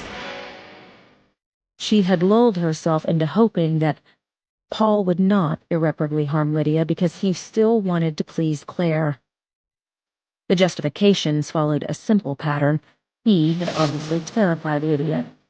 He had clearly hurt her, but there was no way he would truly damage her. He had his chance 18 years ago. He had paid men to follow her for years. He could have taken her at any point, and he had chosen not to because he loved Claire. Because she was pretty. Because she was smart. Because she was clever. Because she was a fool. Lydia was right. She was already dead. Chapter 20. Paul was pacing the room as he talked on the phone. Words were coming out of his mouth, but none of them made sense. Actually, nothing made sense to Lydia. He knew she was in pain, but she didn't care. She was afraid, but it didn't matter. She pictured her terror as a festering wound below a fresh stab. She knew it was still there. She knew that even the slightest touch could make it open. And yet, she could not bring herself to worry. Nothing could occupy her thoughts for very long, except for one exquisite truth. She had forgotten how fucking fantastic it was to be high. The stench of piss had gone away. She could breathe again. The colors in the room were so goddamn gorgeous. The Apple Macintosh, dot matrix printer, 5-inch floppy disks, duping machine, disk burner. They glowed every time she looked at them. Paul said, "No, you listen to me, Johnny. I'm the one in control." Johnny Appleseed. Johnny Jack Corn, and I don't care. No, that was Jimmy. Jimmy Jack Corn, and I don't care. No, it was Jimmy Crack Corn. But did she care? Lydia vaguely recalled Dee singing the song along with the puppets on Sesame Street. But that couldn't be right. Dee was terrified of Big Bird. Probably Claire had sung the song. She'd had a Geraldine doll that said, "The devil made me do it," every time you pulled the string. Claire had broken the string. Julia was furious, because the doll had belonged to her. She had gone to Sambo's with her friend Tammy. Was that right? Sambo's? Lydia had been there too. The restaurant's menu had a black-faced child running around a tree, and the tigers chasing him were turning into butter. Pancakes. She could almost smell her father making pancakes. Christmas morning, it was the only time Helen let him in the kitchen. Her father delighted in taunting them. He made them eat all of their breakfast before they were allowed to open any gifts. Lydia let her head roll to the side. Her eyelids had stars on the inside. Her tongue tasted like candy. "Oh, Lydia." Paul's voice was sing-songy. He was off the phone. He was standing in front of Lydia with the pry bar in his hands. Claire had dropped it on the kitchen table yesterday. The day before? Last week? He tested the weight of the bar in his hands. He looked at the hammerhead, the giant claw on the other end. "This is something that I could find very useful, don't you think?" Lydia said, Motherfucker. But only in her head. Watch this. He held the pry bar like a bat on his shoulder. He swung the claw at her head. He missed. On purpose? She had felt the breeze as the metal chopped through the air. She could smell a metallic kind of sweat. Claire's sweat? Paul's sweat. He wasn't sweating now. She only saw him sweat when he was standing over her with that sick grin on his face. Lydia blinked. Paul was gone. No, he was sitting at the computer. The monitor was massive. Lydia knew he was looking at a map. She wasn't close enough to make out any landmarks. He was glued to the screen, tracking Claire's progress as she went to the bank. Because Paul had told her Claire was hiding the USB drive in the bank, in a safety deposit box. Lydia had been tempted to tell him otherwise, but her lips felt too full. Like giant balloons were glued to the skin. Every time she tried to pry her mouth open, the balloons got heavier. But she couldn't tell him. She knew that. Claire was doing something. She was tricking him. She was trying to help Lydia. She said on the phone that she was going to take care of this, right? That Lydia needed to hold on, that she wouldn't abandon her again. But the USB drive was with Adam Quinn, so what the hell was she doing at the bank?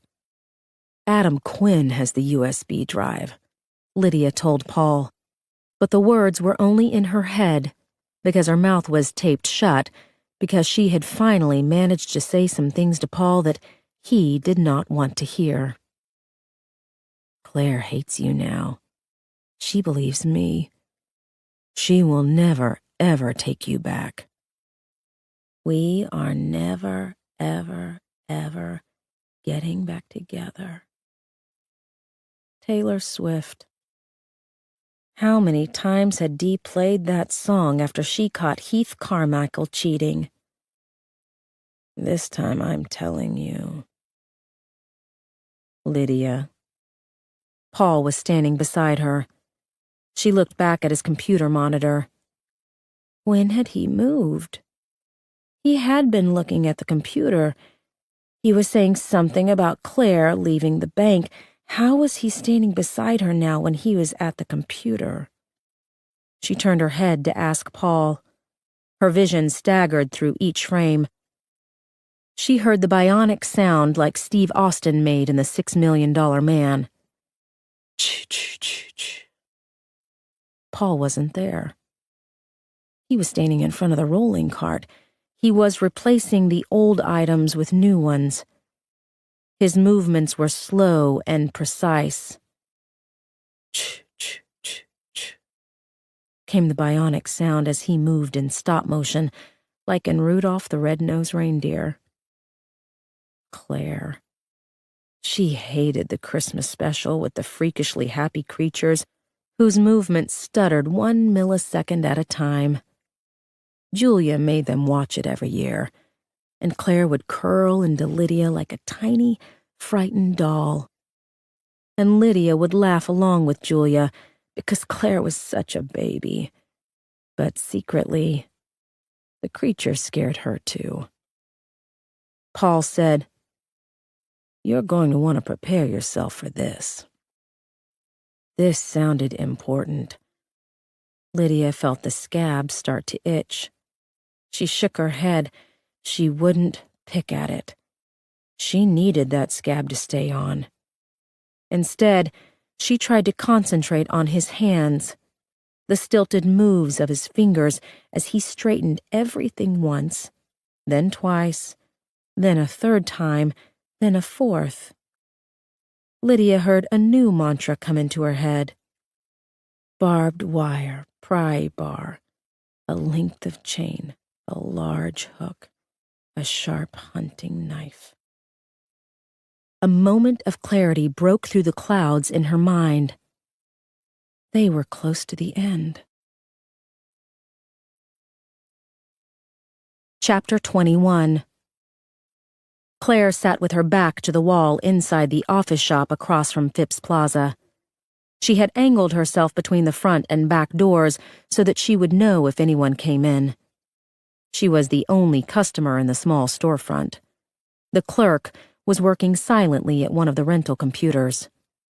Claire held the burner phone in her hand. Helen had been on I-75 for 10 minutes. Paul still hadn't called. Her head was filling with wild reasons for why the phone had not yet rung. Paul was on his way here. He had already murdered Lydia. He was going to murder Claire. He was going to track down Helen and go to Grandma Jenny's home, and then he was going to search for Dee. Maybe that had been his plan all along, to wipe out her entire family. Claire was nothing more than a calculated first step. Dating her, wooing her, marrying her, pretending to make her happy, pretending to be happy. Lies on top of lies on top of more endless lies. They were like grenades. Paul lobbed them over the wall, and Claire waited an interminable amount of time before the truth finally exploded in her face. The photographs were 1,000 grenades. They were the nuclear explosion that sent her reeling into the darkest place she had ever known. Paul, 15 years old, flashing a maniacal grin as he posed for the camera beside the trussed-up body of her sister. He had his thumbs up, the same way he had given Fred Nolan a thumbs up when he'd given the FBI agent the slip. Claire stared at the burner phone. The blank screen stared back. She forced herself to come up with less alarming reasons for why the phone was not ringing. The call forwarding wasn't working properly. Mayhew had talked to someone at the phone company who put Paul onto the burner phone. Adam was secretly in on it, and he'd alerted Paul so that his men could follow Claire. None of those things was any less terrifying, because they all led back to Paul. Claire patted her hand to her purse until she felt the hard outline of Lydia's revolver. At least she'd done one thing right. Buying bullets for the gun had been easy. There was a gun store down the street that had sold her a box of hollow point ammunition, no questions asked. The office shop offered printing services as well as hourly computer rental. She had been too wrapped up in her own fear to flirt with the geeky boy behind the counter, so she'd bribed him with $250 of Helen's cash instead. She had explained her problem in loose terms. She wanted to put something on YouTube, but it was photographs, not movies, and there were a lot of them, along with some spreadsheets, and she needed all of it to work properly because someone was going to try to take them down. The boy had stopped her there. She didn't want YouTube. She wanted something like Dropbox. And then Claire had shifted her purse on her shoulder, and he had seen the box of ammo and the gun, and told her that it was going to be an extra $100, and she wanted something called Tor. Tor. Claire had a vague recollection of reading about the illegal file-sharing site in Time magazine. It had something to do with the dark web, which meant it was uncatalogued and untraceable. Maybe Paul was using Tor to distribute his movies. Instead of emailing large files, he could send out a complicated website link that no one else could find unless they put in the exact combination of letters and numbers. She had their email addresses. Should she send Paul's customers his spreadsheets and photographs? "It's ready." The geeky boy stood in front of Claire with his hands clasped in front of his pleated slacks. "Just jack in the thumb drive and drag everything you want onto the page and it'll be uploaded." Claire read his name tag. "Thank you, Keith." He smiled at her before trouncing back to the counter. Claire pushed herself up. She sat in the chair in front of the computer, occasionally glancing at the entrance and the exit as she followed the boy's instructions. The store was cold inside, but she was sweating. Her hands weren't shaking, but she felt a vibration in her body, like a tuning fork had touched her bones. She checked the doors again as Paul's files started to upload. She had put the JPEGs at the top so that the first click would open the image of Johnny Jackson. The trick would be making someone want to click. Claire went to the mail program that Keith had set up for her. She had a new email address that came with the ability to schedule the exact time and date that emails were sent out. She started to type. My name is Claire Carol Scott. Julia Carroll and Lydia Delgado were my sisters. Claire felt sick from the betrayal. Lydia was alive. She had to be alive. She hit the backspace key until the last sentence was deleted. I have posted proof that Congressman Johnny Jackson has participated in pornographic films. Claire stared at the words. This wasn't entirely true because it was more than porn. It was abduction, rape, and murder, but she was worried that listing all of that would dissuade people from clicking on the link. She was sending this to every media outlet and government agency who listed a contact address on their website. Most likely, the accounts were monitored by young interns who hadn't any idea who Johnny Jackson was, or who had grown up around email and therefore knew not to click anonymous links, especially ones that connected to Tor. Claire opened a new browser window. She found Penelope Ward's email on the Westerly Academy PTO page. Lydia's nemesis looked just as candy apple fake as Claire would have guessed. The Branch Ward for Congress Exploratory Committee listed the address intern@wewantward.com. The site indicated the group was a PAC, which meant they would be looking for any dirt on their opponent that they could find. The burner phone rang. Claire headed into the stockroom and opened the back door. Rain was still pouring down. The wind had picked up, sending a cold jet of air into the small space. She hoped the background noise was enough to convince Paul that she was driving the Tesla up I-75. She flipped open the phone. Paul? Do you have the key tag? Yes, let me talk to Lydia. He was silent. She could feel his relief. Did you look at what's on it? Sure. I used the computer at the bank. Claire funneled all of her anger into the sarcastic response. Let me speak to Lydia, now. He went through the usual steps. She heard the speakerphone turn on. Claire said, Lydia? She waited. Lydia? She heard a loud, desperate moan. Paul said, I don't think she feels like talking. Claire leaned her head back against the wall. She looked up at the ceiling as she tried to keep her tears from falling. He had really hurt Lydia. Claire had held on to a shred of hope that he hadn't.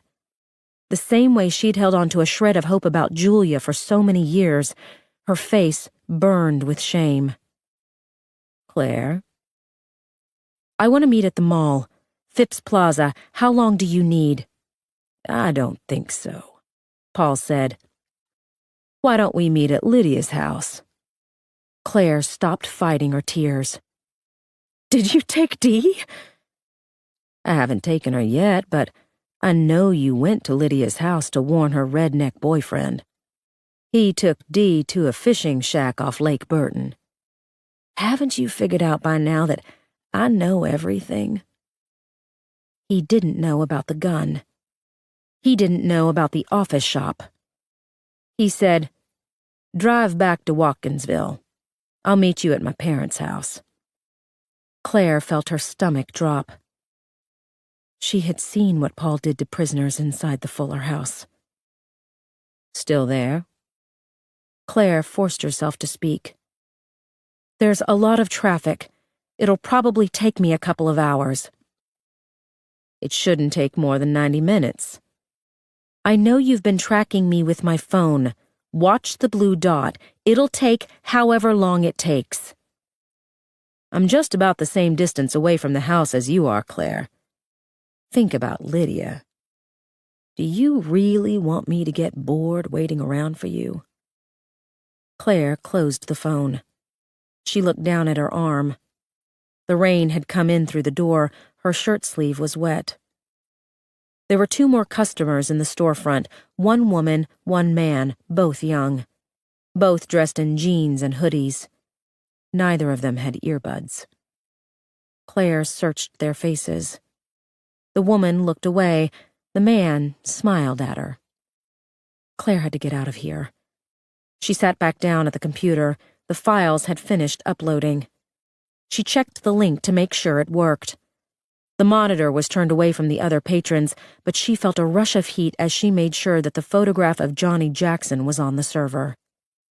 Should she leave it open on the monitor? Should she let Keith find out what he'd unwittingly been a part of? Claire had already hurt enough people. She closed the photograph. She didn't have time to wax eloquent in her email. She wrote out a few more lines, then pasted the Tor link underneath. She double-checked the scheduled time for the emails to be sent out. In 2 hours, anyone with internet access would know the true story of Paul Scott and his accomplices. They would see it in the pictures of his uncle and father passing down the family's bloodlust. They would see it in the almost 1,000 email addresses that gave his customers true identities and locations. They would know it in their guts when they saw picture after picture of young girls who had been abducted from their families over the course of more than 4 decades. And they would understand how Carl Huckabee and Johnny Jackson had exploited their law enforcement careers to make sure that no one ever found out. Until now. Claire pulled the USB drive out of the computer. She made sure there were no copies left on the computer desktop. The drive went back into her purse. She waved to Keith as she left the store. The sky had opened up again, pouring rain down on her head. She was soaked by the time she got behind the wheel of Helen's Ford. Claire turned on the windshield wipers. She pulled out of the space. She waited until she was safely down Peachtree Street before she called her mother. Helen's voice sounded strained. "Yes?" "I'm okay." She was becoming just as adept at lying as Paul. "I need you to keep driving to Athens. I'm about 20 minutes ahead of you right now, so I need you to go slow, no more than the speed limit." "Am I going home?" "No, don't go home. Park at the taco stand downtown. Then walk to Mrs. Flynn's house. Leave the phone in the car. Don't tell anyone where you're going." Claire thought about the emails that were scheduled to go out. Her mother was on the list of recipients, which was the emotional equivalent of stabbing the woman in the heart. "I sent you an email. It should be there by the time you get to Mrs. Flynn's. You can read it, but don't click on the link. If you haven't heard from me in 3 hours, I want you to take it to your friend who works at the Atlanta Journal, the one who writes books. She's retired now. She'll still know people. It's very important, Mom. You have to get her to click on the link, but don't look at what she sees." Helen was obviously scared, but she didn't say anything else but, "Claire, don't trust Huckleberry. He lied to you about Julia." "I saw what was on the tape." Helen paused before continuing. "That's why I never wanted you to see it, because I saw it myself." Claire didn't think she was capable of feeling any more pain.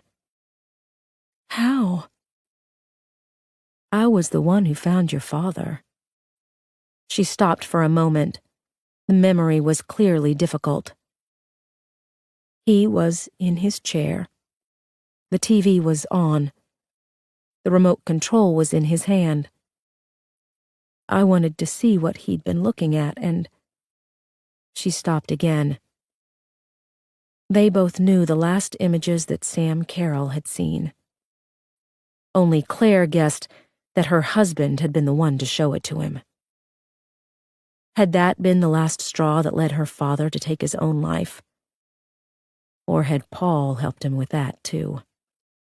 Helen said, "It was a long time ago, and the man who did it is dead." Claire opened her mouth to say otherwise, but her mother would know everything when she opened the email. "Does it help, knowing he's dead?" Helen didn't answer. She had always been against the death penalty, but something told Claire her mother had no problem with someone other than the government putting to death the man she believed had killed her daughter. Claire said, "Just don't go to Huckleberry, okay? You'll understand later. I need you to trust me. He's not a good man." "Sweet pea, I've been trusting you all day. I'm not going to stop now." Again, Claire thought about Dee. Helen was a grandmother. She deserved to know, but Claire knew it wasn't just a matter of telling her mother. Helen would want details. She would want to meet Dee, talk to her, touch her, hold her. She would want to know why Claire was keeping them apart. And then she would start asking about Lydia. "Honey?" Helen asked. "Is there something else?" "I love you, Mom." "I love you too." Claire flipped the phone closed. She tossed it onto the seat beside her. She grabbed the wheel with both hands. She looked at the clock on the dashboard and gave herself 1 full minute to let out the grief and despair that she hadn't had the wherewithal to express at her father's funeral.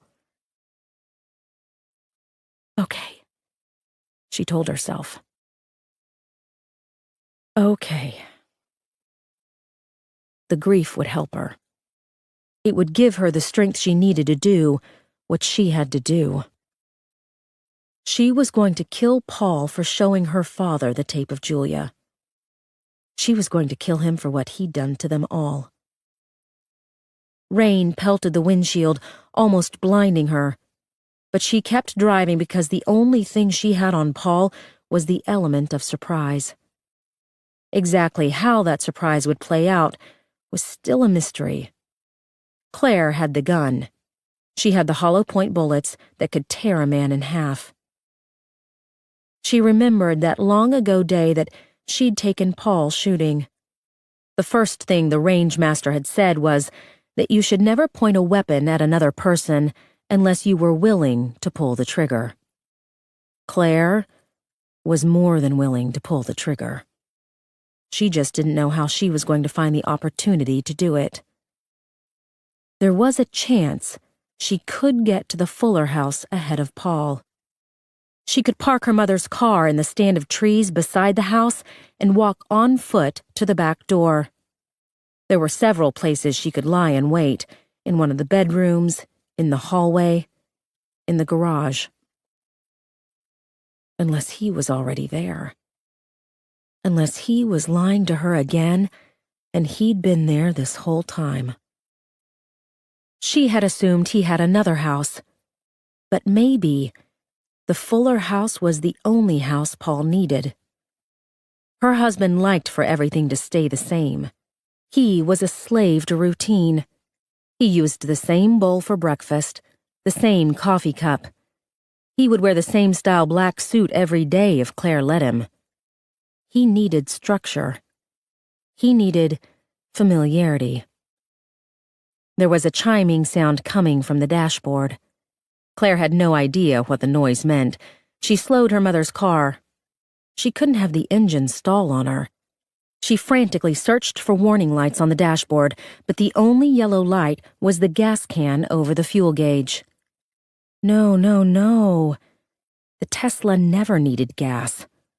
Paul topped up the tank in Claire's BMW every Saturday. She couldn't remember the last time she'd been to a gas station for anything but Diet Coke.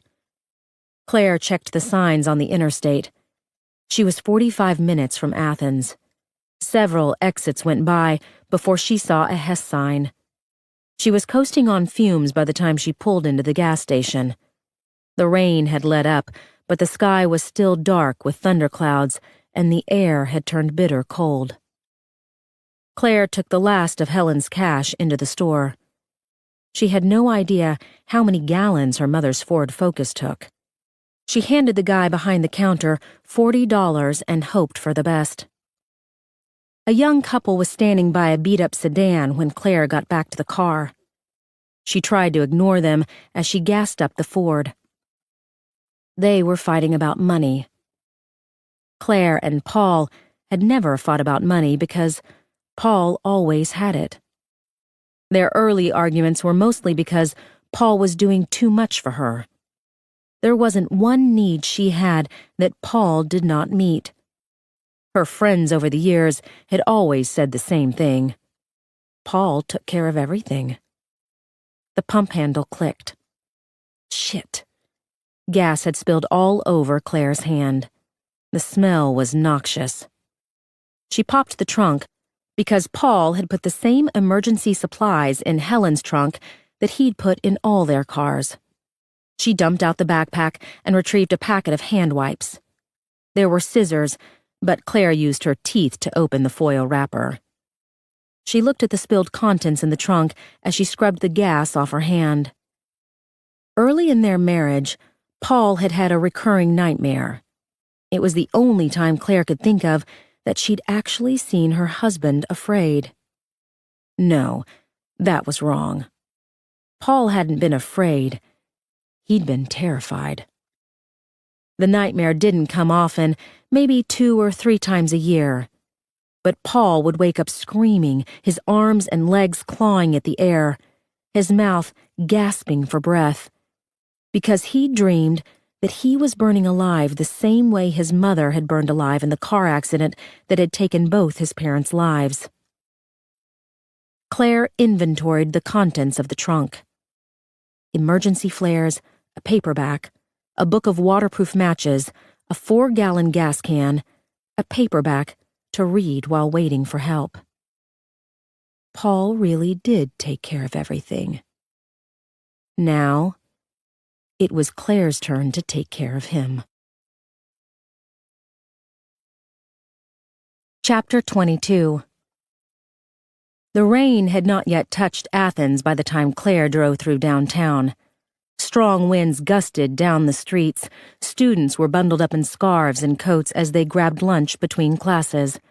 Most of them were running to beat the coming storm. They could all see the darkness on the horizon. Heavy black clouds making their way over from Atlanta. Claire had called Helen to see how much time she had. Her mother was somewhere near Winder, around 30 minutes away. There had been an accident on 75 that bought an extra 10 minutes. Fortunately, Helen had told Claire about it immediately. So when Paul called, she could tell him truthfully why Lydia's iPhone had stopped moving. She took the same route to Watkinsville that she and Lydia had taken the day before. Claire almost missed the turnoff to Paul's road. She drove slowly, because it wasn't just Jacob Mayhew and Harvey Falk she had to worry about. Carl Huckabee was still county sheriff. He would have deputies, though there was no telling which side of the law they were on. He was also intimately familiar with the goings-on at the Fuller house. Claire knew better than to leave the car out in the open. She angled the Ford off the road and drove into the thick stand of trees. The wheels popped and protested against the rough terrain. The side view mirrors clapped inward. Metal squealed as pine bark scraped off the paint. She drove as far into the woods as she could go, then climbed out the window because she had trapped herself inside the car. She reached back in for the revolver. The gun felt heavier somehow, deadlier. She left the open box of ammunition on the roof of the car. She picked up one bullet at a time and carefully slotted them into the cylinders. "For Julia," she said on the first one. "For Daddy. For Mom. For Lydia." Claire studied the last bullet in the palm of her hand. This one felt heaviest of all. Shiny brass, with a menacing black tip that would flare out once it hit soft tissue. "For Paul," she whispered, her voice sounding hoarse and desperate. The last bullet would be for her husband, who had died a long time ago, back when he was a boy and his father had taken him out to the barn for the first time. Back when he'd told Claire that he'd had a happy childhood.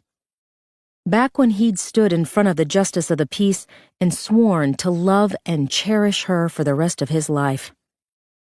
Back when he'd so convincingly held on to her hand as he pretended to die in the alley. No pretending this time. Claire clicked the cylinder into place. She tested the gun, holding the barrel straight out in front of her, curling her finger around the trigger. She practiced pulling back the hammer with her thumb. This was the plan. She was going to pour gasoline around the Fuller house, just the bedrooms, the front porch, and under the bathroom, because she was betting that Paul was keeping Lydia in the garage, and she wanted to stay as far away from her sister as possible. Then she was going to light the gasoline. Then Paul would smell the smoke or hear the flames. He would be terrified, because fire was the only thing that ever really scared him. As soon as he ran out of the house, Claire would be waiting with the gun in her hands, and she would shoot him 5 times, 1 for each of them. Then she would run into the house and save Lydia.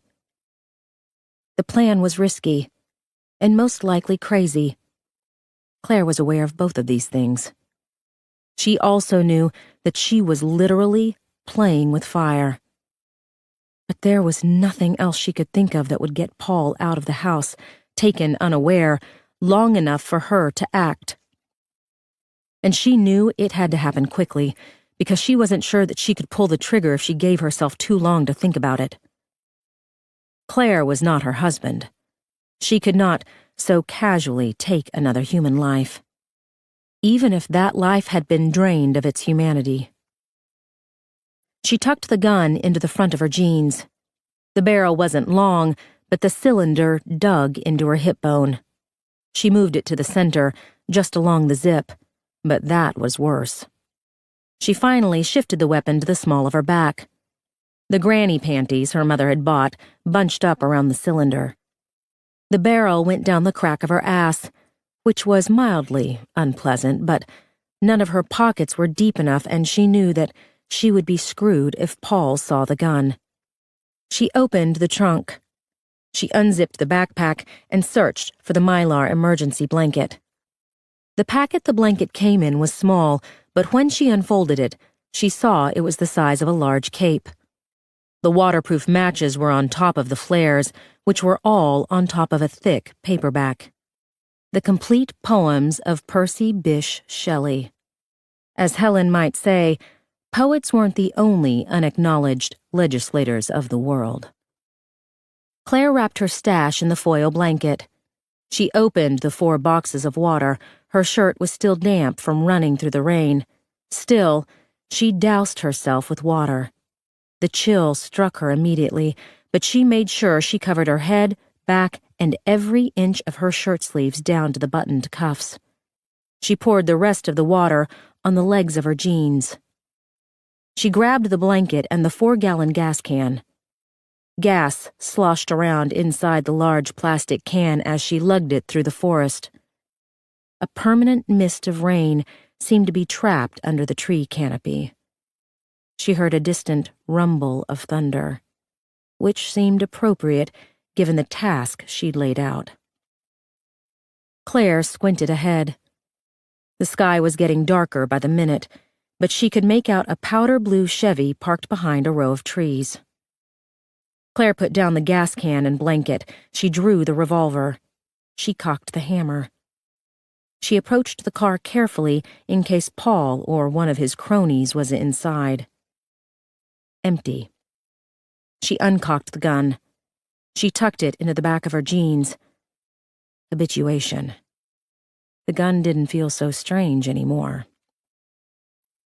She pressed her hand to the hood of the car. The engine was cold. Paul had probably been staying at the Fuller house from the moment Claire left. Why would he go anywhere else? He had the sheriff to protect him. She retrieved the blanket and gas can and continued her walk toward the house. The brush was thick. Claire felt a moment of panic where she wondered if she'd gotten off course. But then she saw the green roof of the house. She walked in a crouch. The windows were still boarded up with the weathered plywood. Claire stayed low anyway, because she knew that there was a slit in the den windows that showed the driveway, so it followed that there would be others. The overgrown backyard hadn't had time to absorb the slow, sloppy rain. Claire heard dry grass crackle under her feet. The swing set groaned as a strong wind swept through the open field where the Amityville barn had been. Claire kept clear of the area. She used her feet to press down a patch of tall grass to create a staging area for the blanket and its contents. She studied the back of the house. The plywood board she and Lydia had pried off the kitchen door was leaning up against the side of the house. They had left it on the ground where they'd dropped it. She assumed Paul had neatly leaned up the board beside the door. He had probably straightened up inside the house as well. Or maybe he'd left the silverware strewn across the floor as a sort of alarm so that he would know if someone tried to enter the house. Claire was more worried about getting Paul out of the house than her going in. She bent down to the gas can and took the cap off the flexible spout. She started to the left of the small back porch, off the kitchen, dripping gasoline down the slats of wooden siding that covered the exterior of the house. Claire worked carefully so that the gas got into the seams between the boards. She raised up the can every time she passed a window, soaking the plywood as much as she could without making too much noise. Claire's heart was pounding so loudly when she walked up the front porch steps that she was afraid the noise would give her away. She kept her eyes on the garage. She tried not to think about Paul in there with Lydia. The roll-up metal door was still padlocked from the outside. The hasp was secure. His murder room. Lydia was locked inside his murder room. Claire turned back around.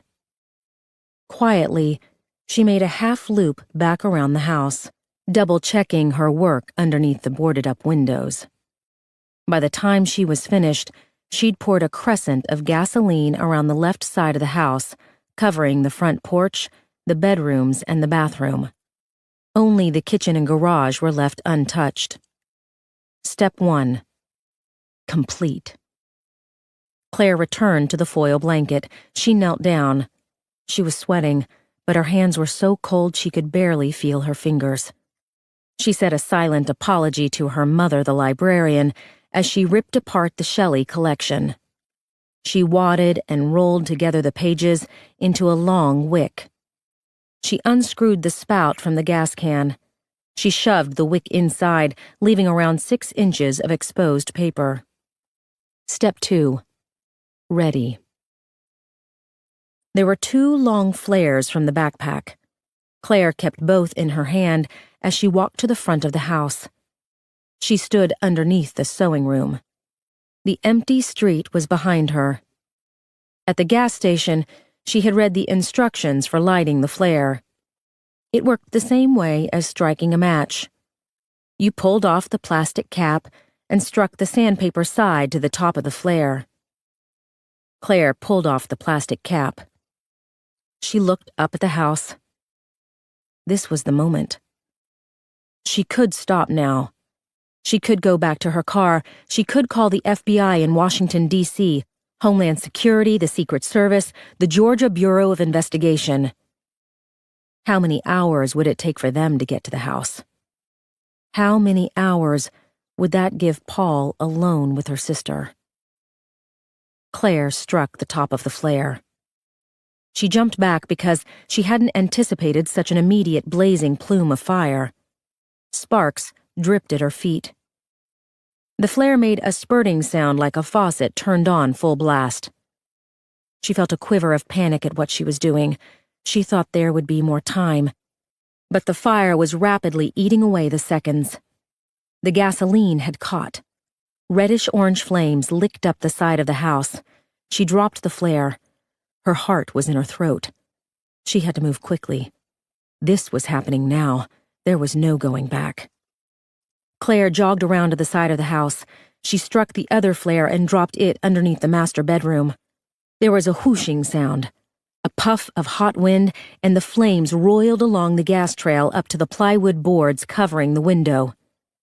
The heat was intense, but Claire was shivering.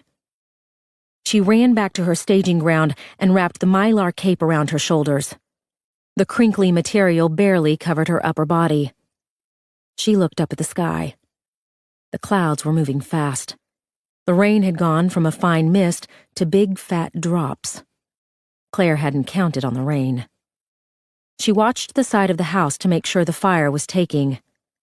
White smoke spiraled high into the air, orange flames licked out from behind the plywood. Step 3, in progress. Claire grabbed the gas can and walked toward the back porch. She stopped 10 feet away, perfectly in line with the steps. She put down the can. She took out the revolver. She held the gun at her side, barrel pointing toward the ground. She waited. The wind shifted. Smoke blew into her face. The color had changed from white to black. Claire didn't know what that meant. She recalled a television show where the color difference was an important plot point. But then she also recalled an article that said the color of smoke varied depending on what was burning. Was anything burning? Claire couldn't see any more flames. There was only a steady plume of black smoke as she waited for Paul to run screaming from the house. A minute passed. Another. She gripped the revolver in her hand. She swallowed down a cough. The wind shifted back toward the road. Another minute. Another. She listened to the rushing sound of blood in her ears as her heart threatened to beat out of her chest. Nothing. Shit, she whispered. Where was the fire? There wasn't enough rain to wet the grass, let alone snuff out a burning house. Even the emergency road flare was sputtering out. Claire kept her eye on the back door as she shuffled a few feet over to check out the side of the house. Smoke rolled out from underneath the plywood like a coal fire plant. Was the fire inside the walls? The wood siding was old and dry. The wooden studs had been inside the walls for over 60 years. Claire had seen thousands of diagrams of residential walls, the siding on the exterior, the thin wood sheeting for strength, the thick layer of insulation tucked between the wooden studs, the sheetrock. There was at least 6 inches of material between the inside and outside of the house, most of it wood, much of it soaked in gasoline. Why wasn't the fire blazing through the house by now? The insulation. Paul had replaced all the windows. He would have pulled the old sheetrock off the walls and foamed in a fire-retardant insulation because no matter what Claire thought of, Paul was always 6 fucking steps ahead of her. God damn it, she muttered. What now? The gas can. She picked it up. There was still a swill of gasoline inside. The paper wick had sucked most of it into the fibers. This was her one and only backup plan. To light the wick and throw the can on the roof. And then what? Watch that not burn either? The point of directing the fire into a crescent was to send Paul running out the back door. If he heard something on the roof, he could just as easily go out the front or even through the garage door. Or, ignore the sound as a fallen tree limb, or maybe not hear it at all because he was too busy doing whatever it was that he was doing with Lydia. Claire put down the gas can. She opened the flip phone. She dialed information and got the home number for Buckminster Fuller. She pressed the key to connect the call. Inside the house, the kitchen phone started ringing. The sound still felt like an ice pick in her ear. She let the muzzle of the gun tap at her leg as she listened to the rings. 1, 2, 3. This time yesterday, Claire was sitting on the back porch like a docile child as she waited for Paul to call her every 20 minutes to tell her whether or not her sister was still alive. Paul answered the phone on the 5th ring. Hello? It's me. She kept her voice quiet. She could see him through the broken kitchen door. His back was to her. There was no smoke in the room, no sign of the fire. He had taken off the red sweatshirt. She could see his shoulder blades stretching against the thin material of his t-shirt. He said, "Why are you calling on this phone?" "Where is Lydia?" "I'm really getting sick of you asking about your sister." The wind had shifted back. Smoke burned her eyes. "I saw the unedited videos." Paul didn't answer. He looked up at the ceiling. Could he smell the smoke? "I know, Paul." "What do you think you know?" He tried to stretch the phone cord to look in the hallway. A flash of light caught Claire's eye. A single flame fingered its way down from the soffit over the bathroom. She looked back at Paul. The phone was keeping him tethered inside the kitchen. "I know you're the masked man." Again, he said nothing.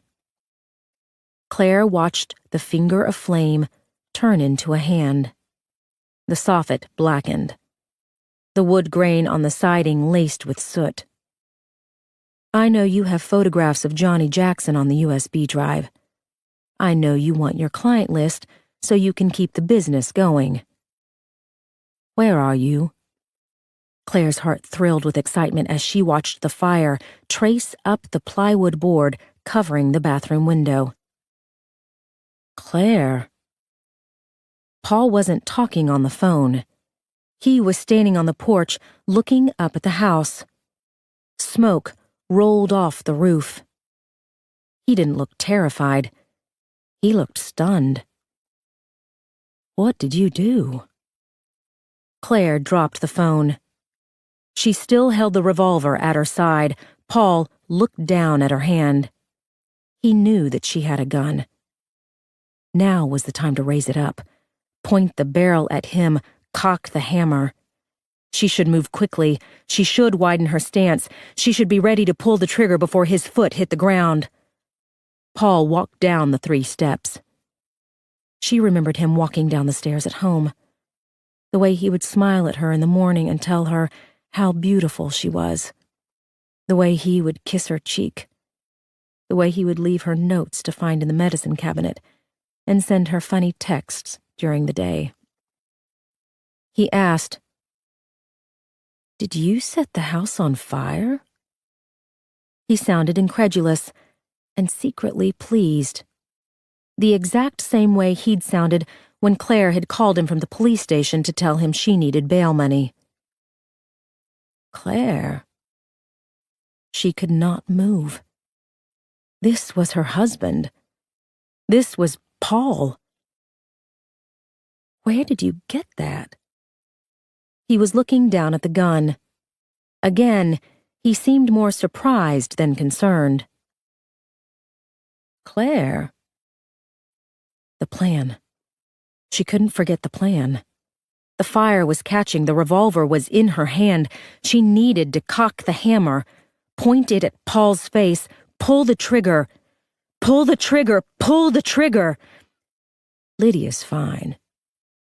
He was standing so close to her. She could smell his musty sweat. His beard was full.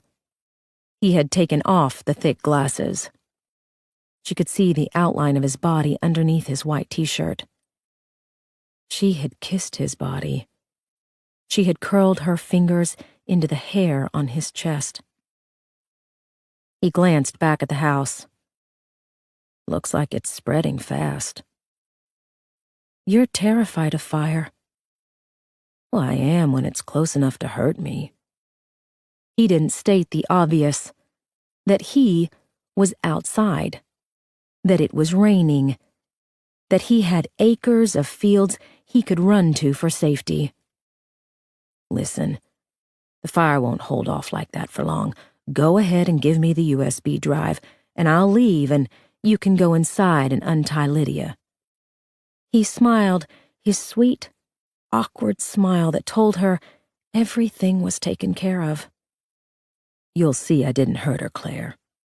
I kept my promise to you. I always keep my promises to you. Claire watched her hand go up to touch his cheek. His skin felt cold. His t-shirt was too thin. He needed a jacket.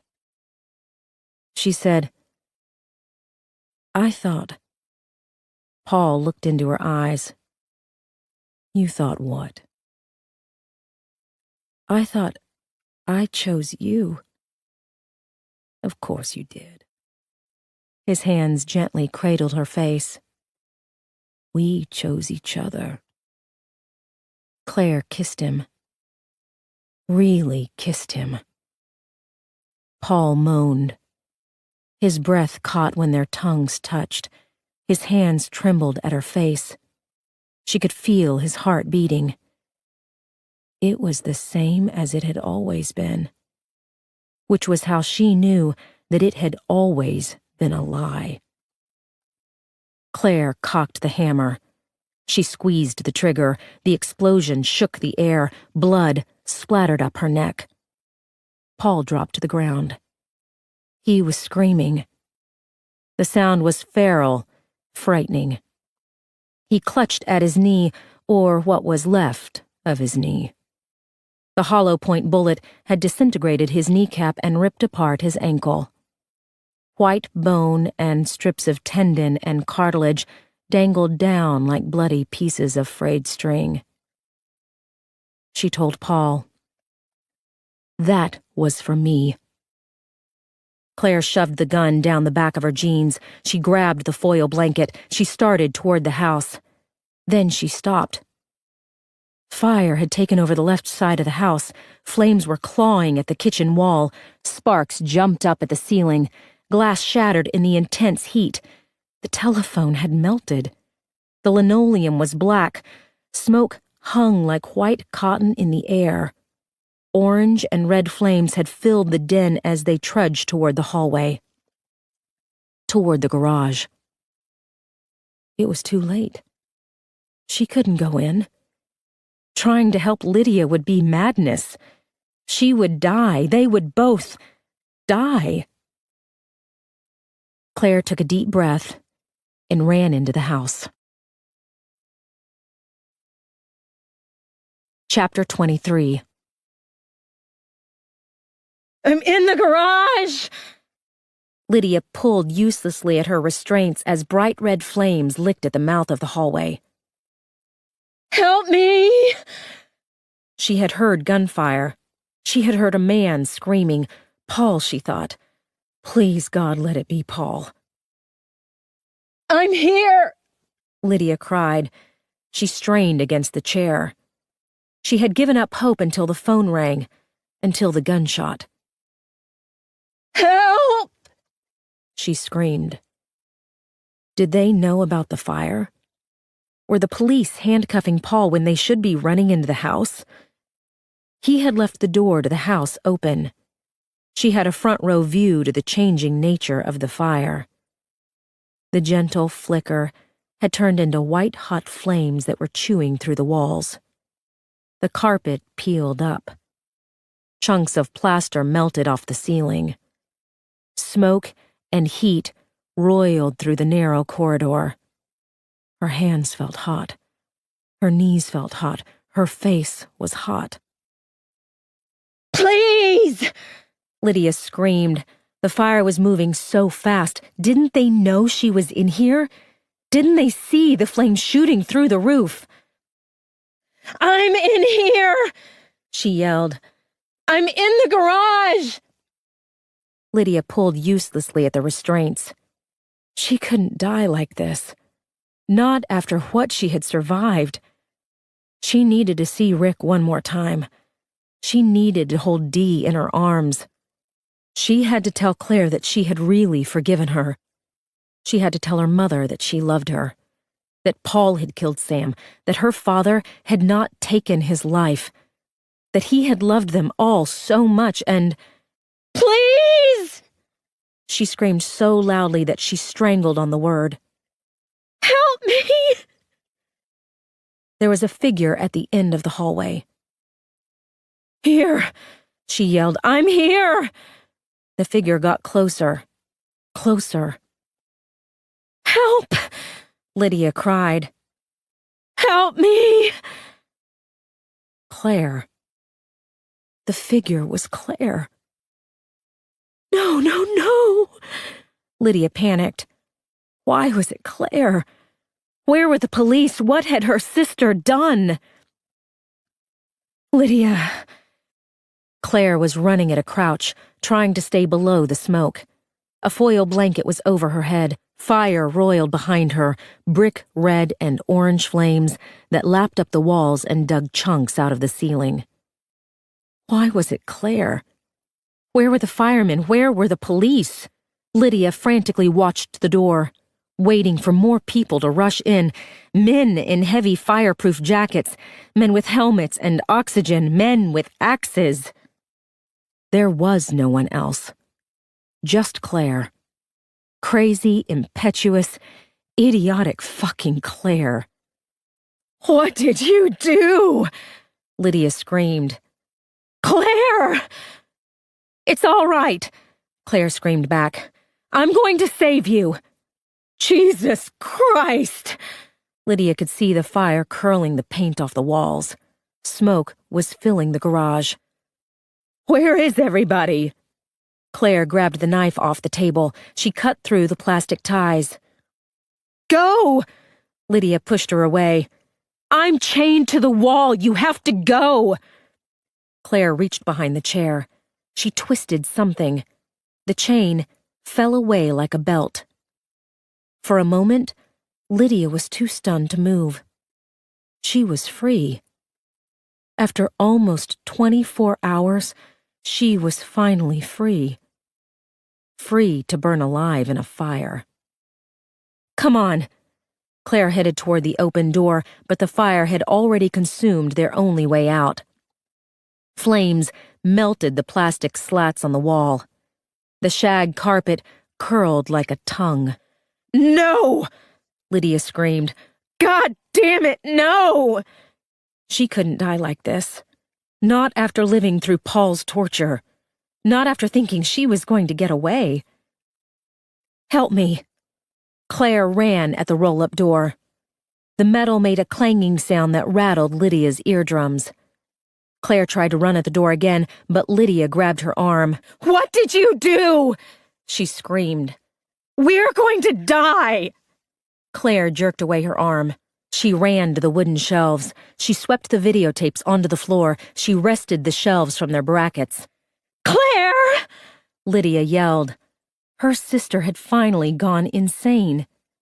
Claire, stop! Claire grabbed the pry bar off the floor. She swung it like a bat at the wall. The hammer stuck into the sheetrock. She wrenched it out and swung again. Sheetrock. Lydia watched dumbly as Claire took another swing at the wall. Like everything else in the garage, the concrete block wall was for show. The actual garage walls were made of sheetrock and wooden studs, and beyond those studs there would be siding, and beyond that would be freedom. Lydia snatched the pry bar out of Claire's hands. Every muscle in her body screamed as she lifted the 10-pound metal bar over her head. She put her full weight into the swing, bringing it down like a hammer. She swung again and again until the sheetrock was gone and hard pieces of foam chipped out like snow. Lydia took another swing. The foam was melting. The metal bar cut through like butter. Claire yelled, "Use your hands!" They both grabbed handfuls of smoldering foam. Lydia's fingers burned. The foam was returning to its liquid state, releasing pungent chemicals into the air. She started coughing. They were both coughing. The smoke was thick inside the garage. Lydia could barely see what they were doing. The fire was getting closer. Heat blistered at her back. She frantically pulled at the boiling insulation. This wasn't going to work. It was taking too long. "Move!" Lydia backed up as much as she could and ran at the wall. She felt her shoulder crunch against the wood siding. She backed up and ran again, angling her body between the studs so she could get to the outside part of the wall. Lydia backed up to make another run. Claire screamed, "It's not working!" But it was. Lydia felt the boards crack against her weight. She backed up again. Daylight showed through the splintered wood. Lydia ran full bore at the wall. The wall buckled. Something popped in her shoulder. Her arm hung uselessly at her side. She used her foot, kicking with every ounce of her remaining strength until the wooden slats popped off their nails. Smoke funneled toward the fresh air. Lydia turned around to get Claire. "Help me!" Claire's hands were full of videotapes. The fire was so close that she looked luminescent. "We have to get them out." Lydia grabbed her sister by the collar and pushed her toward the narrow opening. Claire couldn't fit through the gap with the tapes. Lydia slapped them out of her hands. She pushed Claire again. Her feet slipped. Her shoes were melting into the concrete. Lydia made one last push. Claire went flying outside. Lydia was right after her. They both landed hard on the driveway. The sudden fresh air shocked Lydia's system. Her collarbone had cracked against the concrete. She felt like a knife had jammed into her throat. She rolled onto her back. She gasped for air. Videotapes rained down around her. Lydia swatted them away. She hurt so bad. Everything hurt so bad. "Hurry!" Claire was on her knees. She was reaching her hands back into the garage, trying to save the videotapes. One of her shirt sleeves caught on fire. She shook out the flame and kept reaching in. Lydia tried to push herself up, but her left arm wouldn't work. The pain was almost unbearable as she lifted herself with her right hand. She grabbed Claire by the shirt and tried to pull her away. "No!" Claire kept reaching for more tapes. "We have to get them!" She used both hands to gather the tapes the same way she used to gather sand to make castles. "Liddy, please!" Lydia got on her knees beside Claire. She could barely see more than a few inches in front of her. Smoke was furling out the opening. The heat was suffocating. She felt something drop on her head. Lydia thought it was a spark from the fire, but it was rain. "There's just a few more." Claire kept pulling out the tapes. "Get them away from the house!" Lydia used her good hand to toss the videos out into the driveway. There were so many. Her eyes scanned the dates on the labels, and she knew the dates corresponded to missing women, and that the women had families who had no idea why their sisters, their daughters, were gone. Claire fell backward as flames shot out from the garage. Her face was black with soot. The fire had finally engulfed the garage. Lydia grabbed her collar and pulled her away from the house. Claire stumbled as she tried to stand. Her melted shoes fell off her feet. She banged into Lydia. The jolt sent pain straight up into Lydia's shoulder. But it was nothing like the hacking coughs that racked her body. She bent at the waist and let out a stream of black water that tasted like piss and cigarette ash. Liddy. Claire rubbed her back.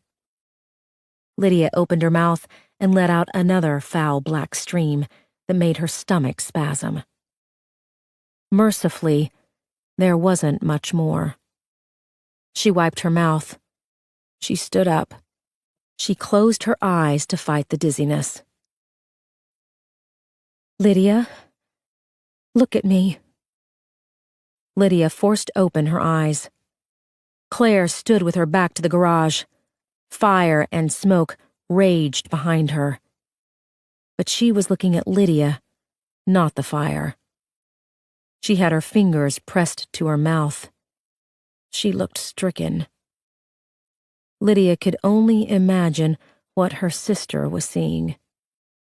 The bruises, the welts, the electrical burns.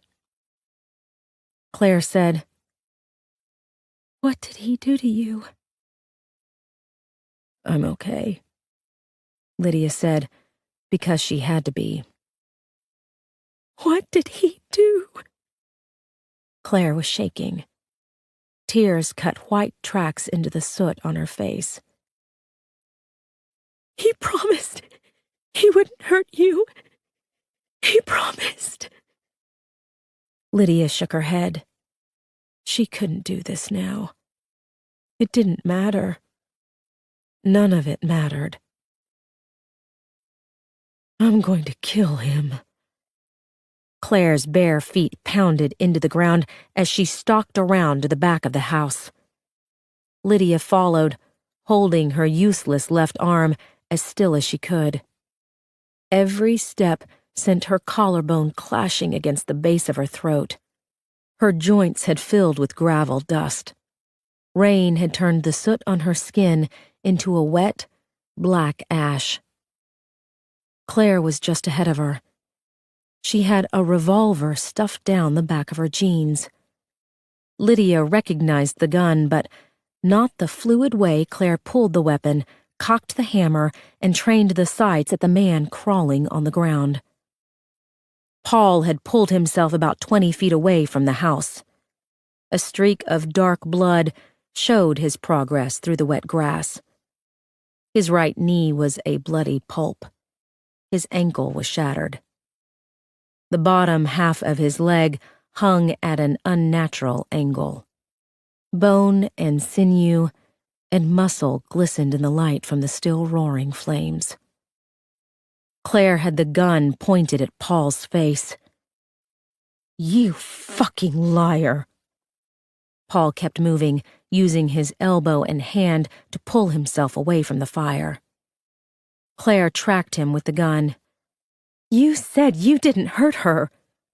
Paul shook his head, but he kept crawling. "You promised me." He finally looked up. "You promised," Claire said, sounding petulant and devastated and furious. Paul managed a shrug. "At least I didn't fuck her." Claire pulled the trigger. Lydia screamed. The noise from the gun was deafening. The bullet had torn open the side of Paul's neck. His hand clamped down on the wound. He fell onto his back. Blood seeped between his fingers. "Jesus Christ," Lydia breathed. It was all she could say. "Jesus Christ." "Claire." Paul's voice gurgled in his throat. "Call an ambulance." Claire trained the gun at his head. She looked down at him with an utter lack of emotion. "You lying piece of shit." "No!" Lydia grabbed Claire's hand just as she pulled the trigger. The shot went wild. She could feel the recoil travel through Claire's hand and up her own arm. Claire tried to aim the gun again. No. Lydia forced her hand away. "Look at me." Claire wouldn't let go of the gun. Her eyes were glazed. She was somewhere else.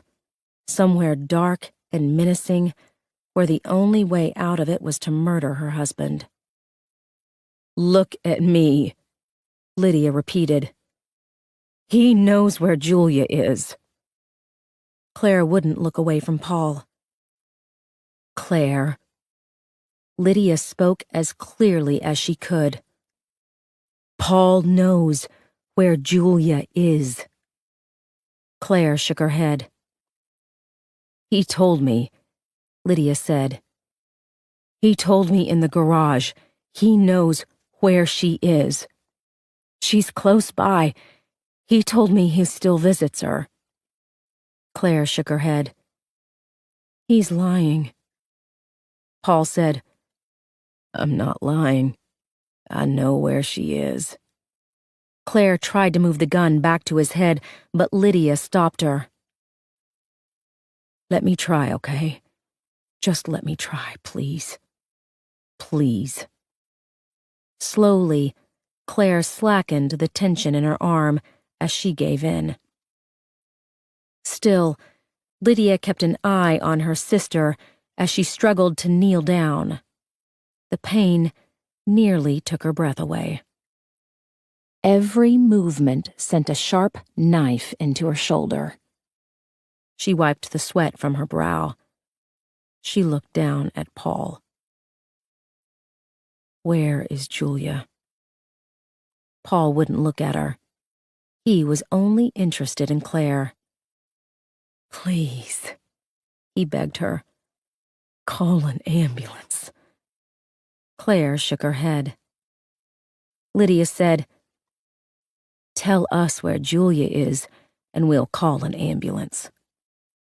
Paul squinted up at Claire. The rain was pelting his face, spraying his face, streaming into his face.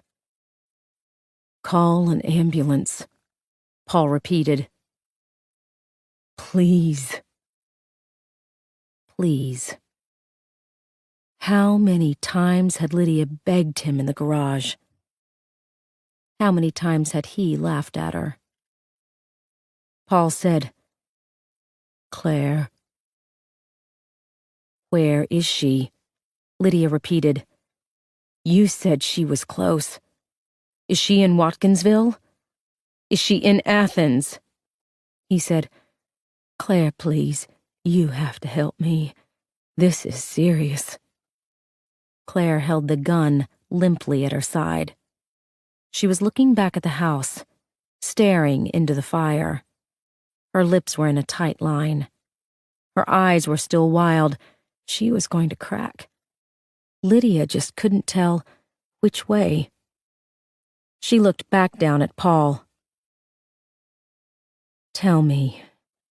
She tried to keep the begging tone out of her voice. You said you know where she is. You said you visited her. Rotten bones with long strands of dirty blonde hair and those stupid bracelets. Claire. Paul was losing too much blood.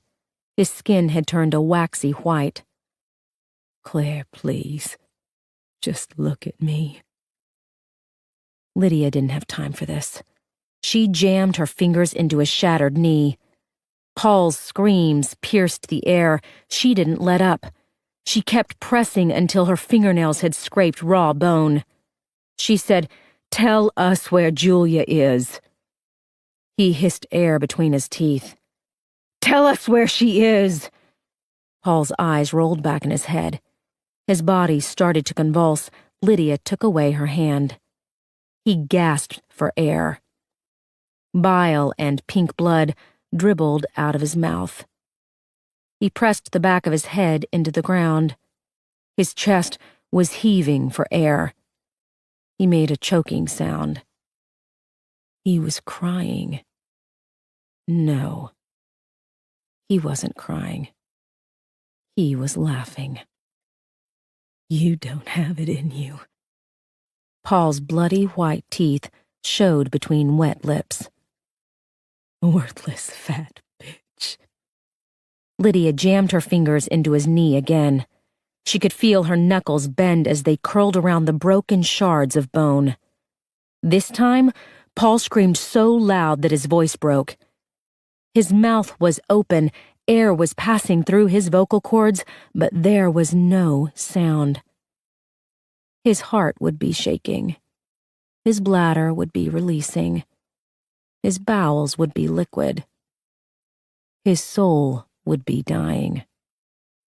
Lydia knew, because Paul had made her scream the same way inside the garage. He started to convulse again. His arms were stiff. His grip tightened around the wound in his neck. She saw dark red blood dripping between his fingers. Claire said, "I have a first aid kit in the car. We could patch up his neck and make this last longer." Her tone was conversational, almost the same as Paul's had been inside the garage. "Or we could burn him alive. There's some gas left in the can." Lydia knew that her sister was deadly serious. Claire had already shot him twice. She would have executed him if Lydia hadn't stopped her. Now she wanted to torture him, to burn him alive. What was Lydia doing? She looked down at her hand. The fingers had all but disappeared inside what was left of Paul's knee. She could feel his tremors resonating straight into her heart, into her soul. She forced herself to withdraw her hand. Taking away his pain was one of the hardest things she had ever done. But no matter what hell Paul Scott had visited on Lydia and her family, she wasn't going to turn into Paul. And she sure as hell wasn't going to let her baby sister. "Where is she, Paul?" Lydia tried to appeal to what little humanity Paul had left. "You're going to die. You know that. It's just a matter of time. Tell us where Julia is. Do one decent thing before you go." A thread of blood slipped from Paul's mouth. He told Claire, "I really did love you." Lydia asked, "Where is she?" Paul would not look away from Claire. "You were the only good thing I ever did." Claire tapped the muzzle of the gun against her leg. He said, "Look at me. Please, just one more time." She shook her head. She stared out at the field behind the house. He said, "You know that I love you. You were the only part of me that was normal." Claire shook her head again. She was crying. Even in the rain, Lydia could see the tears streaming down her face. "I was never going to leave you." Paul was crying too. "I love you.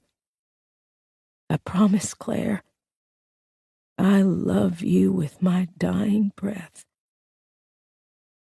Claire finally looked down at her husband. Her mouth opened, but only to take in air.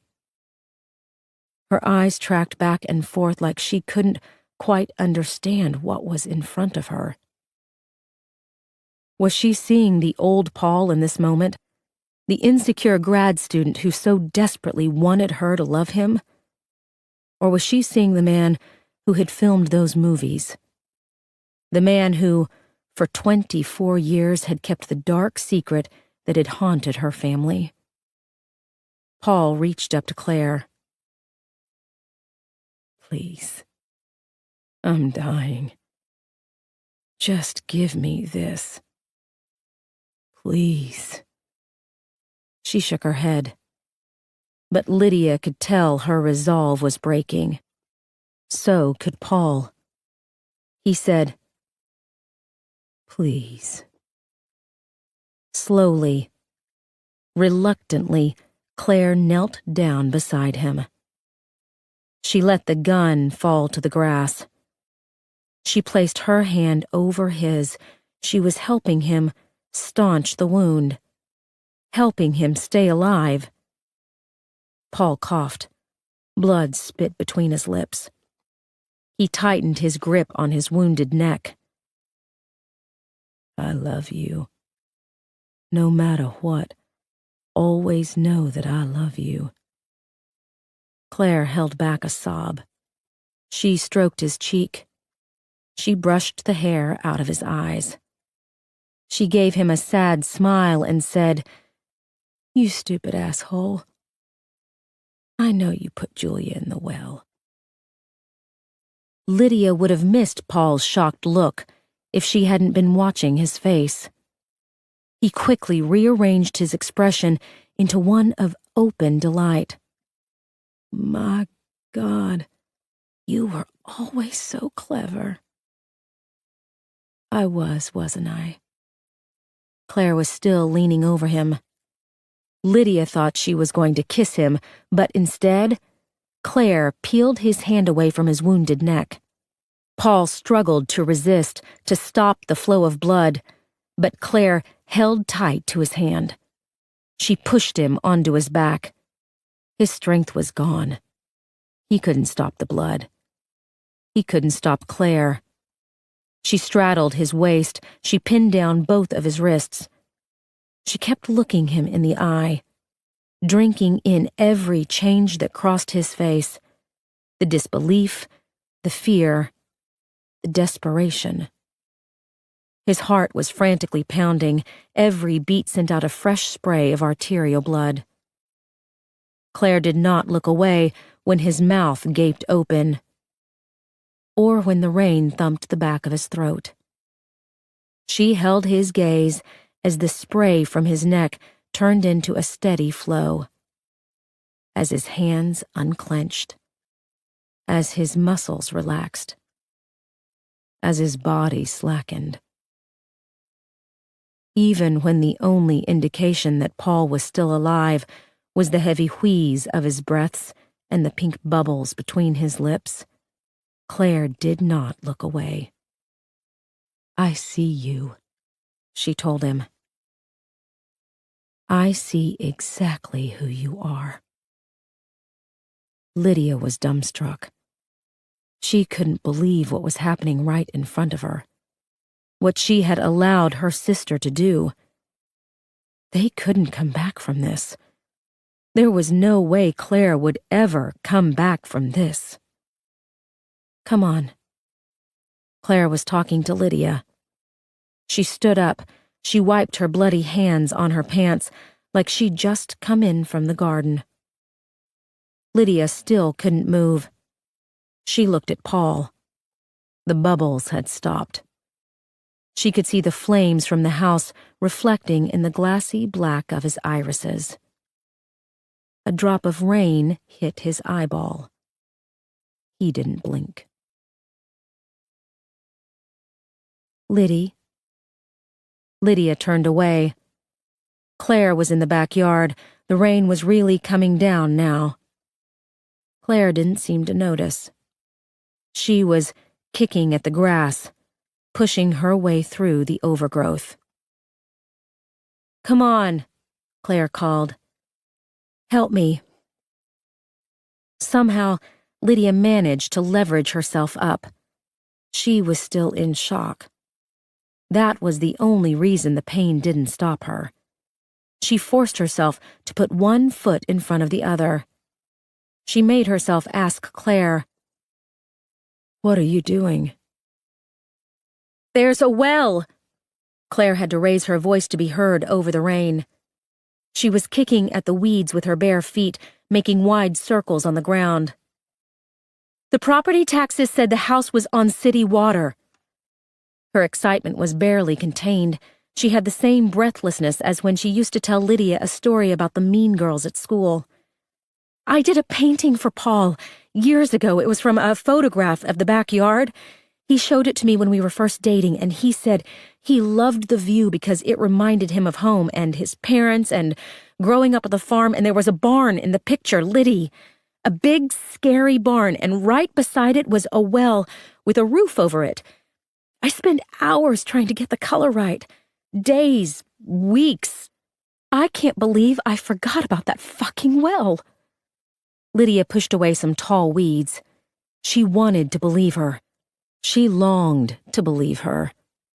Could it be that simple? Could Julia really be here? I know I'm right. Claire kicked at the ground under the swing set. Paul kept everything the same in the house, everything. So why would he tear down the barn except to hide the evidence? And why would he cover the well if there wasn't something in it? You saw his expression when I said that about the well. She has to be here, Pepper. Julia has to be in the well.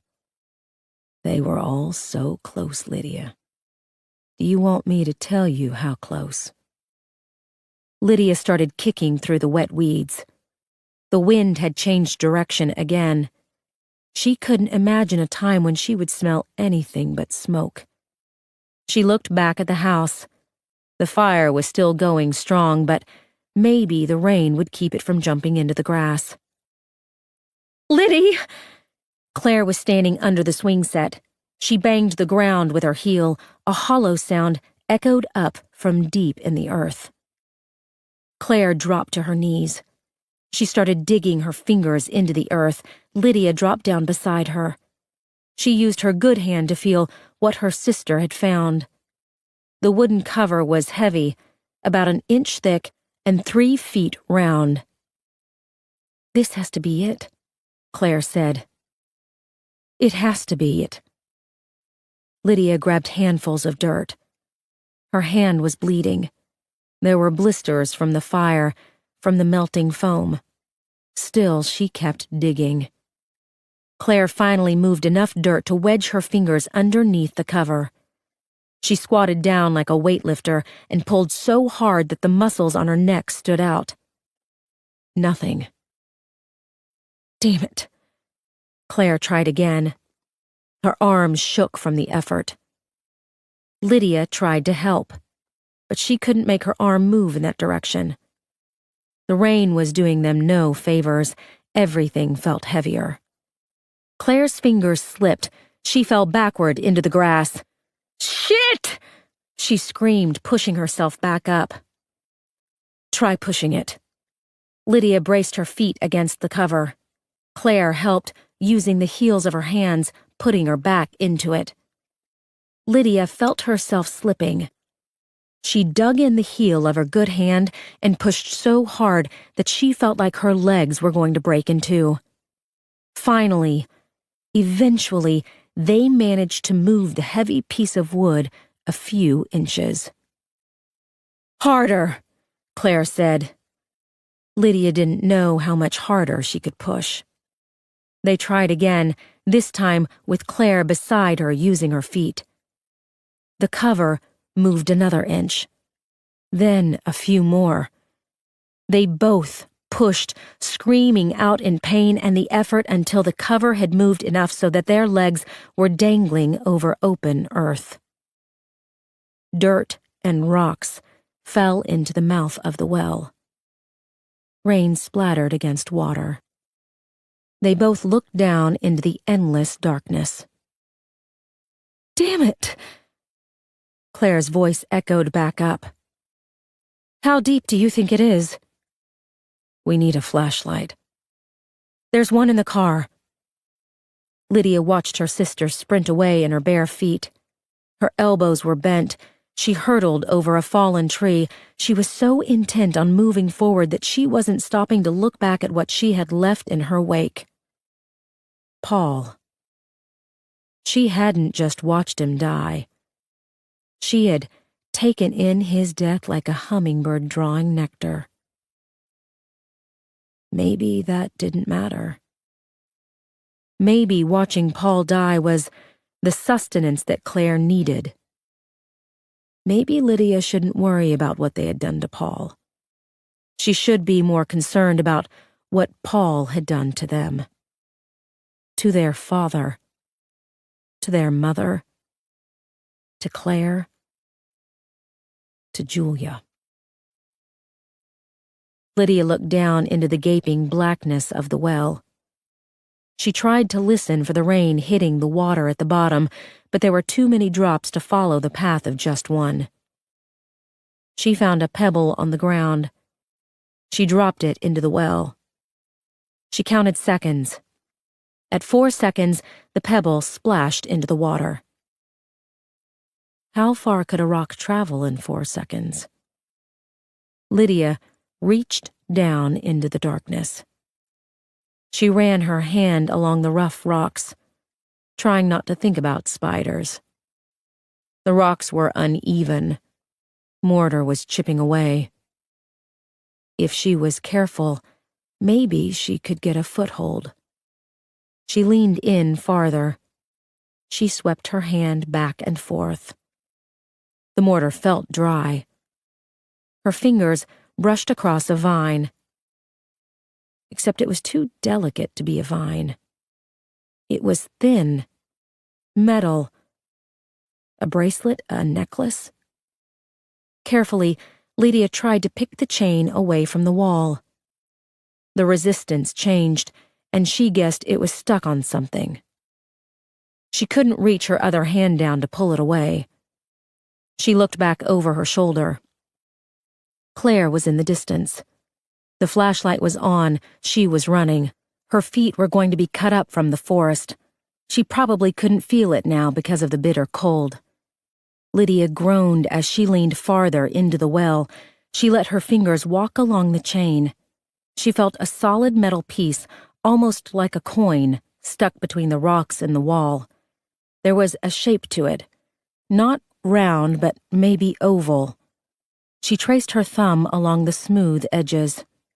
Carefully, Lydia pried out the coin, rocking it gently back and forth until it came loose from the crevice. She wound the chain around her fingers and pulled her arm out of the well. She looked down at the necklace in her hand. The gold locket was shaped like a heart and engraved with a cursive L. It was the sort of thing a boy would give you in the 9th grade because you let him kiss you and he thought that meant you were going steady. Lydia couldn't remember the boy's name, but she knew that Julia had stolen the locket from her jewelry box, and that she was wearing it the day she had disappeared. Claire said, "It's your locket." Lydia rolled the cheap chain between her fingers. She had thought it was so expensive. He'd probably paid $5 for it at the Ben Franklin. Claire sat down. She turned off the flashlight. She was breathing hard because of the run. Lydia was breathing hard because of what they were about to do. Thick smoke rolled across the faint sunlight. The air was frigid. The condensation from their combined breaths mingled together over the locket. This was the moment. 24 years of searching, longing, knowing, not knowing, and all they could do was sit in the rain. Claire said, "Julia used to sing Bon Jovi in the shower. Do you remember that?" Lydia let herself smile. "Dead or alive?" "She always ate all the popcorn at the movies." "She loved licorice." "And dachshunds." They both made a sour face. Claire said, "She liked that gross guy with the mullet. What was his name? Brent Lockhart?" "Lockwood," Lydia remembered. Dad made him get a job at McDonald's. He smelled like grilled beef. Lydia laughed because Julia the vegetarian had been appalled. She broke up with him a week later. She let him get to second base anyway. Lydia looked up. "She told you that?" "I spied on them from the stairs." "You were always such a brat." "I didn't tattle." "For once." They both looked back down at the locket. The gold had worn off the back. "I meant what I told you on the phone. I forgive you." Claire wiped rain out of her eyes. She didn't look like she would ever forgive herself. "I sent out an email." "Tell me later." There were so many more important things to catch up on. Lydia wanted to watch Dee meet her crazy aunt. She wanted to hear Rick and Helen discussing the inherent evil of e-books. She wanted to hold her daughter. She wanted to gather up her dogs and her cats and her family and be made whole again. Claire said, "All Daddy ever wanted was to find her. It's time." Claire turned on the flashlight. The light reached down to the bottom of the well. The body had come to rest in a shallow pool of water. The skin had fallen off. No sunlight had bleached the bones. The locket, the long blonde hair, the silver bangles. Julia. Chapter 24. Claire lay on Julia's bed with her head propped up on Mr. Biggles, Julia's favorite stuffed animal. The ancient, shaggy dog had barely survived their childhood. Gina-Tay after bath splash suffused his stuffing. His legs had been dipped in Kool-Aid as payback for a purloined book.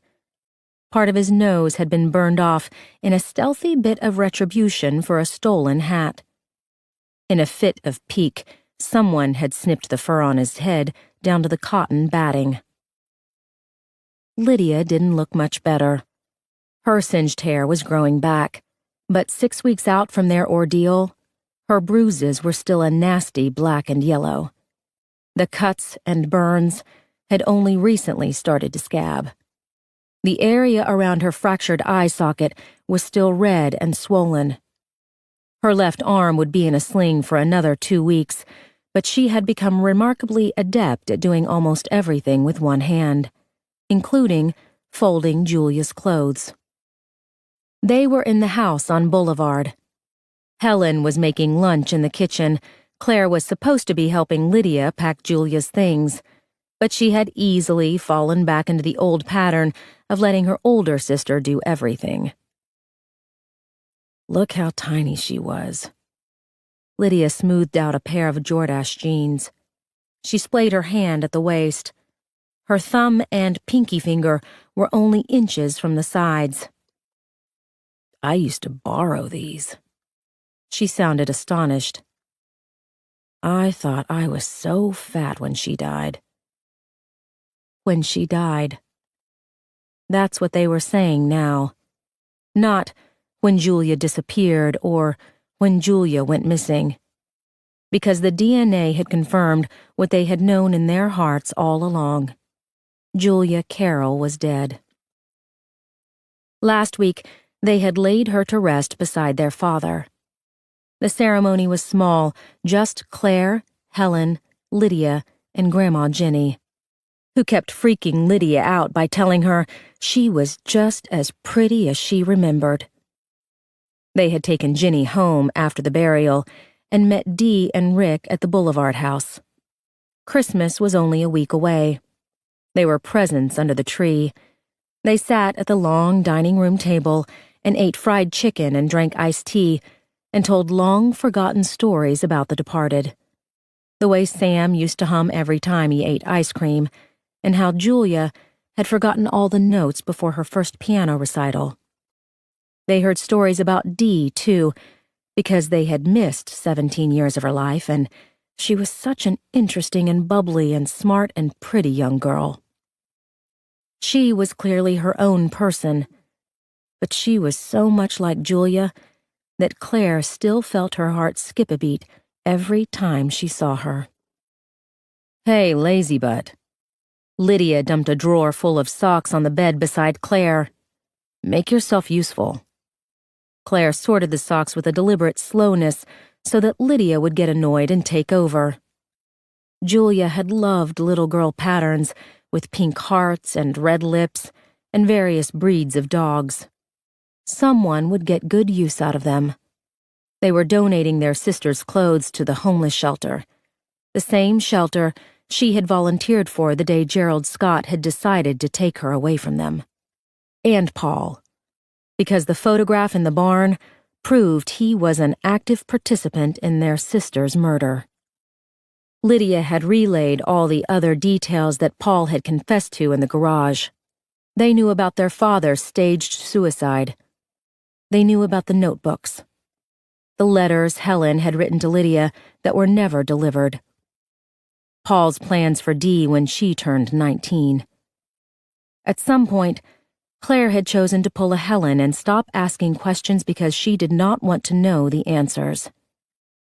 There was no difference between the blue pill and the red pill. There were only degrees of suffering.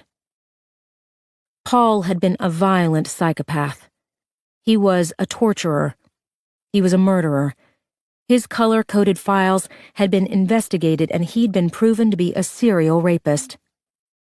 The files in the basement storage area had led the FBI to offshore accounts with hundreds of millions of dollars deposited from customers all around the world. Claire had guessed correctly about Paul's franchising the system. There were other masked men in Germany, France, Egypt, Australia, Ireland, India, Turkey.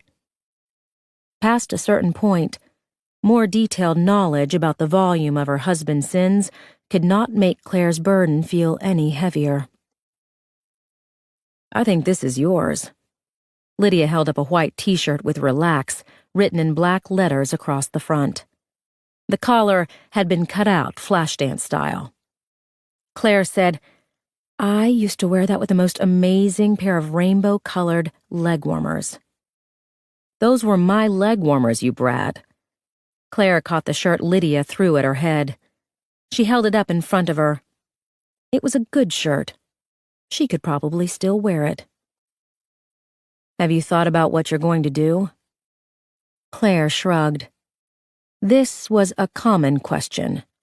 Everyone wanted to know what Claire was going to do. She was living with Helen at the moment, not least of all because her mother's neighbors were much less likely to talk to the press. Which is what everyone in Dunwoody who'd ever met Claire or even seen her cross a room was doing. The women on her tennis team sounded devastated for the cameras, yet they all somehow managed to get their hair and makeup professionally done before appearing on film. Even Allison Hendrickson had joined the fray, though no one had yet made the obvious joke about Claire's violent propensity toward kneecaps. At least, no one had but Claire. Lydia said, "That teaching job at the school sounds nice. You love art." "Wynn thinks I'll be all right." Claire rolled onto her back. She stared up at the Billy Idol poster taped to the ceiling above the bed. "You'll still need to get a job." "Maybe." Paul's assets had been frozen. The Dunwoody house had been seized. Wynn Wallace had explained that sorting out the ill-gotten gains from Paul's legitimate business holdings would take years and likely consume millions in legal fees. Of course, Paul had obviously considered that when he structured his estate. Claire told Lydia the life insurance policies were owned by an irrevocable trust that Quinn and Scott paid for. There's a clear paper trail. I can draw from it any time. Lydia stared at her. "You can collect on Paul's life insurance policies? Seems only fair. I'm the one who killed him." "Claire," Lydia warned, because Claire wasn't supposed to joke about getting away with murder.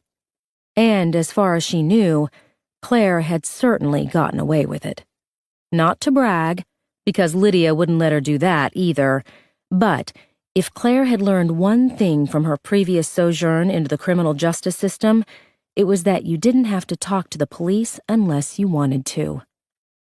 Claire had sat in an interrogation room and remained silent until Wynn Wallace had arrived at the Georgia Bureau of Investigation's regional office and helped her come up with a legally sound defense for arson and murder. Good thing, because apparently, committing a felony in the act of a murder generally meant you ended up on death row. Claire had ended up in the passenger seat of Wynn Wallace's Mercedes. Paul had started the fire. Claire had shot him in self-defense. Lydia was the only witness. But she'd told the investigators that she'd blacked out, so she had no idea what happened. Between the rain and the firemen who soaked the smoldering embers of the Fuller house, there wasn't a lot of pesky evidence to poke holes in the story. Not that anyone was paying close attention to Claire's crimes by then. Her timed email with the Tor link was already making the rounds. The Black and Red had picked it up first, then the Atlanta Journal, then the blogs, then the national news stations. So much for her fears that no one would click an anonymously sent link. Her biggest regret was that she had included Huckleberry in the email list, because, according to witnesses, Sheriff Carl Huckabee had been sitting at his computer reading Claire's email when he grabbed his chest and died of a massive heart attack. He was 81 years old. He lived in a nice house that was paid off. He'd seen his children and grandchildren grow up. He'd spent summers fishing and winters at the beach and pretty much enjoyed all of his other twisted hobbies with absolutely no impediments. If you asked Claire, Huckleberry was the one who'd really gotten away with murder. "Hey," Lydia threw a sock at Claire to get her attention. "Have you given any more thought about seeing a real therapist? With a poster of Rasputin and a beard down to his knee? More like kid fears." Claire laughed. They had been listening to Indigo Girls on one of the hundreds of mixtapes Julia had kept in a shoebox under her bed. "I'll think about it," she told Lydia, because she knew that the 12-step program was important to her sister. It was also the only reason Lydia was able to stand there folding Julia's clothes instead of curling into a ball in the corner. But, as Claire had told her court-appointed therapist during their last mandated session, her quick temper had ended up leading them to Julia. Maybe one day, maybe with a real therapist, Claire would work on her anger issues. God knew there was plenty enough to work on. But, for right now, she wasn't inclined to get rid of the very thing that had saved them all. Who the hell would? Lydia said, "Did you see the news?" "Which news?" Claire asked, because there was so much that they could barely keep up with it. "Mayhew and the other detective were denied bail." "Falk," Claire provided. She didn't know why they were still holding Harvey Falk. He was absolutely a bad cop, but he was just as clueless as Adam Quinn had been about Paul's illegal business. At least, that's what Fred Nolan had told Claire after the big boys came down from Washington and interrogated both men for 3 weeks. Could she believe Fred Nolan? Could Claire ever believe another man for as long as she lived? Rick was nice. Lydia had finally asked him to move in with her. He was taking care of her. He was helping her heal. And yet, how many times had Claire done the same thing for Paul? Not that she thought Rick was a bad man, but she'd thought Paul was a good man too. At least she was certain on which side of the line Jacob Mayhew fell. His house had been raided. The FBI had searched his computers and found links to almost all the movies that Paul had ever created, plus many of the international ones. Claire had guessed correctly about the scale of the operation. Between Mayhew's computer, the contents of the USB drive, and the VHS tapes from the garage, the FBI and Interpol were working to identify hundreds of victims who had hundreds of families all over the world who might one day find their way back to peace. The Kilpatricks, the O'Malleys, the Van Dykes, the Dykmans, the Abdullahs, the Capadias. Claire always repeated aloud each of their names from each of the news stories, because she knew what it was like all those years ago when people had opened their newspapers and skipped over Julia Carroll's name. Congressman Johnny Jackson's name was not one that anyone could avoid. His involvement in the snuff porn ring was still the lead story in every newspaper, web-page news report, and magazine. Nolan had confided that there was some kind of plea deal being worked out to keep the congressman off death row. The U.S. Department of Justice and Interpol needed Johnny Jackson to corroborate the details of Paul's business in various courts of law around the world, and Johnny Jackson did not want to be strapped to a gurney while a prison doctor jammed a needle into his arm. Claire was sorely disappointed that she would not be able to sit in the viewing room and witness every single flinch and whimper and sob as Johnny Jackson was put to death by the great state of Georgia. She knew what it was like to watch a bad person die, to feel their panic swell to a crescendo, to watch the dawning in their eyes when they realized that they were completely powerless. To know that the last words they would ever hear were the ones you said to their face. That you saw through them. That you knew everything about them. That you were disgusted. That you did not love them. That you would never, ever forget. That you would never, ever forgive. That you would be fine. That you would be happy. That you would survive. Maybe she really should consider going into therapy sooner. Jesus Christ! Lydia grabbed the socks away from Claire and started folding them. Why are you so distracted? Fred Nolan asked me out. Are you fucking kidding me? Claire tossed her a stray sock. It's weird how the guy who seemed like he was into snuff porn was actually the only guy who wasn't into snuff porn. You're not going to go out with him. Claire shrugged. Nolan was an asshole, but at least she would know it going in.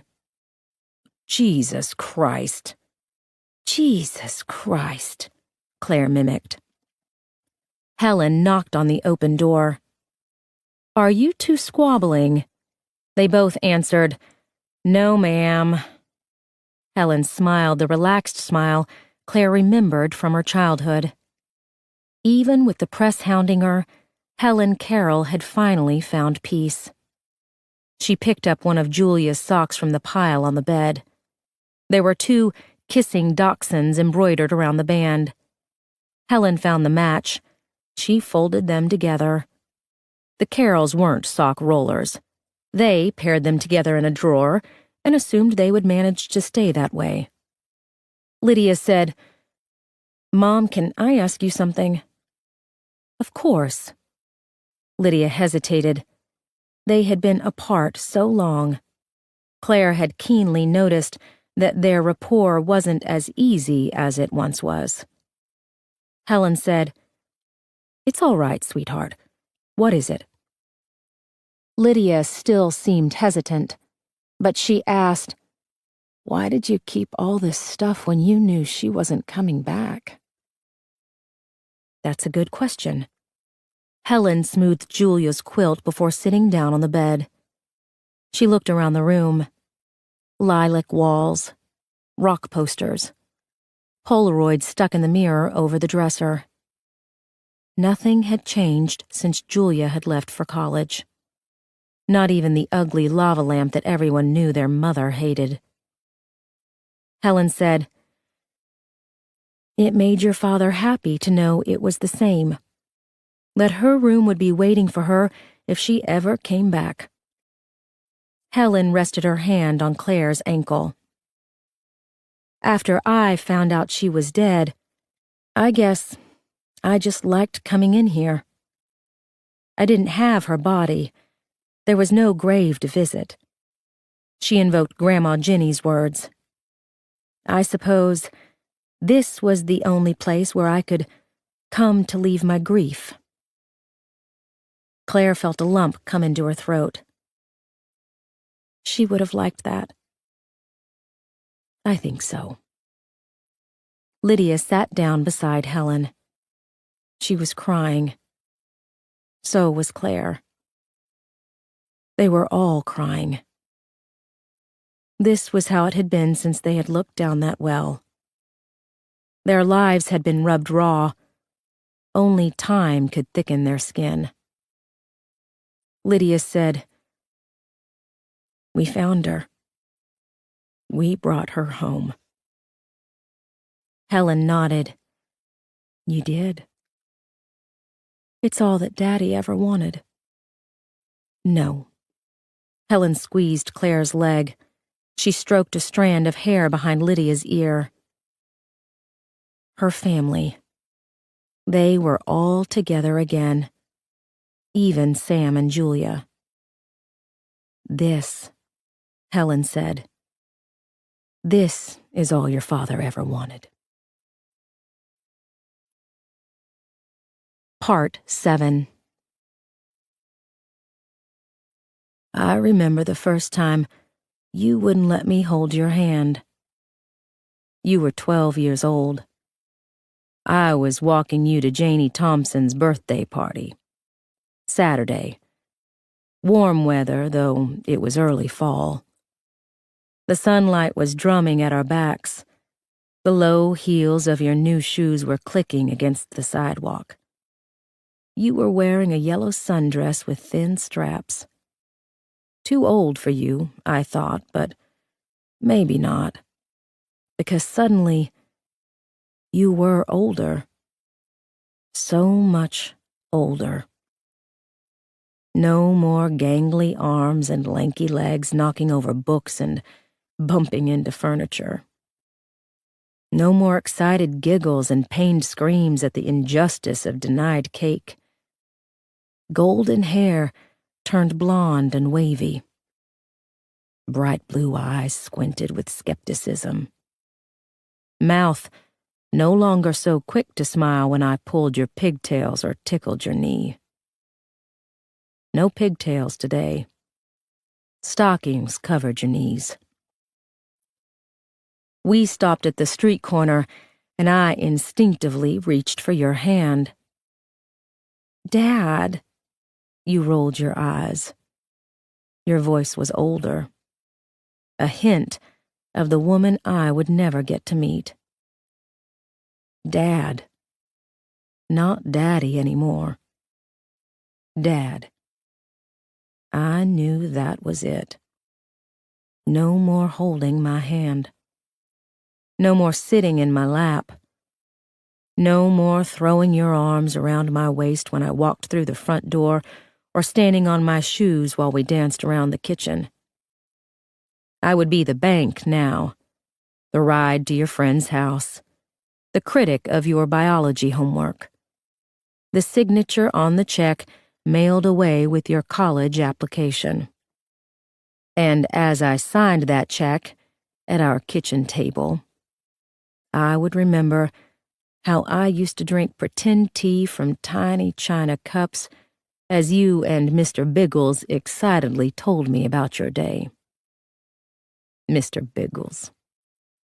That poor, stuffed, shaggy dog had survived chicken pox, a spilled glass of Kool-Aid, and an unceremonious toss into the trash can. He was flattened by your weight, accidentally burned when placed too close to a curling iron, and sheared for reasons unknown by your baby sister. Me walking into your room as you packed for college. Honey, did you mean to throw away Mr. Biggles? You looking up from your suitcase filled with 2 small t-shirts and cutoffs and makeup and a box of tampons that we both chose to ignore. Dad. The same annoyed tone you'd used that day on the street corner when you wrenched your hand from mine. The next times you touched me would be casually, as you grabbed car keys or money, or hugged me quickly for letting you go to a concert, a movie, a date with a boy I would never like. If you had lived past the age of 19, if you had survived, would you have married that boy? Would you have broken his heart? Would you have given me grandchildren, great-grandchildren, Christmas mornings at your house, Sunday dinners, birthday cards with hearts on them, shared vacations complaining about your mother, loving your mother, babysitting your nieces and nephews, annoying your sisters, bossing them around, calling them all the time, not calling them enough, fighting with them, making up with them. Me in the center of all of this, taking late-night phone calls about croup and chicken pox and why won't the baby stop crying and what do you think, Daddy, and why does she do that, Daddy, and I need you, Daddy. Daddy. I found one of your scrapbooks the other day. You and your sister spent the 15th year of your brief life planning your dream wedding. The dresses and the cake, the handsome grooms and their sophisticated brides. Luke and Laura, Charles and Diana. You and Patrick Swayze or George Michael or Paul McCartney, though he was much too old for you, your sisters agreed. Last night, I dreamed of your wedding. The wedding you never had. Who would have been waiting for you at the end of the aisle? Sadly, not that purposeful young man you met at freshman orientation, or the pre-med student who had a 10-year plan. It's more likely you would have chosen that slouchy, feckless boy with the floppy hair who so proudly declared his major was undeclared. Since this wedding that never happened is my fantasy, that boy is clean-shaven on your special day, hair combed neatly, slightly nervous as he stands by the preacher, looking at you the way I always wanted a man to look at you. Kind, loving, slightly in awe. We would both be thinking the same thing, Mr. Feckless and I. Why on earth did you choose him? The music plays. We begin our march. People are standing. There are whispers about your beauty, your grace. You and I are a scant few feet away from the altar when suddenly I want to grab you and run back up the aisle. I want to bribe you into waiting a year, just living with him, though your Grandma Jenny would be scandalized. You could go to Paris and study Voltaire, visit New York and see every Broadway show, move back into your room with the posters on the walls and Mr. Biggles on your bed, and that ugly lamp you found at a yard sale that your mother was praying you would take with you to college. Though, even in my dream, I know that pushing you one way will send you hurtling in the other direction. You proved as much at the end of your life as you did at the beginning. And so there I am standing beside you on your phantom wedding day, holding back tears, offering you to the future you will never have. Your mother is in the front row waiting for me to join her. Your sisters are by the preacher, opposite the boy, and they are beaming and nervous and proud and tearful from the romance and also from fear of the changes they know will come. They are both maids of honor. They are both wearing dresses that were fought over long ago. They are both so proud and so pretty and so ready to get out of their tight dresses and pinching heels. You cling to my arm. You hold on to my hand tightly, the way you used to do when we crossed the street, when a scary movie was on, when you just wanted to let me know that you were there and that you loved me. You look up at me. I am startled. Suddenly, quite miraculously, you are a grown-up, beautiful woman. You look so much like your mother, but you are still uniquely you. You have thoughts I will never know, desires I will never understand, friends I will never meet, passions I will never share. You have a life, you have an entire world in front of you. Then you smile, and you squeeze my hand, and even in my sleep, I understand the truth. No matter what happened to you, no matter what horrors you endured when you were taken away, you will always be my pretty little girl.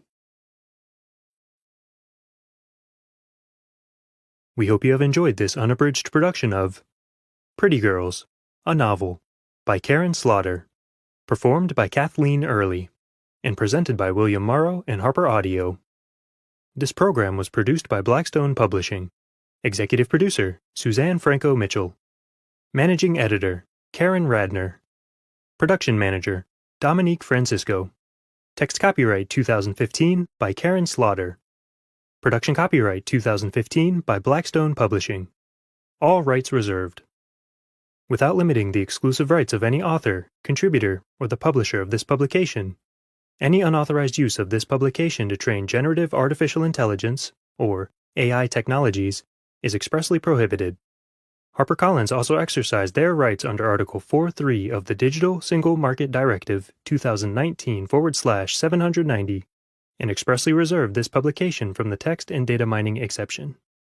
Thank you for listening. Stay tuned for an excerpt from We Are All Guilty Here by Karin Slaughter. William Morrow and Harper Audio present an excerpt from We Are All Guilty Here, a novel by Karin Slaughter, performed by Kathleen Early.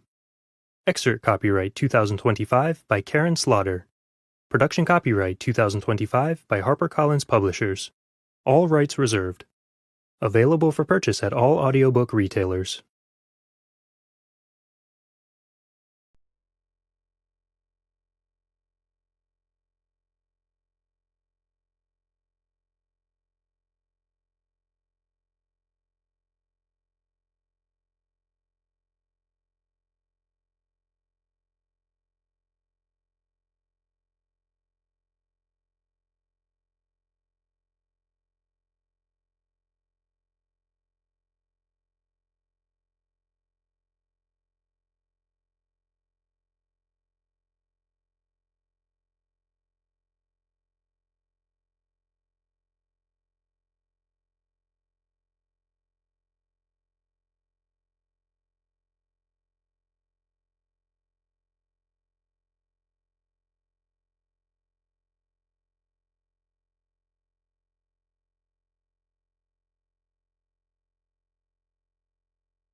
Audible hopes you have enjoyed this program.